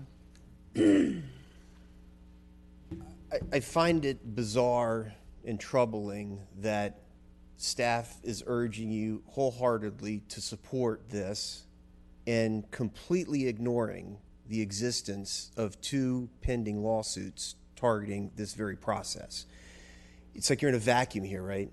So we got staff just wholeheartedly saying, go forward, support this, without even a mention of the lawsuit. Well, included within the packet that I handed out to you is the language, this is the most important language I think is there, that I urge you to read. It says, the legislature in 2023 changed an existing law and said, land use change shall not begin with a referendum. I think it's black and white. And if you look at that language and you say that I believe that I can read the language and we've been preempted, you can't support this. The analysis in the lawsuit is exactly on all 4 squares of where you recently got reversed in the Florida Gulf Coast litigation. It was city had an ordinance that you all felt strongly in, and the legislature came along and preempted you. We may not like it, I get it, but when the legislature speaks and they say you can't do this, you got to listen to what the legislature says, because it's unconstitutional not to. So for staff not even to mention that to you, not even giving you the frame of reference about that, I find deeply problematic. There's a second lawsuit pending. That's called a Burt Harris taking action. Burt Harris action says an inordinate burden placed upon a property subjects the city to liability for the burdens that are imposed. There can be no question at all but that a downzoning of the property is an inordinate burden. No question whatsoever. You're exposing the city to significant financial liability. Staff may say, hey, it's we don't know how it's going to turn out. It's true. But to make this decision about downzoning hundreds of properties without even considering that, or staff even talking to you about that, legal, not even giving you legal analysis about the potential risk there, strikes me as very irresponsible. I want you to focus on another thing when you get the packet up there, and I hope you'll show it on the screen. We've fixated a lot on just that blue line, right? And we think, hey, this is the beautiful area and this is all that matters. Staff didn't mention to you at all the site planning process, which is properties, all properties within 200 feet of that boundary are impacted by this. Yeah, let's bring that up there right there. So when you fixate on that right there, please understand that the true impact of this is 200 feet beyond there. And we saw with the lake house approval and what happened, historic preservation staff came in and they argued against approval of the lake house because it was in 200 feet of the lake.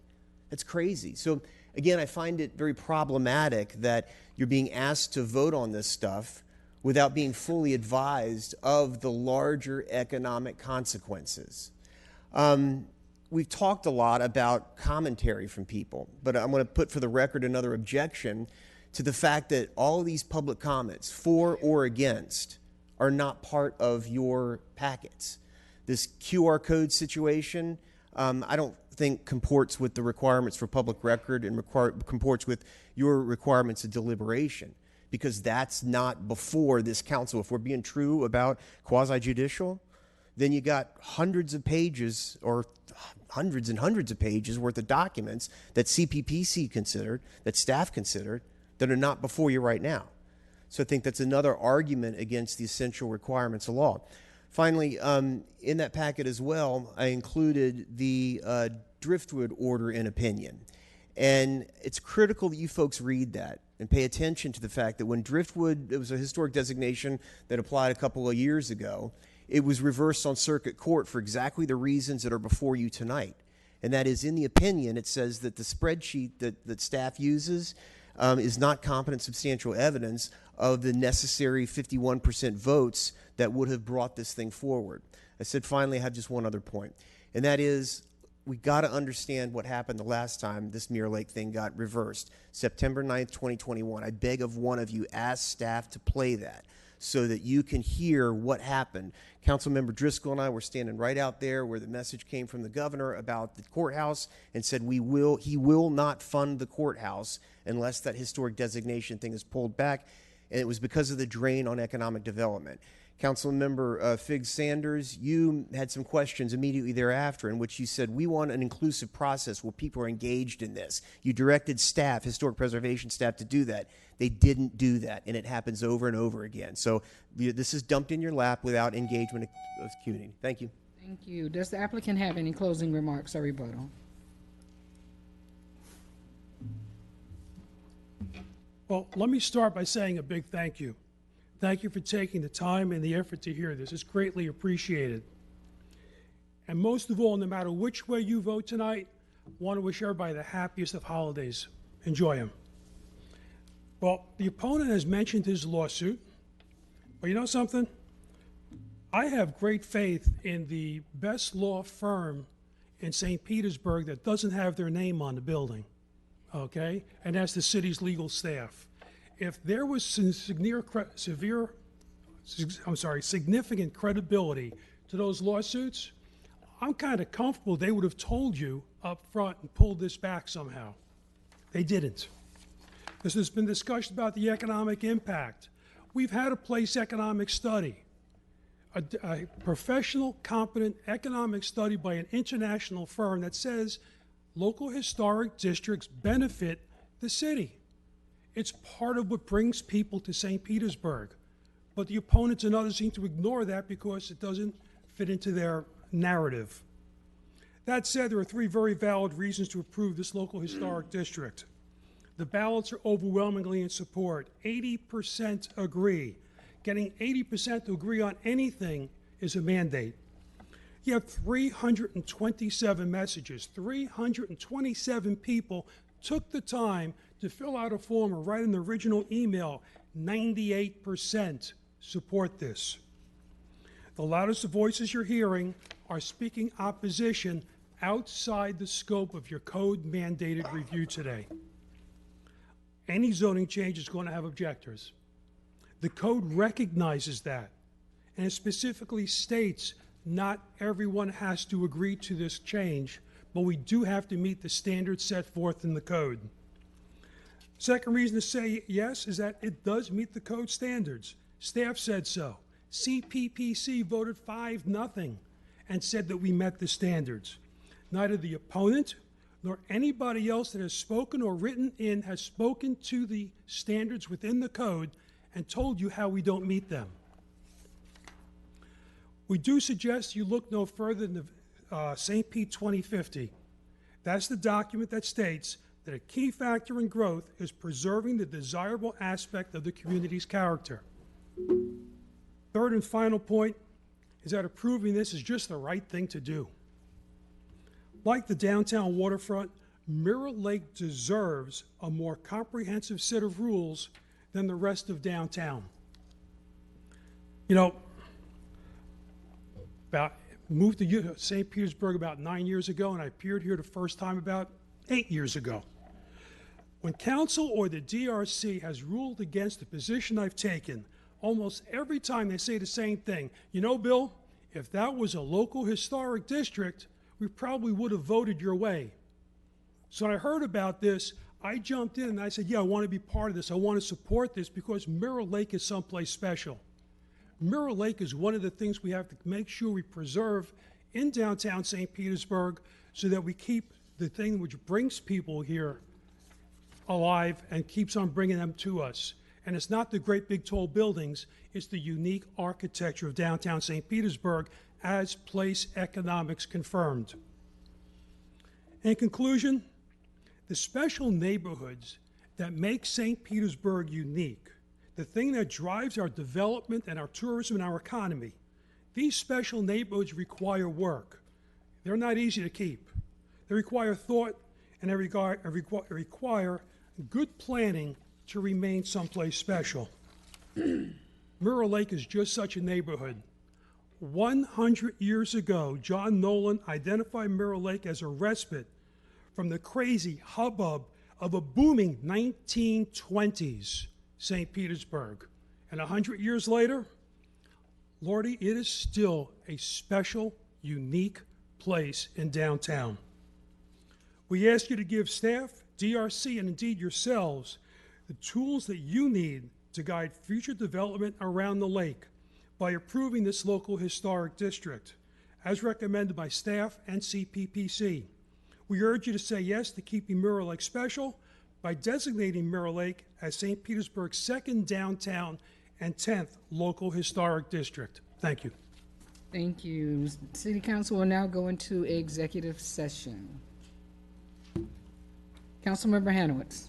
Thank you, Chair. I'm going to start with a question. Mr. Herman, at the end of your presentation, I missed part of what you said. You mentioned that something was outside of the scope of City Council. What was outside the scope of City Council? Because I didn't get that. In order to stay within 5 minutes, I script myself. That's all right. The objections, the city code calls out those 4 criteria. Mm-hmm. You got the 10, which I whittled down to 4. You have not heard an objection that spoke to those 4 criteria. We meet all the standards. We meet all the standards in there. Don't ask me to call them out again. I'll get to my presentation. No, that's just fine.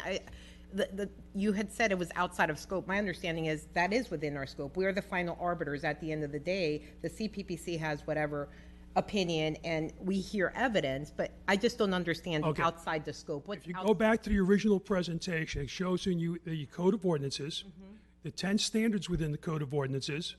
I boiled that down to 4 specific sections of the Code of Ordinance, which you would be applying here. If you give me a second, I'll grab my presentation and show you. I just, Yeah. all that's legal, so The economic impact, I just want to make sure with legal.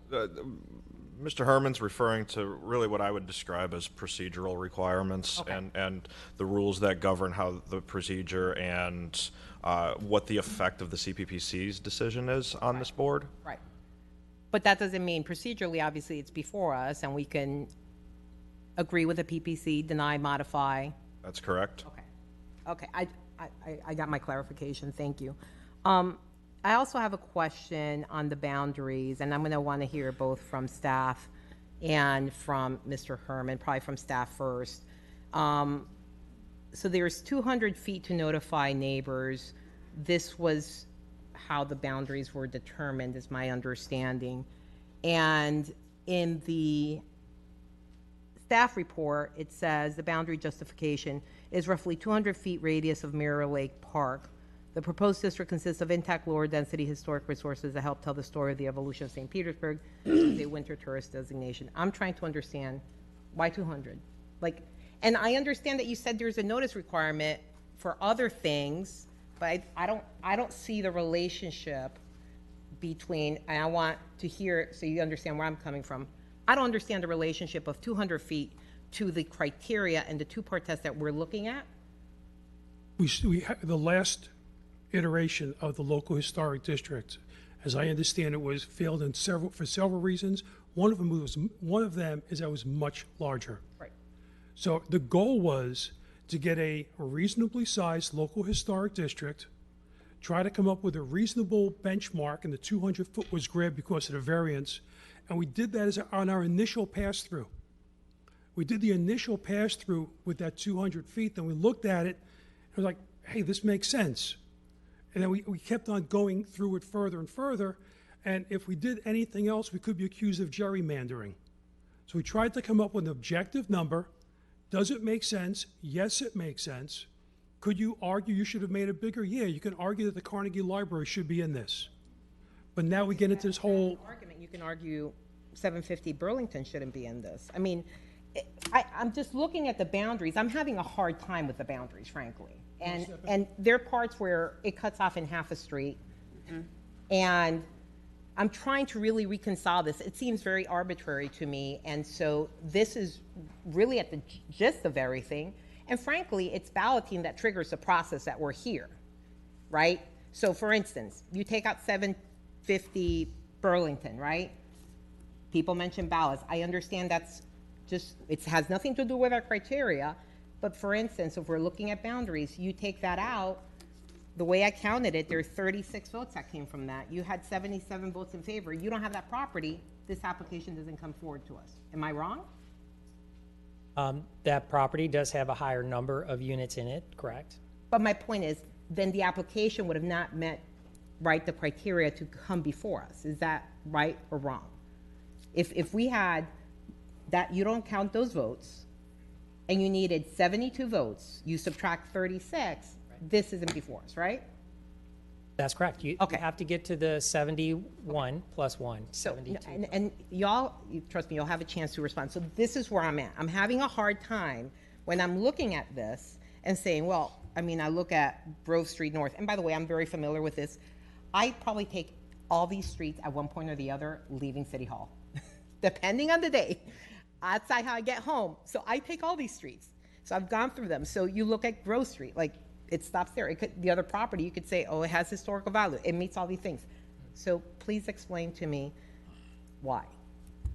I'll give you the initial answer, and then for a more technical response, I'll ask Kelly Perkins to come up. Perfect. Initially, the application that was provided to us showed the 200-foot distance. And so the reason that there is some depth variation along that Mirror Lake Drive is because some parcels are obviously deeper than others, and some are combined ownership. And so initially when it was presented to us, I think the applicant was starting with a 200-foot number, and they were grabbing any parcel that was any parcel or portion of a parcel that was within that 200 feet, and then including the entirety of the parcel. When it got to the analysis and what we look at in the staff report itself, I can have Kelly come up and maybe, or Cindy come up and just talk to you a little bit about the analysis that goes into the boundary. Typically, before they do that, typically when we're doing these, and this is something that has come up following the small local districts in the historical Northeast, we initially started doing individual block groups if a block group wanted to come forward. After processing several of those, there was some internal policy decision on our part that we would look at it more holistically, like a subdivision grouping. In this case, it's designed around a very unique geographic feature, much in the same way that Seminole Park Local Historic District was designated in Kenwood. It was the parcels fronting onto Seminole Park. And so the approach here was very similar to that in what we were looking at as historic preservation. Before you leave, you just said the parcels fronting Seminole Park. So why not the parcels fronting Mirror Lake Drive? Because the application that was given to us was asking us to evaluate 200 feet. Yeah, I think Derek addressed a lot of the issues. The 200-foot number came from the applicant, so why they chose 200 feet I would appreciate if there, and it looks like someone is ready to defend that.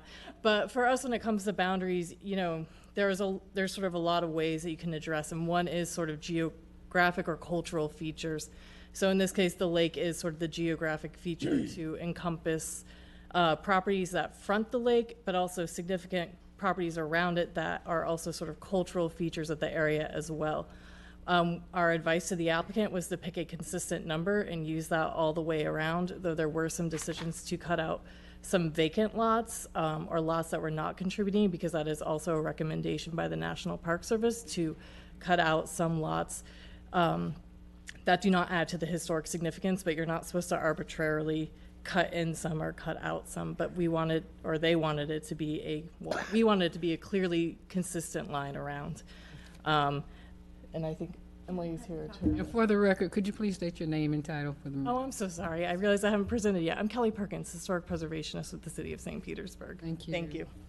And I can further address that a little bit. Emily Elwin, again, I'm the historic preservation professional, and I think Kelly actually did a really great job of what we did. One of my biggest concerns was this not be an arbitrary boundary. We used 200 feet because that's sort of an area of, you still are very much part of the lake. The lake reflects where you are. You asked about the, I believe it was the 750 Burlington building, Lake Palms. Lake Palms was very specifically designed, and when it was designed, if you'll look at the report, we really discuss how the architect and how the marketing was very much talking about always how it was part of Mirror Lake. It was designed to have the Mirror Lake breezes, to have views from Mirror Lake. So that was really important culturally to Mirror Lake. And to take it out, you would then be arbitrarily turning your boundary on like a 50-foot area instead of our 200-foot area. So we had to make sure we wanted to be consistent and definable. And once you get outside this kind of general 200 feet area, we found that the historic integrity really diminished very quickly, whether through demolitions or whether through new construction. So it really was sort of this compact area that was easily definable for me as a historic preservation professional. I was less concerned about political geomandry, thinking about where the votes are coming from. I wanted to make sure this was definable as a preservationist. And if you look at the National Register guidelines, which is what we use, the Secretary of the Interior, they talk a lot about this. So I go into great detail on this on page, I think it's 86, sorry, my glasses, 86 of your report. There's 3 pages discussing the boundaries, so. Yeah, and I appreciate that, because I know there was a previous application, boundaries were larger. Yes. I understand that this is defined as a Mirror Lake neighborhood, but frankly, I can't imagine the people that live on Grove Street that aren't included in this, and Grove Street. Or aren't, I'm sorry. That are not included in this, do not consider themselves part of Mirror Lake, and I've seen some of the buildings, they look historic to me, and they look actually as historic as some of the other ones. And by the way, I'm not trying to, pick their other ones just because I use that as an example, but, for me, it's very difficult to divide. I see those lines the way they are, and I understand where you're coming from. I have a hard time understanding how the historic part of it, and by the way, the Coliseum was mentioned in this. Is the Coliseum part of this? No, that's on It's the other not. side. It's outside of Street it. is so busy that makes a. But but that was mentioned as part of the history, and there's other history around there, so not within the boundaries. And so we've had different boundaries for this district, and I'm really having a hard time with the boundary issue. Setting aside that, on the city-owned parcels, there in the reports, and this is for Derek, I'm sorry, there's 6 city-owned parcels. There's nothing mentioned about Pinellas County parcels. Which are the 6 city-owned parcels? Are those including the Pinellas County parcels? Because when I started looking at it, it appeared that may include the Pinellas County parcels. No, the reference to the 6 parcels are City of St. Petersburg owned parcels. Okay. And the code explicitly excludes them from the balloting process, which is why the City of St. Petersburg's parcels are removed, but county and state parcels are not removed, they are included. Right. So I'm wondering, I know, and it came up in this meeting in terms, and I wasn't here for that with the state site and what happened, but that was obviously, they didn't want to be part of it. There's nothing about Pinellas County. So somehow the process was stopped at some point, or it ended, however, I wasn't here for it. The state was allowed to do their thing. Now, they're not going to be part of it, whatever. So, okay, So Pinellas County, what about those parcels? Do we know anything about it? Pinellas County was sent notification as a parcel owner.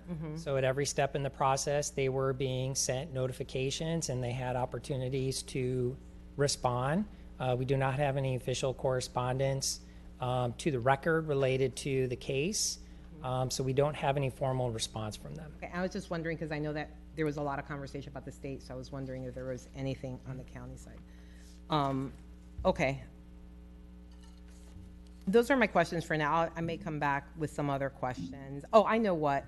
The zoning, we haven't discussed the underlying zoning. So basically what we're looking at a two-part test. Okay, we have the district part, the criteria, the 9 criteria. We have the historic integrity part. But then there is the relationship with existing and future plans of the city, which, by the way, we have not even discussed what the zoning is of that area. So can you please explain to me the zoning of that area, which I believe is Downtown Center 2, which is, tell me a little bit about that Downtown Center 2 zoning, since it's something that we are supposed to consider. Well, Downtown Center 2 is zoning category that is on the outer perimeters of the downtown core. It does allow, obviously, intense mixed-use development, commercial and multifamily residential. There are a number of projects around the proposed district that have been approved using the DC2 standards. A number of those were referred to in public comments, and I confirmed that there were a number of approvals there. So, if you are you looking for a discussion about density intensity, or? Yeah, just to make the record in terms of what the density, what the intensity is, and what is the definition basically of DC2, so we understand. This is an overlay, but that's the zoning that we're talking about. That's the underlying zoning. Sure.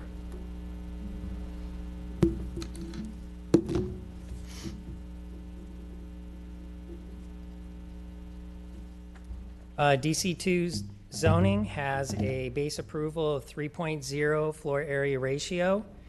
There are allowances through bonus provisions to go up to 7.0 floor area ratio.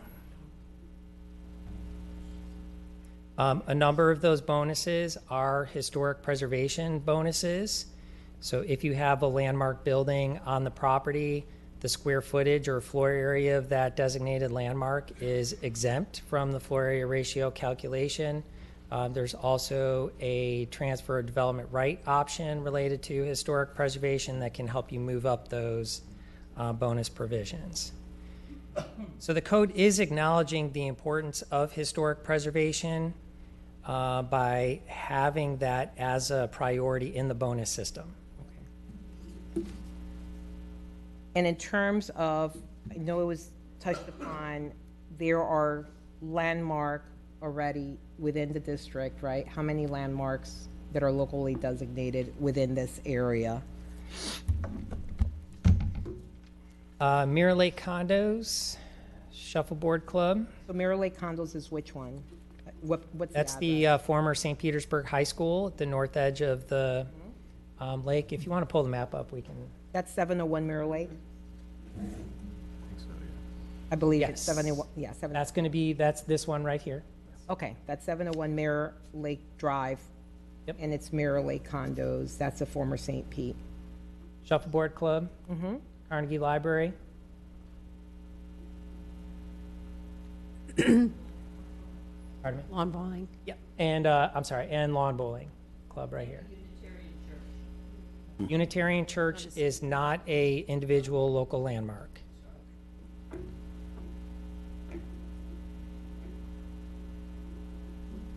Okay. And in terms of the county buildings, it was mentioned, obviously, some of the historic aspects of these buildings. Obviously, we have city buildings that have been designated with local landmark designation. The county has never proceeded with any local landmark designation in these buildings. you know of? I'm just wondering. No. Yep. Oh, yeah. We do, so there is, continue with your question and then I'll. Yeah, what I was trying to understand is, I think it's a brutalist style, and it won an award, and the courthouse. Yes. County building, That- sorry. that- I should that's have said this one down courthouse from the here. beginning. Well, there's also Right. the Pinellas County School Board owns a building on the northwest corner, right? Right, so I'm sorry I confused. I was thinking of the courthouse, it's a brutalist style and all that. So in terms of the county building, that's been there for a long time, have they ever sought local landmark designation or anything for that building? Not that I'm aware of, no. Okay, those are my questions for now. Thank you. Okay. Councilmember Driscoll. Thank you. So just to follow up on something that was just said, Derek, just stay there, yeah. When we've had other neighborhoods with local historic district designations, I know you like squares, and when we first brought forward this idea, it was in a square. This has been more tailored, and I think this is more in keeping with the spirit of what we want. But in other neighborhoods, let's say historic Kenwood, how many different times have we had the local historic district updated or expanded? Couple of times? In Kenwood, there are 4 local historic districts. They're fairly new, dating from 2017, I believe, to 2022. And those district boundaries have not changed since their original designation. And those, right, so there are 4 different ones, but that doesn't mean that there are no other historic homes in the neighborhood. It's just that that's what the boundaries were determined to be at that time for that designation. So just because the boundaries don't include every single historic home in the area doesn't mean that it's any less important, right? Or less valid. I would agree with that, yes. Yeah. I want to thank the folks who worked to bring this back. When I brought it forward a couple of years ago, we were covering a much bigger area, and I knew that, after the first time I brought it forward, I knew, I could tell we needed to do some work on this. And that's why we kind of put it on the shelf. And I'm really glad that this came forward the way that it really should, and that's by the community. And I know it takes a lot of work to get this done. So I have a great deal of respect for Preserve the Burg, the neighbors in the area, the property owners, and also our city staff and city attorney's office who worked on this. This is the most important historic designation case I will have as a city council member because of the historic significance of this area. I can't tell you how important it is to me, and it should be to everyone, that through this process, 89% of the ballots were in support. 89%. Any of us who's ever run for office before, if you get 89% of the vote, you're doing all right. That's a yes. That's a mandate. And sometimes you have to look at that and you have to pay attention to what the people want.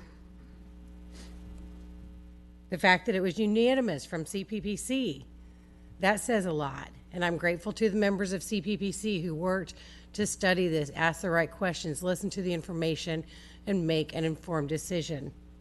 89% of the ballots were in support, and CPPC voted unanimously to approve it to move forward to us.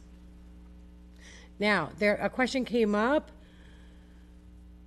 about taking more time to understand the topic and the process. But I think because I had already brought this up once before, got people talking about it, that's been a while. I can't even remember when it was.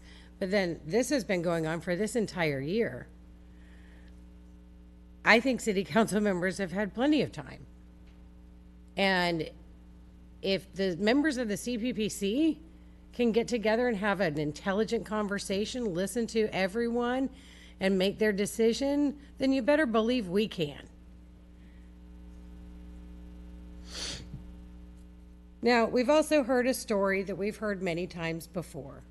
If we move forward with the historic designation, oh, everybody's going to, all the developers will pack up and leave St. Pete, and no one's going to build anything here anymore, and St. Pete's going to be a ghost town. Well, guess what? I don't buy it. I don't buy it. Because this is who we are too. We are the past, the present, and the future, and we must honor all three. We can do that by having this local historic designation, or local historic district designation, which doesn't necessarily mean downzoning. I know that that has become like this trigger word now that people are trying to use to scare everyone, but it's not true. We're still going to have development, and I, for one, am happy whenever we have thoughtful development and thoughtful redevelopment. And we have people in this room who have done just that in the past. And I know that they'll continue to do so once this is passed. Mirror Lake has a special place in my heart. I lived downtown for 17 years and walked my dogs all over downtown. But my favorite dog walk, and I'll speak for my dachshunds as well, theirs too, were the walks around Mirror Lake. From my home to Mirror Lake and back, it was just over a mile, maybe a mile and a half, to do the whole thing. And getting up there, I just really, you get a sense of what that area was created for. It was that respite, and it still is that respite from our urban life. You go to Mirror Lake, and you have all of these different trees. You have the water. You have so many birds. You can stop and check out the turtles. I mean, to have something like that in the middle of our downtown, and to have just like a place that's peaceful, it's really special. And I didn't even know it at first, that I was going there for the exact reason that it was created, for that sort of laid-back St. Pete style recreation, whether it's walking around the lake, playing a game of shuffleboard, or taking lawn bowling lessons. It's all there. And then a real neighborhood has been built around that. It's outside of the core, but still close to everything. They took a high school and turned it into condos. And yes, those of you who live in the condos, your vote counts as much as everybody else's.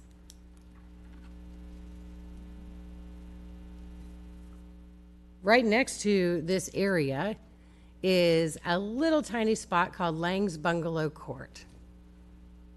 Another area that had historic designation maybe about 10 years ago. Derek, were you involved in that? Michael Demo, were you involved in that?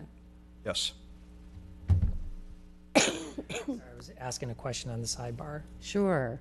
You know, as far as I know, the Lang's Bungalow Court yes. process was a little smoother, right? But there was some pushback, as there always is. And the argument then was, why would you want to save this? You know, this is just going to make property values go down. Looking at those properties, their value has not gone down. I mean, these myths have got to be busted once and for all. Because I don't think that a historic designation is going to make Mirror Lake a crappy place to live. It's going to make it even better. And it really is going to speak to what we think of our past. The lake itself is a place of historic significance. That's why, Derek, I was wondering in the criteria, For I, the response was listed as no. And with that, when it says it has contributed or is likely to contribute information important to the prehistory or history of the city, state, or nation. And the story of Mirror Lake itself as a water source, and the fact that that lake was settled like before St. Pete was even a city, I would have said yes to that particular criteria. So I wanted to find out why it was decided that that was not the case. Sure. I've just got on page 13 of the CPPC case. So I just want to be clear, you're asking why we wrote no for criterion I? Right.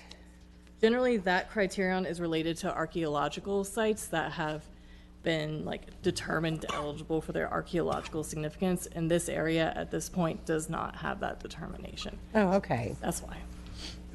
Got it. Thank you. You're welcome. So no shell mounds or anything. Not that has been identified in our prior archaeological surveys, but you never know what you can find in the future. Right. Okay, thanks. Thank you. Well, I will sum things up by saying that I'm absolutely delighted that we have an opportunity to really honor a part of our city that is so significant to our city's history long before it was even a city. And the folks who live in that area now have spoken. I think we should listen, and I think we should give them the opportunity to create even more of the neighborhood that they've always wanted and that they have right now. Thank you. Thank you. Councilmember Gabbard. Thank you, Madam Chair, and thank you to everyone who came out and spent your evening with us, our last evening for 2024 together. So we always appreciate seeing our residents here. And I will say, because, very much remember where we started with this the first time that this came along. And while I had similar questions about kind of the boundary and how we ended up where we are today, I definitely think this boundary is much more reasonable than where we were all those years ago. So I do, still have some questions, but I'm much happier today than I was when we saw this last time. So I'm going to start with, I want to ask the question about the comment in the staff report on page 12 about the Sunshine Center. I think that that is an important piece for us to discuss because, Derek, correct me if I'm understanding this wrong, sure. But you are proposing as the staff that this be non-contributing. However, the CPPC and the applicant want it to be contributing. What is before us today has it as contributing. Correct? That setup is all correct. Yeah. Okay, and so then you have some, very clear verbiage in here as to why, specifically to the age and all of that. So can you just kind of explain a little bit staff's rationale for why you think that is non-contributing? Sure. It's very straightforward. In city code, under the criteria for designation of property, opening paragraph D, the sentence says, as part of the first test for local landmark designation, a property proposed for designation must meet the general 50 years of age requirement. The building is 3 years short.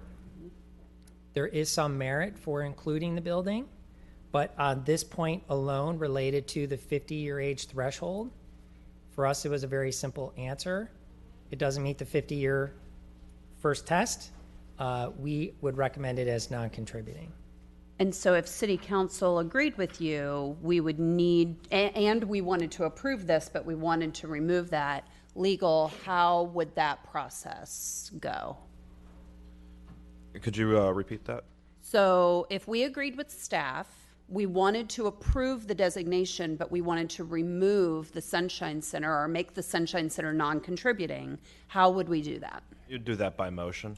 Okay. That falls squarely under the term modify in the procedural rules for the council decision-making process. Okay.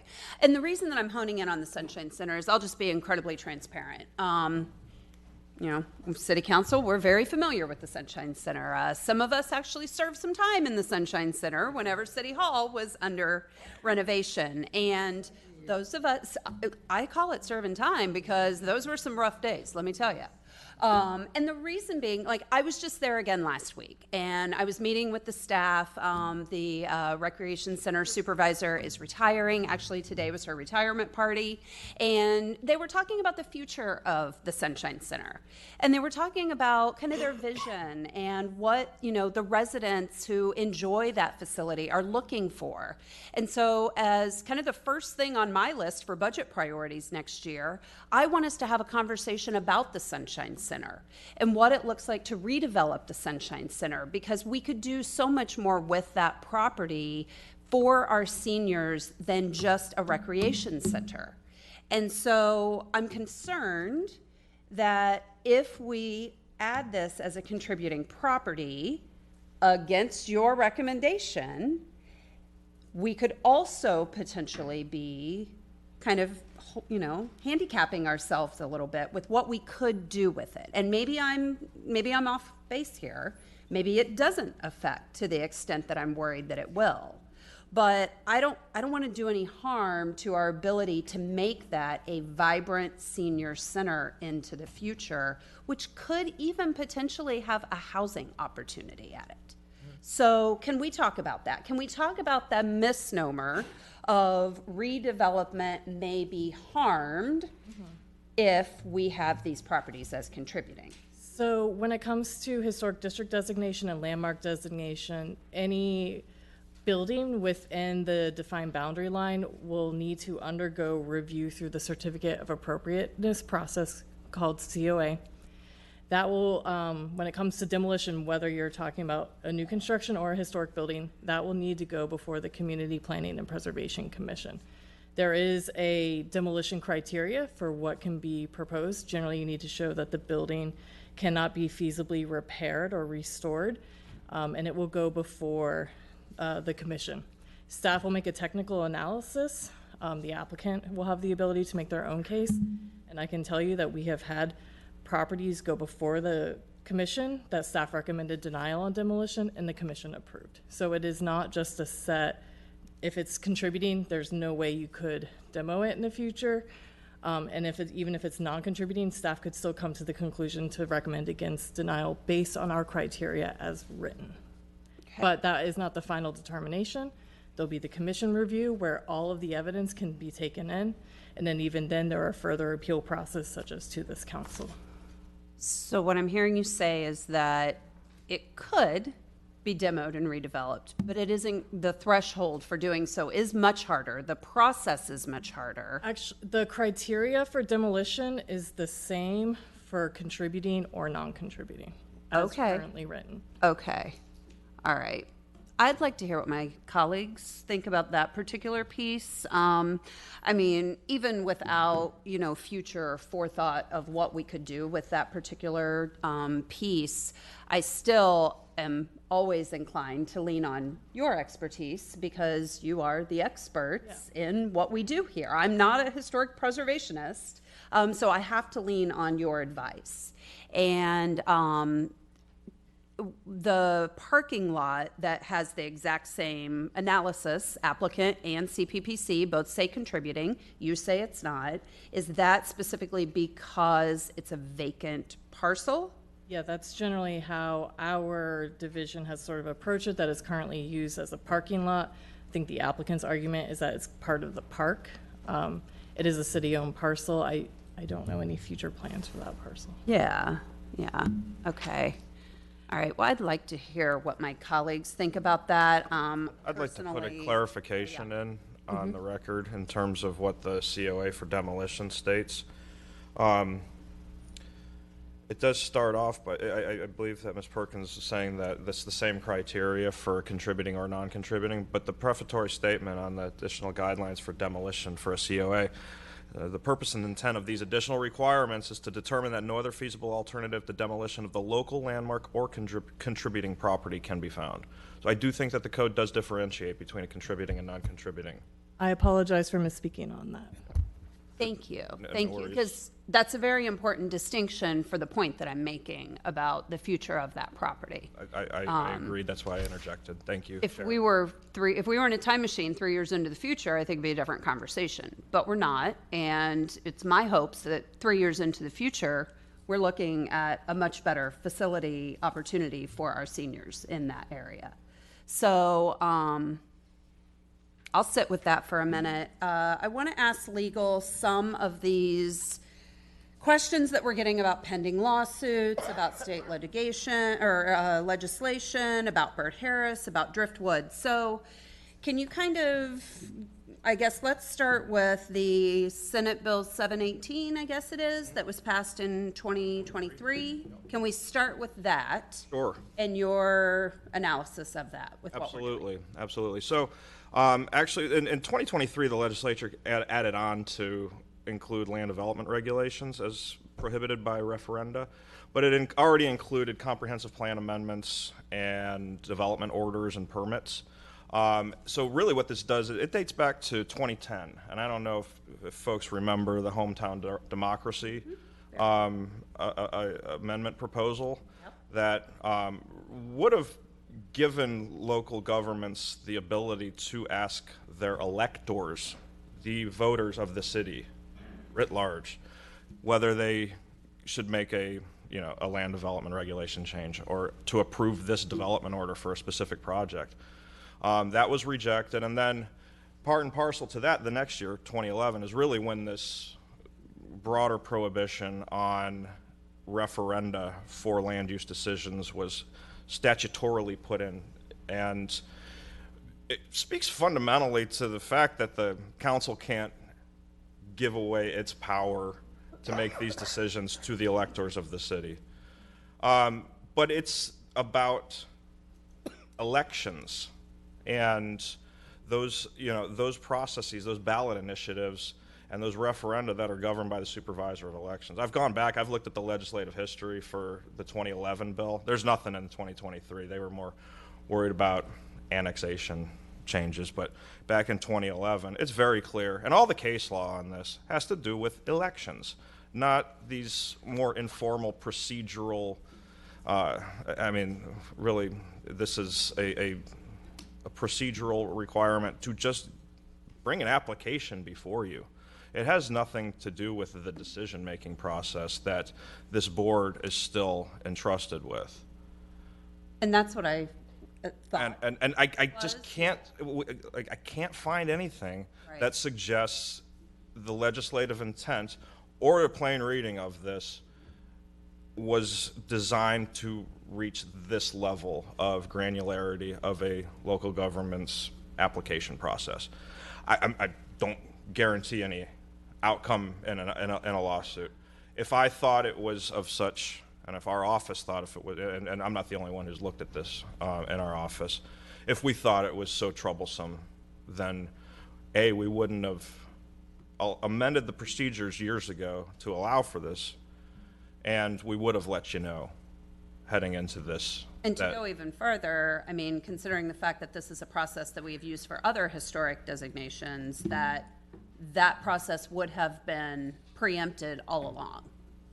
I think where that would have come up, and I do believe it did come up, and it was in the Driftwood process, and the city lost on a technicality. It was a narrow. The order speaks to the method that we received the ballots, and the city used a spreadsheet to document and missed some stamps. There's a timestamp. The legal argument from the city was that the time on the spreadsheet for receipt of a ballot constituted a timestamp, but nope, the judge really wanted to see that stamp. Yeah. And that was it. That was the only thing that the order spoke of. It didn't get into the rest of the ordinance. Had it, you would have seen other amendments to the ordinance responsive to that order and opinion of the court. Well, and I very clearly remember sitting here on City Council debating that very same issue and voting no on Driftwood because of that concern. I don't see that concern here, but it was brought up today, so I just wanted to ask to make sure that it wasn't something that we were reenacting. Burt Harris, talk about Bert Harris. Okay. So there is a pending lawsuit on a Bert Harris claim. I'm not going to comment much on the merits of the pending litigation. I think that there are certain procedural requirements that are are ongoing right now that this council's doing that, quite frankly, are clearly required to have occurred for such a claim to be taken. As to the merits of, I mean, I'm happy to dig into and just basically talk broadly about what the Harris Act is. I mean, it's a takings light, basically. It's a state cause of action where if an act of a local government inordinately burdens the existing use of a property or a vested right to a specific use in the future, that prospective aspect of it, then it's compensable under law. There's a ton of pleading requirements regarding that. It's a fact-intensive inquiry. It's not speculative.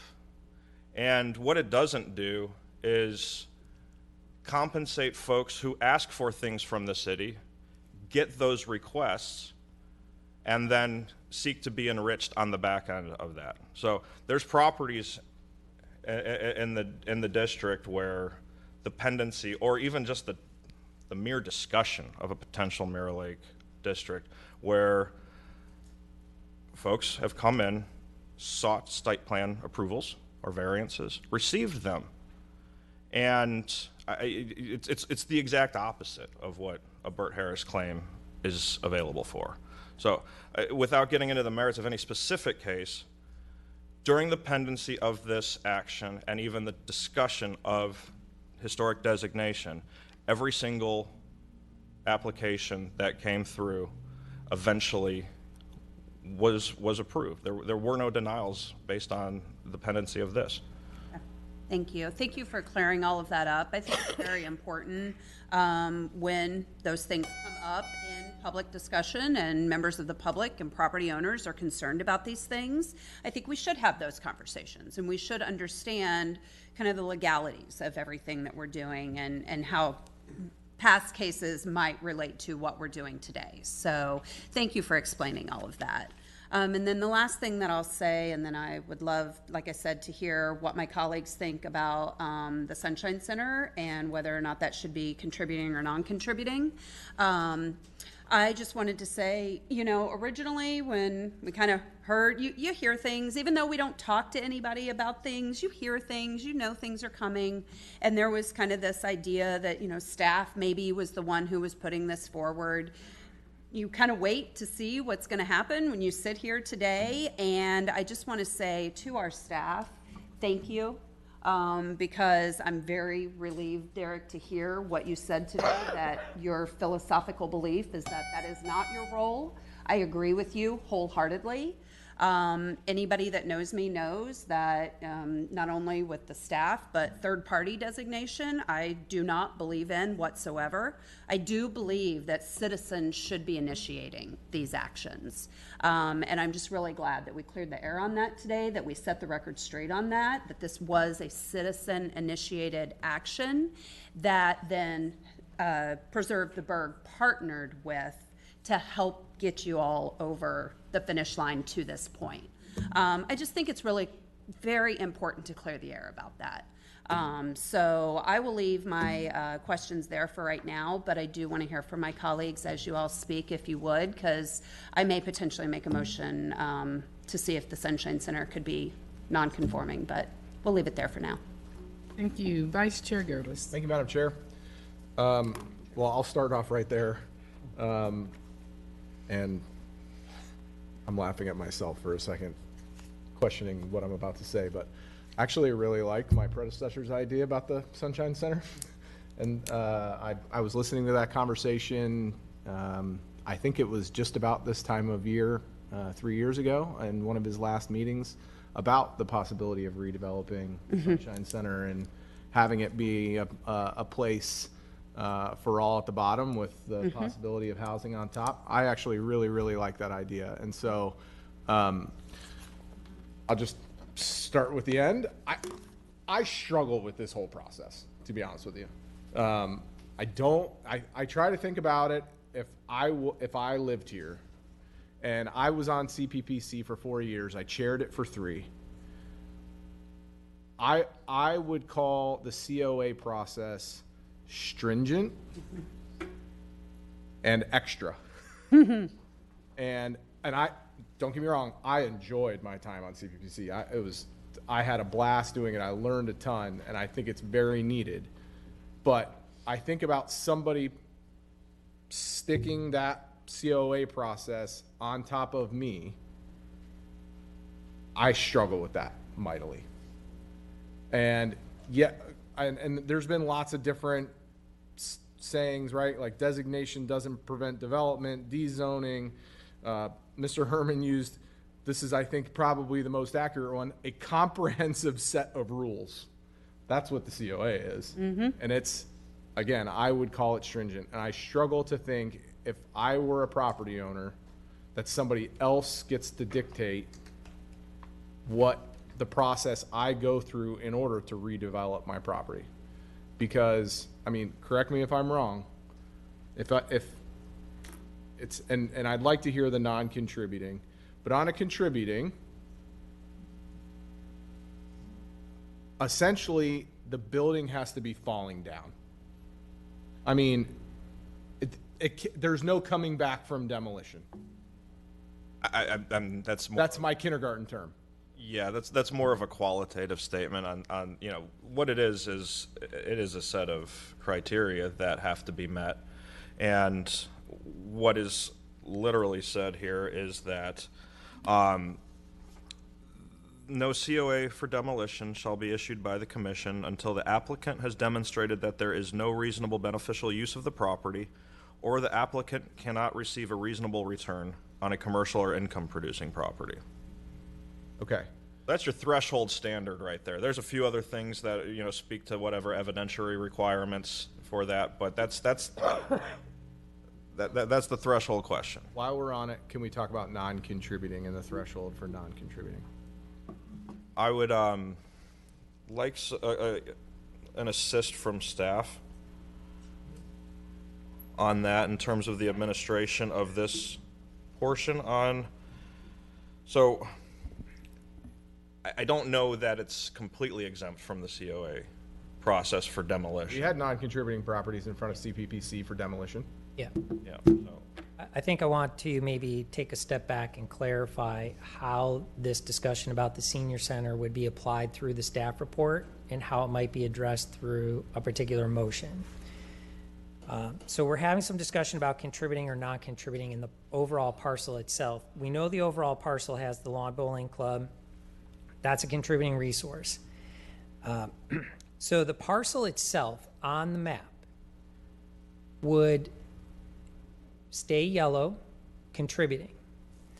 On page 10 of the staff report, at the bottom of the table under 4th Avenue North, 536 4th Avenue North, St. Petersburg Lawn Bowling Club is identified as the only historic resource for this particular parcel. We do note that the property also contains the Sunshine Center. So what that means is if there was a development action proposed for the parcel and it was approved in accordance with staff recommendation, we would come into this table and we would see only the Lawn Bowling Club is the contributing resource here, subject to that enhanced review, and the senior center would be reviewed as if it was a non-contributing resource, even though the parcel is identified yellow as contributing. This line in the table is what clarifies the distinction. If the Sunshine Center was subject to the full contributing resource review, it would be line itemed separately here, in addition to the St. Petersburg Lawn Bowling Club. Okay, so I go back to my original question of the difference between non-contributing and contributing when it comes to a COA or demolition. So the COA, it is reviewed very similarly procedurally, but when the analysis is being performed, obviously the importance of a non-contributing resource is considered individually less than a contributing resource, so there is a perceived amount of flexibility that can go into that determination that is not at that heightened level of a contributing resource. Perceived. Yeah, and one of my technical staff might be able to add additional clarification to that. I mean, I am basing this on my experience of CPPC, where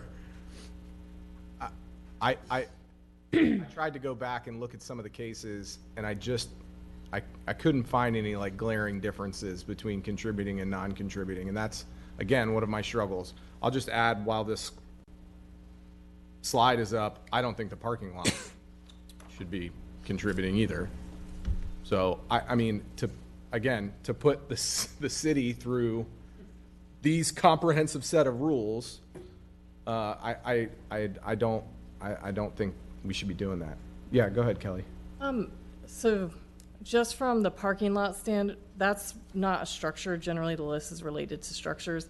So no, that parking lot would not be considered a contributing feature to this district because the parking lot would. Yeah, I just thought I'd add my. As staff has also recommended for another parcel that is primarily a parking lot. So that we are being consistent in that they were not called out as significant features of this district. Yeah, I'm just really struggling with this whole thing, and I appreciate the downsize of this compared to the last application, but essentially to have properties or pieces of parcels on here that shouldn't be contributing factors, that have to go through a process, and then, I mean, just transparently for one building to really dictate the entire district, I'm struggling with. And so 9 times out of 10, I am deferring to the council member in something like this. I'm really struggling with this one. And maybe I'm in the minority, but I try to think about if I were a neighbor, and I just wouldn't want it. So I'll leave it there for now. Thank you, Madam Chair. Thank you. Councilmember Driscoll. Thank you.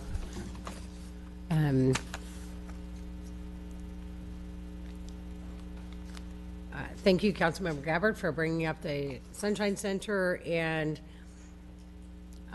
especially its future life and what plans we can put together for that. Sunshine Center has been on my list of budget priorities every year since we left there, and I have new energy and optimism that we will be able to get on a good road with improvements there in the coming year. And really, my issue with having the Sunshine Center included is that it's not 50 years old. So, I mean, Derek and his team, they have this specific threshold, and it's pretty much black and white. So I don't think that the Sunshine Center should be included, but it sounds like the way that Derek is explaining it, it's actually the Lawn Bowling Club, and the Sunshine Center happens to sit on it.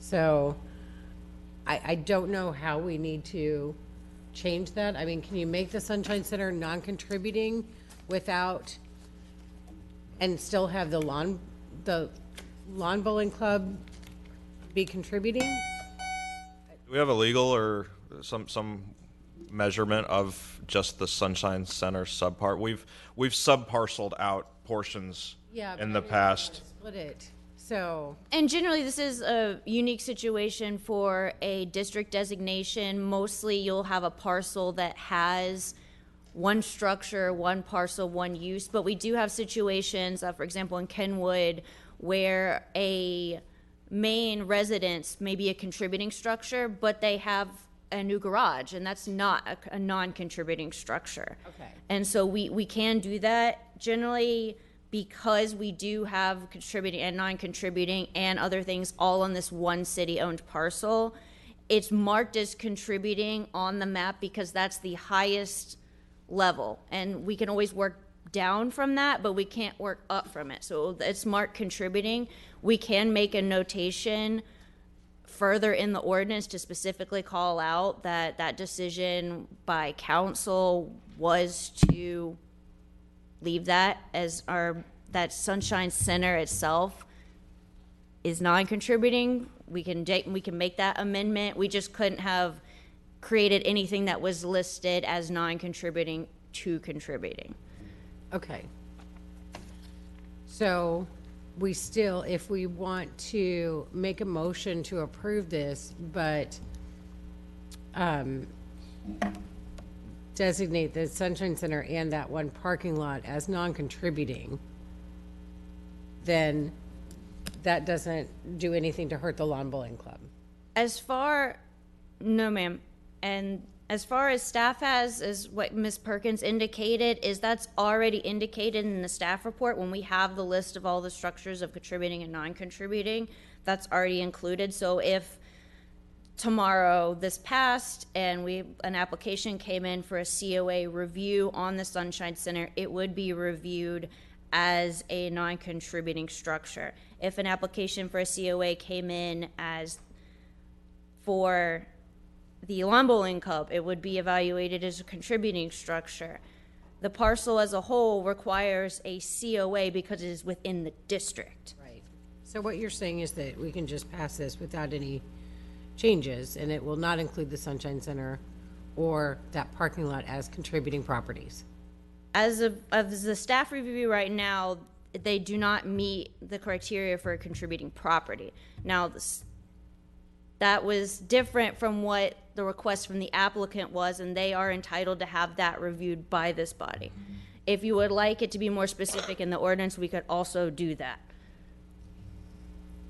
I don't know, just tell me what to do so that the Sunshine Center are non-contributing. Michael? Just see. Okay, so just as a recap, the Exhibit A to the ordinance shows the entirety of that parcel as contributing. A special motion would have to be made that would call out, and I believe that the ordinance of such detail, Mr. Kilborn, that a non-contributing structure and alone would be sufficient. Okay. So the motion would be to state that the Sunshine Center structure and parking lot is non-contributing to the Mirror Lake Local Historic District. Do I need to give the parcel ID? I don't believe so. That's why I asked Mr. Kilborn about a non-contributing structure alone.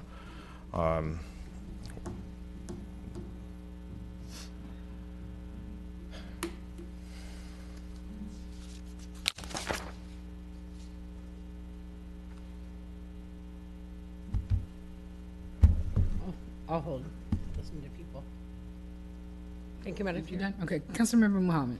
Thank you, Madam Chair. Just real quick weighing in, I would be supportive of a motion to have the senior center added, I don't know if added or removed, have it non-contributing and following staff's recommendation. Just wanted to respond to the inquiry. Thank you, Madam Chair. Thank you, Councilmember Floyd. Thank you. I'll start with the senior center. I guess my first question is, and I know the answer, I think I know the answer. You know, if we decide something's a contributing, sorry, it's been a long day. We decide that something is contributing to the historic district, like the senior center. We're not dictating its use at all. So it's easily something that could not be a senior center, like pretty soon after. Yes. Obviously, historic designation does not dictate Yes. use of a property. Okay, and I asked that question on purpose because I do not believe that that building itself, with its architecture and its age, are historically significant to this area. And so when we're saying like we're going to protect something, it's like about the building. It's not about its usage. And I heard the advocate say that you know, it is important that there's a senior center there, but you know, we can't guarantee that it'll be a senior center. Honestly, if there's not a senior center there, you should probably come and yell at whatever city council is trying to get rid of the senior center, because that's where a senior center should be. But that's another thing completely. So literally for that reason, I don't think it should be included. Like, it's just not a historic building.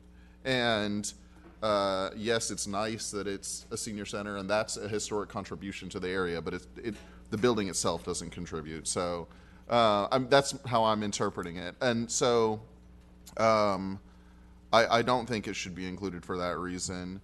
I did have other questions about the legalities, the lawsuits, but those you've answered sufficiently. I have run across, I think it's Bert Harris issues before. You know, I'm not personally concerned about that in this situation. I think it would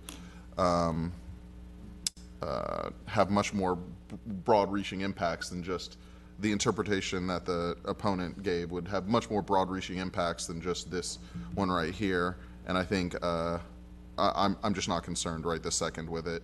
But one thing I do want to get across as someone who represents a historic district is that I am always happy to listen to the community that comes out and asks for it. And I support historic preservation, but we've had problems, and I want people to be aware of this. Like, there has been problems in historic Kenwood, and Councilmember Gertis is absolutely right. Like, with the COAs, like, there are people who are really struggling with them, and there's a lot of people upset right now, and I know everybody who's interacted with Kenwood knows, like, I'm not saying that I don't support historic districts for that reason or anything. I just want, you know, the community, while we're here, to be aware that, like, it's not been a utopia afterwards. It's been something that you continue to struggle with afterwards, getting historic designation. And I think that's why you see some dissent, like, existing at all, is because they know what kind of hoops are going to have to be jumped through. And it will apply to people who live in condos, because the outside of your building will need renovations at some point, and you will have to go through that COA process. You know, I don't know what the process looks like for your condo association, but it may be that you have to hire help to get through the COA process. That's one reason why, also to Councilmember Gertis's point, I'm not super concerned about the city having to go through the COA process, because the city is, like, going to have the expertise to get through it. Yeah. Oh, okay. Yeah. So, but yeah, I just want people to know it will be tricky to deal with. But I generally, you know, do support historic preservation. So, like, I'm not really struggling with this too much. I know, like, we've already heard the words appeal from the opponent. We've already, we know what's coming. I have to trust our legal team to handle anything like that, and some of the outside issues that have been brought up. I am going to lean on them to get us through that. But as far as the application that was submitted to me today, I'm pleased with it. And I guess I will, let me look at my notes. Yeah, I'll leave it there for now. Thank you. Thank you. Councilmember Hanowitz. Thank you, Chair. I'll first address the Sunshine Center. So here we are making a decision for property owners that don't want this to apply to them. We actually have sat here and want to exclude property that we own, and I have a hard time with that. And if a court would see that, I think they would have a hard time with it. The conversations in terms of excluding, and by the way, we excluded the state of Florida property because we wouldn't get the courthouse. So they get a pass too, and we're gonna get a pass. And I have to mention that. And I just think it's a thing of fairness. I think if you were the person that was on that side and people were making arguments like that, you'd be like, what? Are you hearing yourself? So frankly, I think it's non-contributive, but that's not the point. The point is the process and what we're doing. And I'm just, that I have to say out loud, whatever you do is going to be fine, whatever you want to do, but you have to be consistent in terms of, if we're going to apply this to the district, then apply it to the district. And then the city has to deal with it, period, end of story, because other property owners are going to have to deal with it. And so they're going to have to go through the process, and we should go through the process because we're the ones that write the code and we're the ones that are making the decision, and we should not be excluding ourselves from the process. I don't care what the plans are. I would like to see the Sunshine Center be something else, but that's not fair to other people who want to do something on their property. So that, I just can't. I love historic preservation.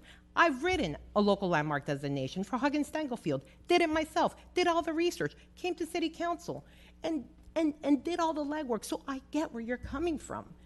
I absolutely love the fact that citizens go and want to protect their neighborhood and want to protect historic assets. I get that. What I'm having a hard time with is how this has come before us. I do think parts of Mirror Lake are absolutely historic. But the process in terms of picking out what, if it's 100 feet or 200 feet, that logically to me isn't clicking. Historic Kenwood, and you have straight lines, and you go into a neighborhood, and by the way, typically they're just all single family homes. You know, if in historic Kenwood had a block of, 20 bungalows, and then there was one condo there with 40 homes, and maybe, they didn't want it, guess what? And so they're so different. It's such a different analysis to me looking at this and the layout of the land. And frankly, I think the majority of Mirror Lake, this whole area, to me, the majority is protected because it has those local landmarks. And a lot of these buildings, if you wanted to get local landmark designation, you could. So I am really struggling, again, with how we have come up with this. And then hearing us try to opt out of it, that bothers me. And I had to say that. I am struggling with this. I would love to give the Mirror Lake a local landmark designation. I'm just not sure this is the right way in terms of how we define the boundaries. And knowing that it could be one property that changes whether or not this is before us or not. And that's how the boundaries were picked. That I'm having a hard time with. And I don't think we've had another application where you do have a majority of people that agree, and it's not just one property that may change whether or not it's before us. So in terms of fairness to everyone, and I understand not everyone's going to agree. That's the process. But I'm not going to be able to support it like this, and in terms of us having a conversation of opting out, I'm having a hard time with that. Thank you. Councilmember Gabbard. Thank you. And to that point, Councilmember Hanowitz, I kind of sidebarred over here with Heather to ask her, because I'm sitting here in my head thinking, okay, well, my justification for bringing this up is not only about the future of the Sunshine Center, but the fact that we have staff recommending to us that it should be non-conforming. The parking lot should be non-conforming. Why is that? Is that consistent? Okay, so then you go through the list of the other non-conforming. So my concern was, okay, am I trying to put us down a path that could potentially make it seem as though, rules for you, not for us, right? So I don't want us to go there, and that is not my intention.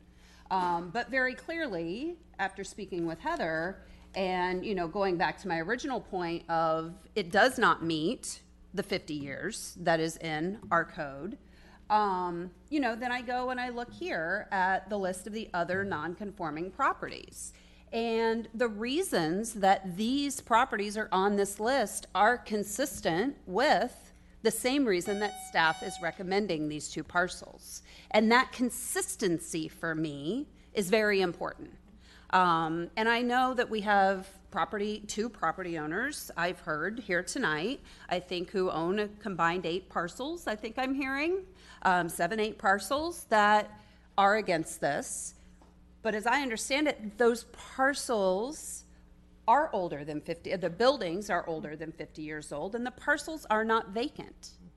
So there is a consistency with including those as contributing properties and not if you agree with this being the boundary. And I completely understand your point about kind of the arbitrary nature of the boundary. I'm still not 100% sold on that either. But I am, for consistency purposes, sold on the idea that if it is not 50 years, it is a vacant property, it would meet this same criteria of the other parcels that are already in the non-contributing list. So I just wanted to kind of address that because I was spinning up that same concern of like, I said this, but now am I creating some rules that seem out of boundaries? And after going back and reviewing it, I feel confident that we are in line. If this were 3 years into the future, I would have never even brought it up. So I just wanted to kind of explain my rationale for that. So with that, I will go ahead and make a motion at this time that we look at the staff recommendation of the Sunshine Center and the vacant parcel, or the vacant parking lot, and make those two non-conforming. And can we add to that motion, please, council member, a parcel ID number? Do we, can? Hold on. How do I do a parcel ID number on the Sunshine Center when the parcel is Part of a parcel ID number, so. part of a, you want me to go dig for parcel ID numbers? Well, Give me a I second. believe. It's on page 12 of the CPTC backup material.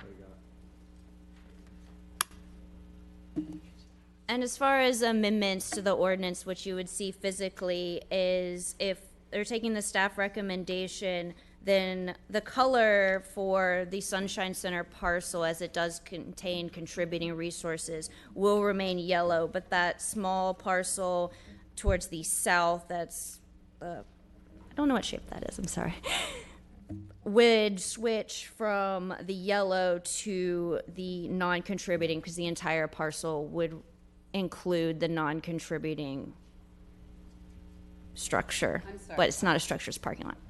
Or is it? Is this the map you're talking about? Yes. So it would go from yellow to pink. Can we put that? Yes, thank you. It's gonna stay yellow, but. No, the Sunshine Center will stay yellow, but the other one, if they're taking the full staff recommendation, includes that southern parcel that is the parking lot. Yeah. If that was also included in the motion, because the only thing on there would then be a non-contributing, it would go to a pink. And is that street address 132 Mirror Lake Drive North? No. It's 536 4th Avenue North, council member.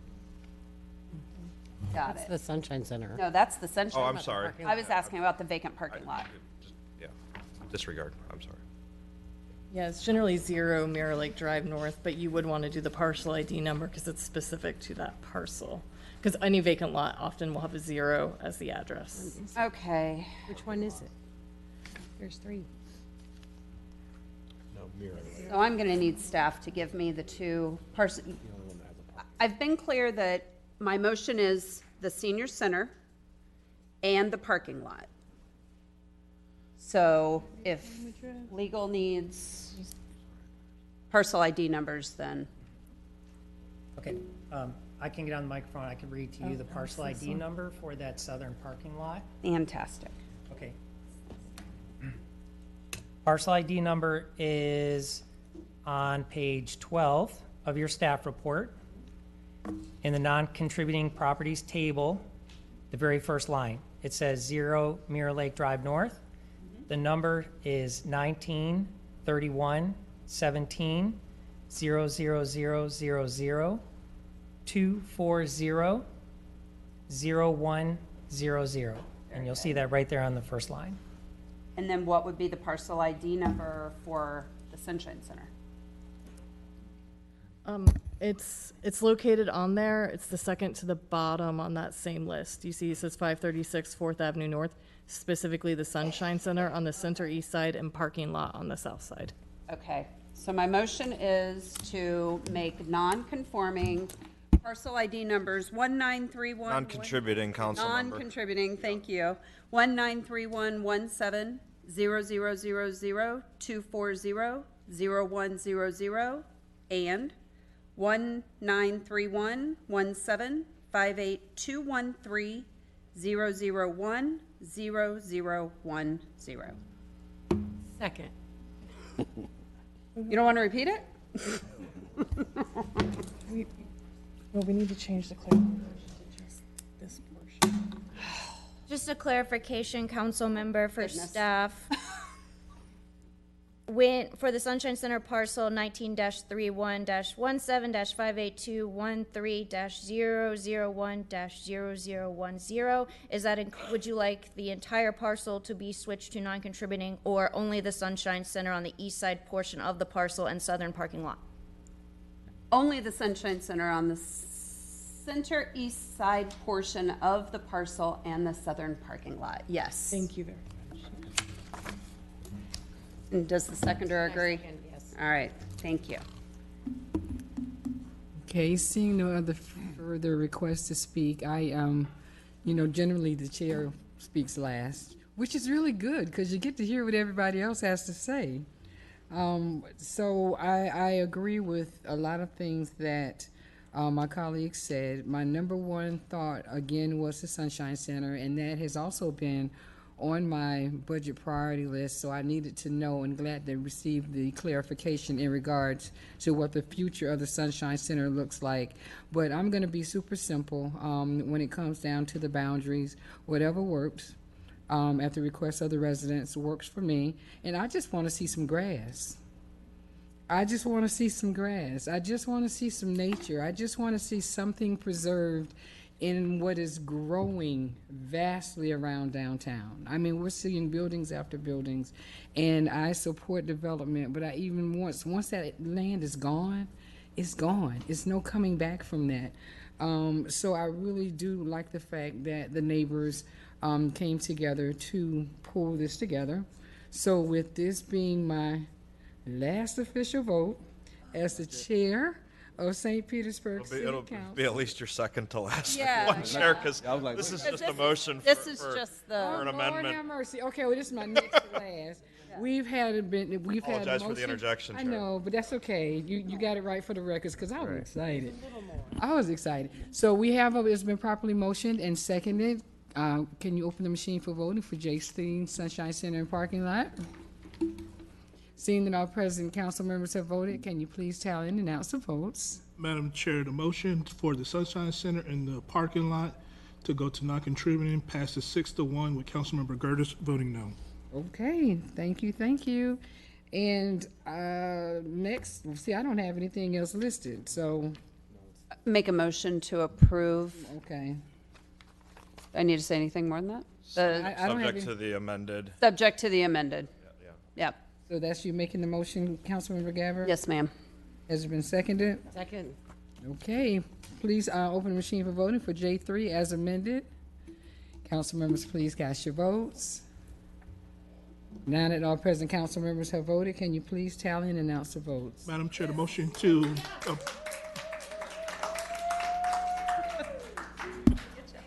Madam Chair, the motion to approve agenda item J3 as amended passes 5-2 with Councilmembers Gertis and Hanowitz voting no.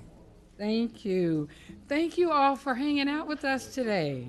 Some of us have been here since like 8:30. So we're tired. 7:45. We've been here for a while. That's true. I'll wait a minute. Yeah. Well, I'm about to blow you up about city business. Give me a minute. Obviously, yeah. Well, look, I'm trying not to think about Look it. at your sweater. Yeah. I'll be in next week. I need those documents. I don't have them.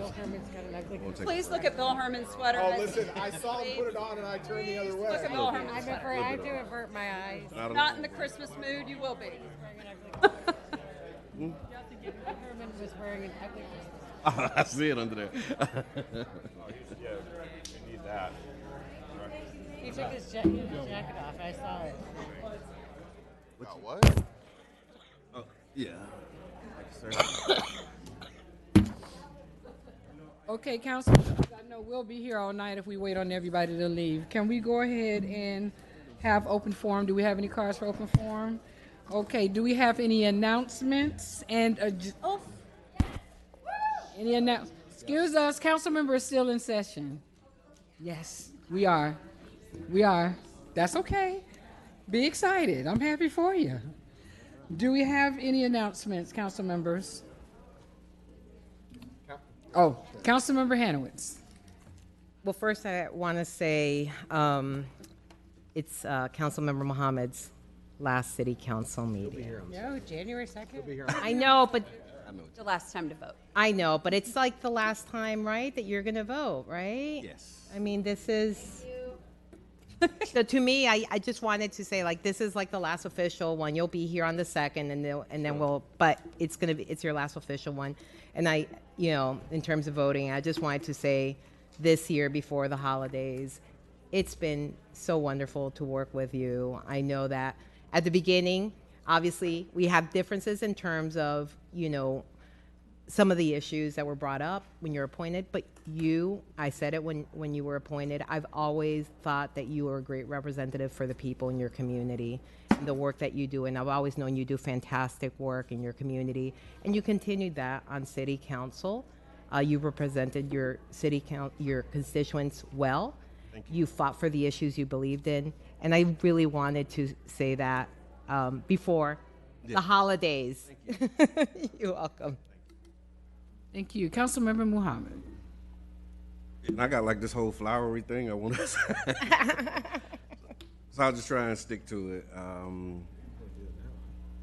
Should I do it now?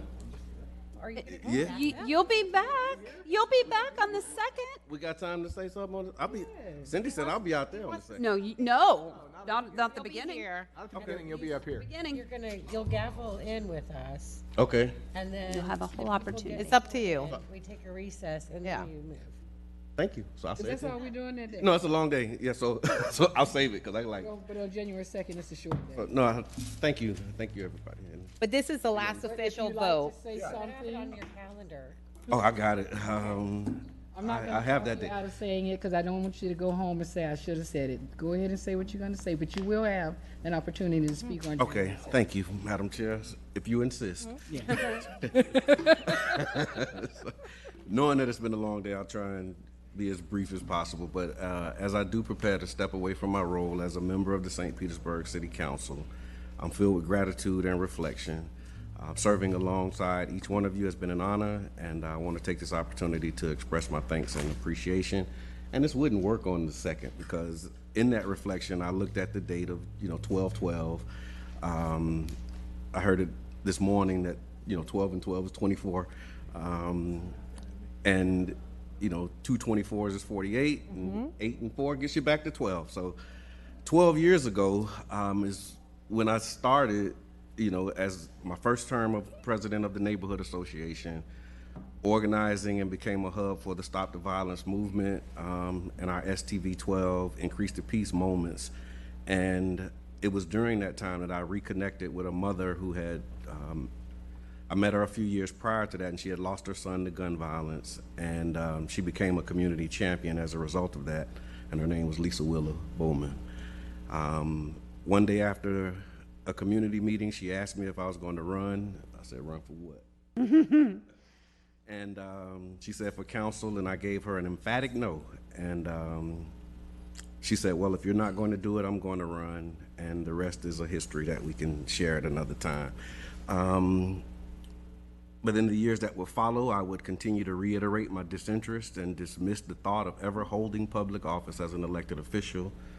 And the few times that I did consider it, I told a group of friends, if there was ever a way that I can do that job without having to go through all the rigmarole of running a campaign and shaking hands, kissing babies, asking for endorsements and all of that stuff, I'd love the opportunity to serve. When I said that, I knew that there was no way that that would ever happen. So I thought.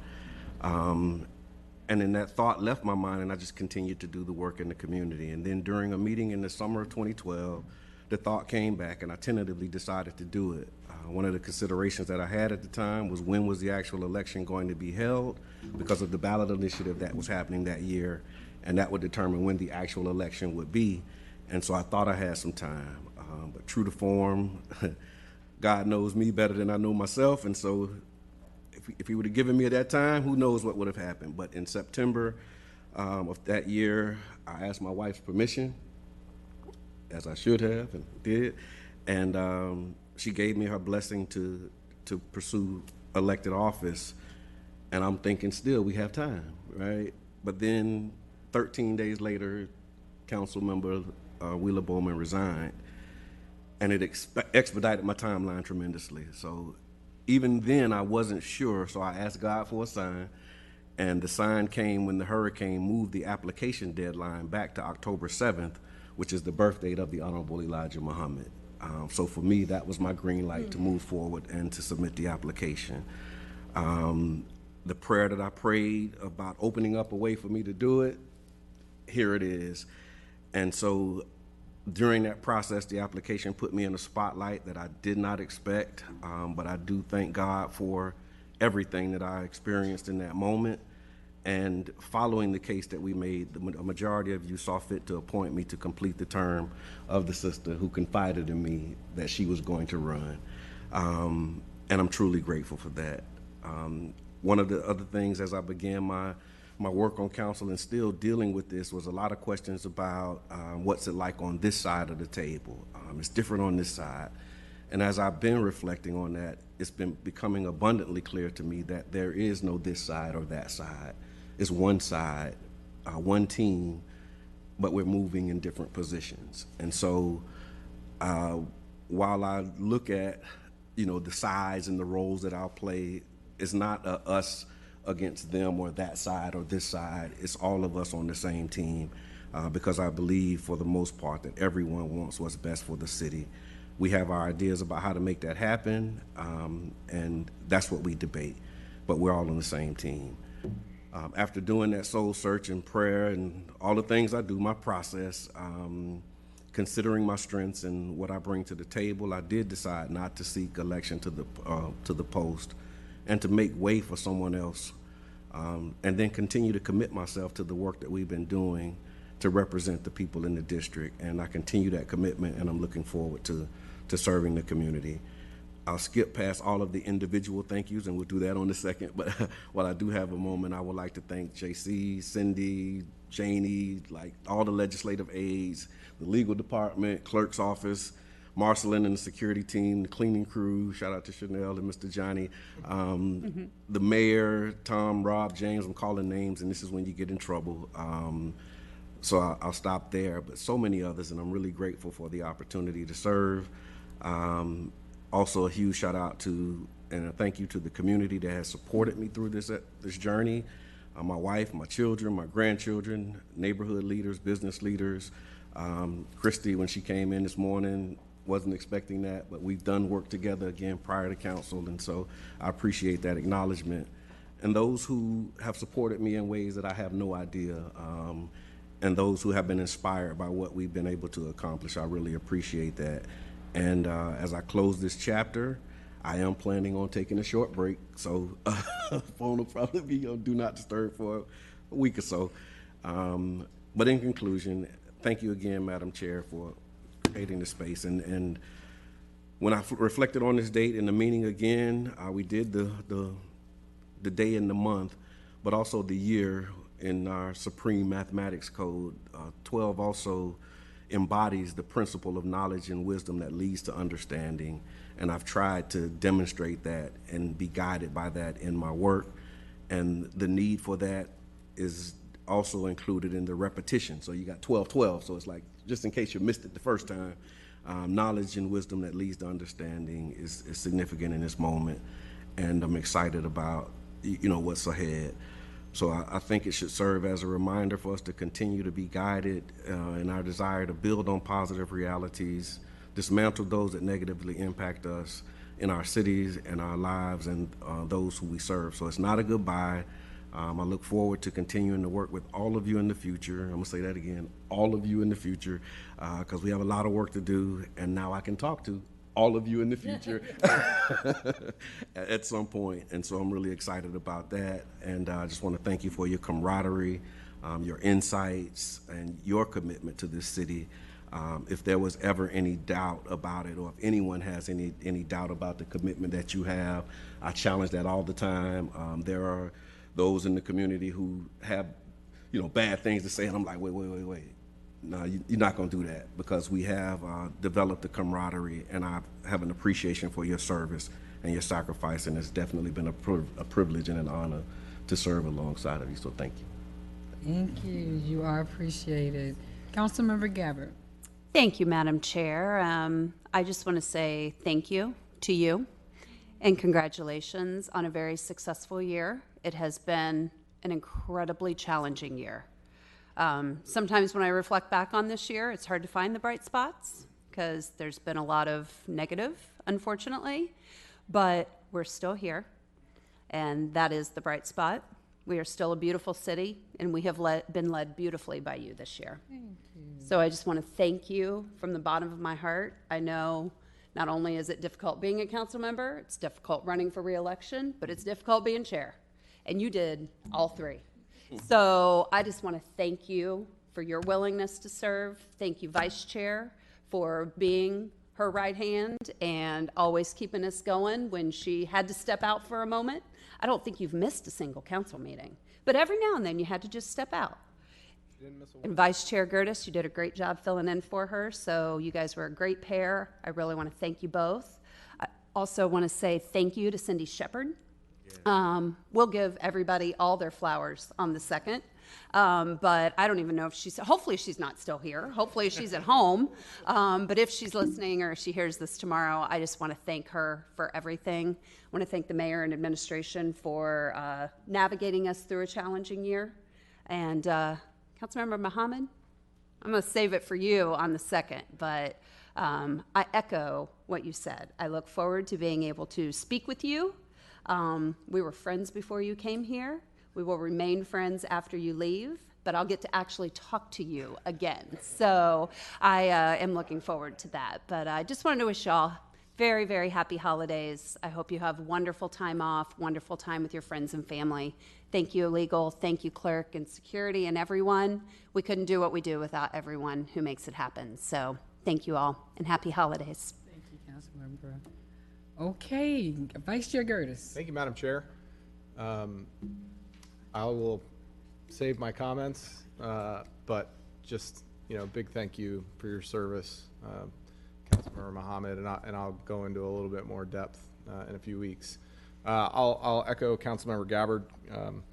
Chair Fig-Sanders, thank you for your service. I didn't have to do much, to be honest with you.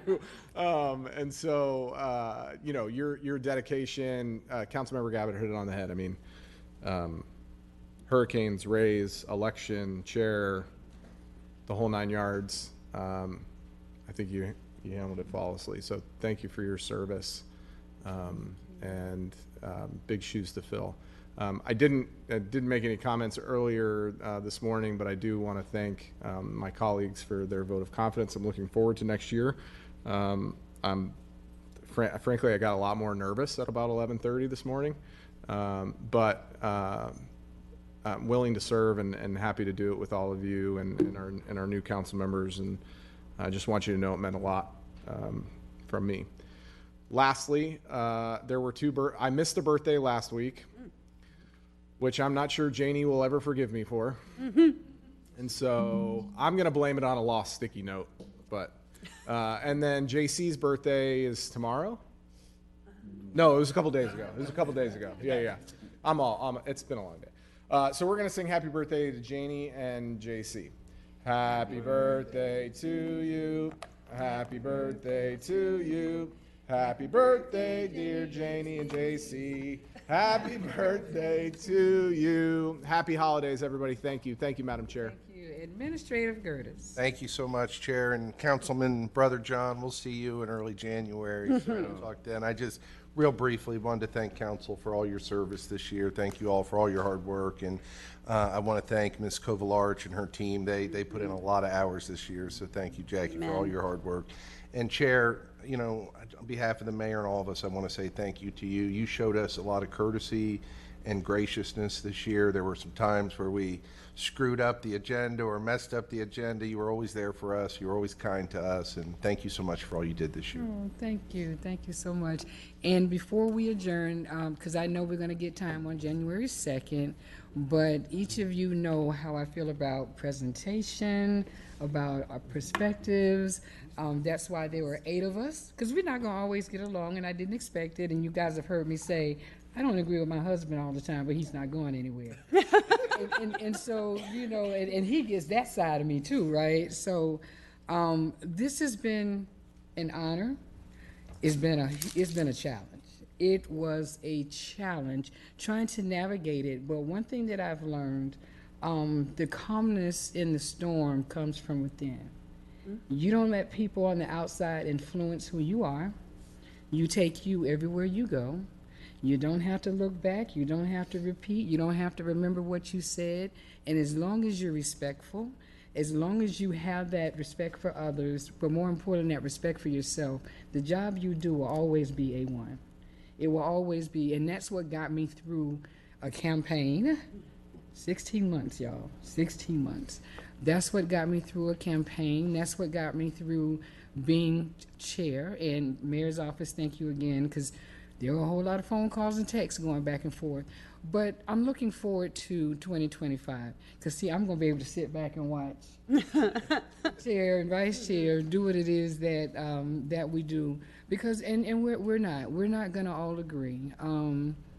But we take that stand and we take that step, and you just be true to you. And I'm looking forward to what's yet still to come, because we had a lot going on in 2024. And just think about it. My last vote was Mirror Lake Historic Preservation. That will never change. So I can go down in history as saying, I voted on this, I voted on that, I chaired this, I chaired that. And so I'm so excited, you know, again, and so I appreciate all of the constituents that will have me be reinstalled in January. And that's when it's really going to get fun, because, you know, your term limit, you can't run anymore. So look out, Administrator Gertis. Here we come. Here we come. So with that, but thank you so much to everybody. And I'm looking forward to, you know, being able to move forward. And I'm hoping with the end of this year and the beginning of next year that everybody takes the dust, shake it off, move forward, because we have a lot to do. But more importantly, we have a whole lot more to look forward to. The meeting is now adjourned. Madam Chair, can I?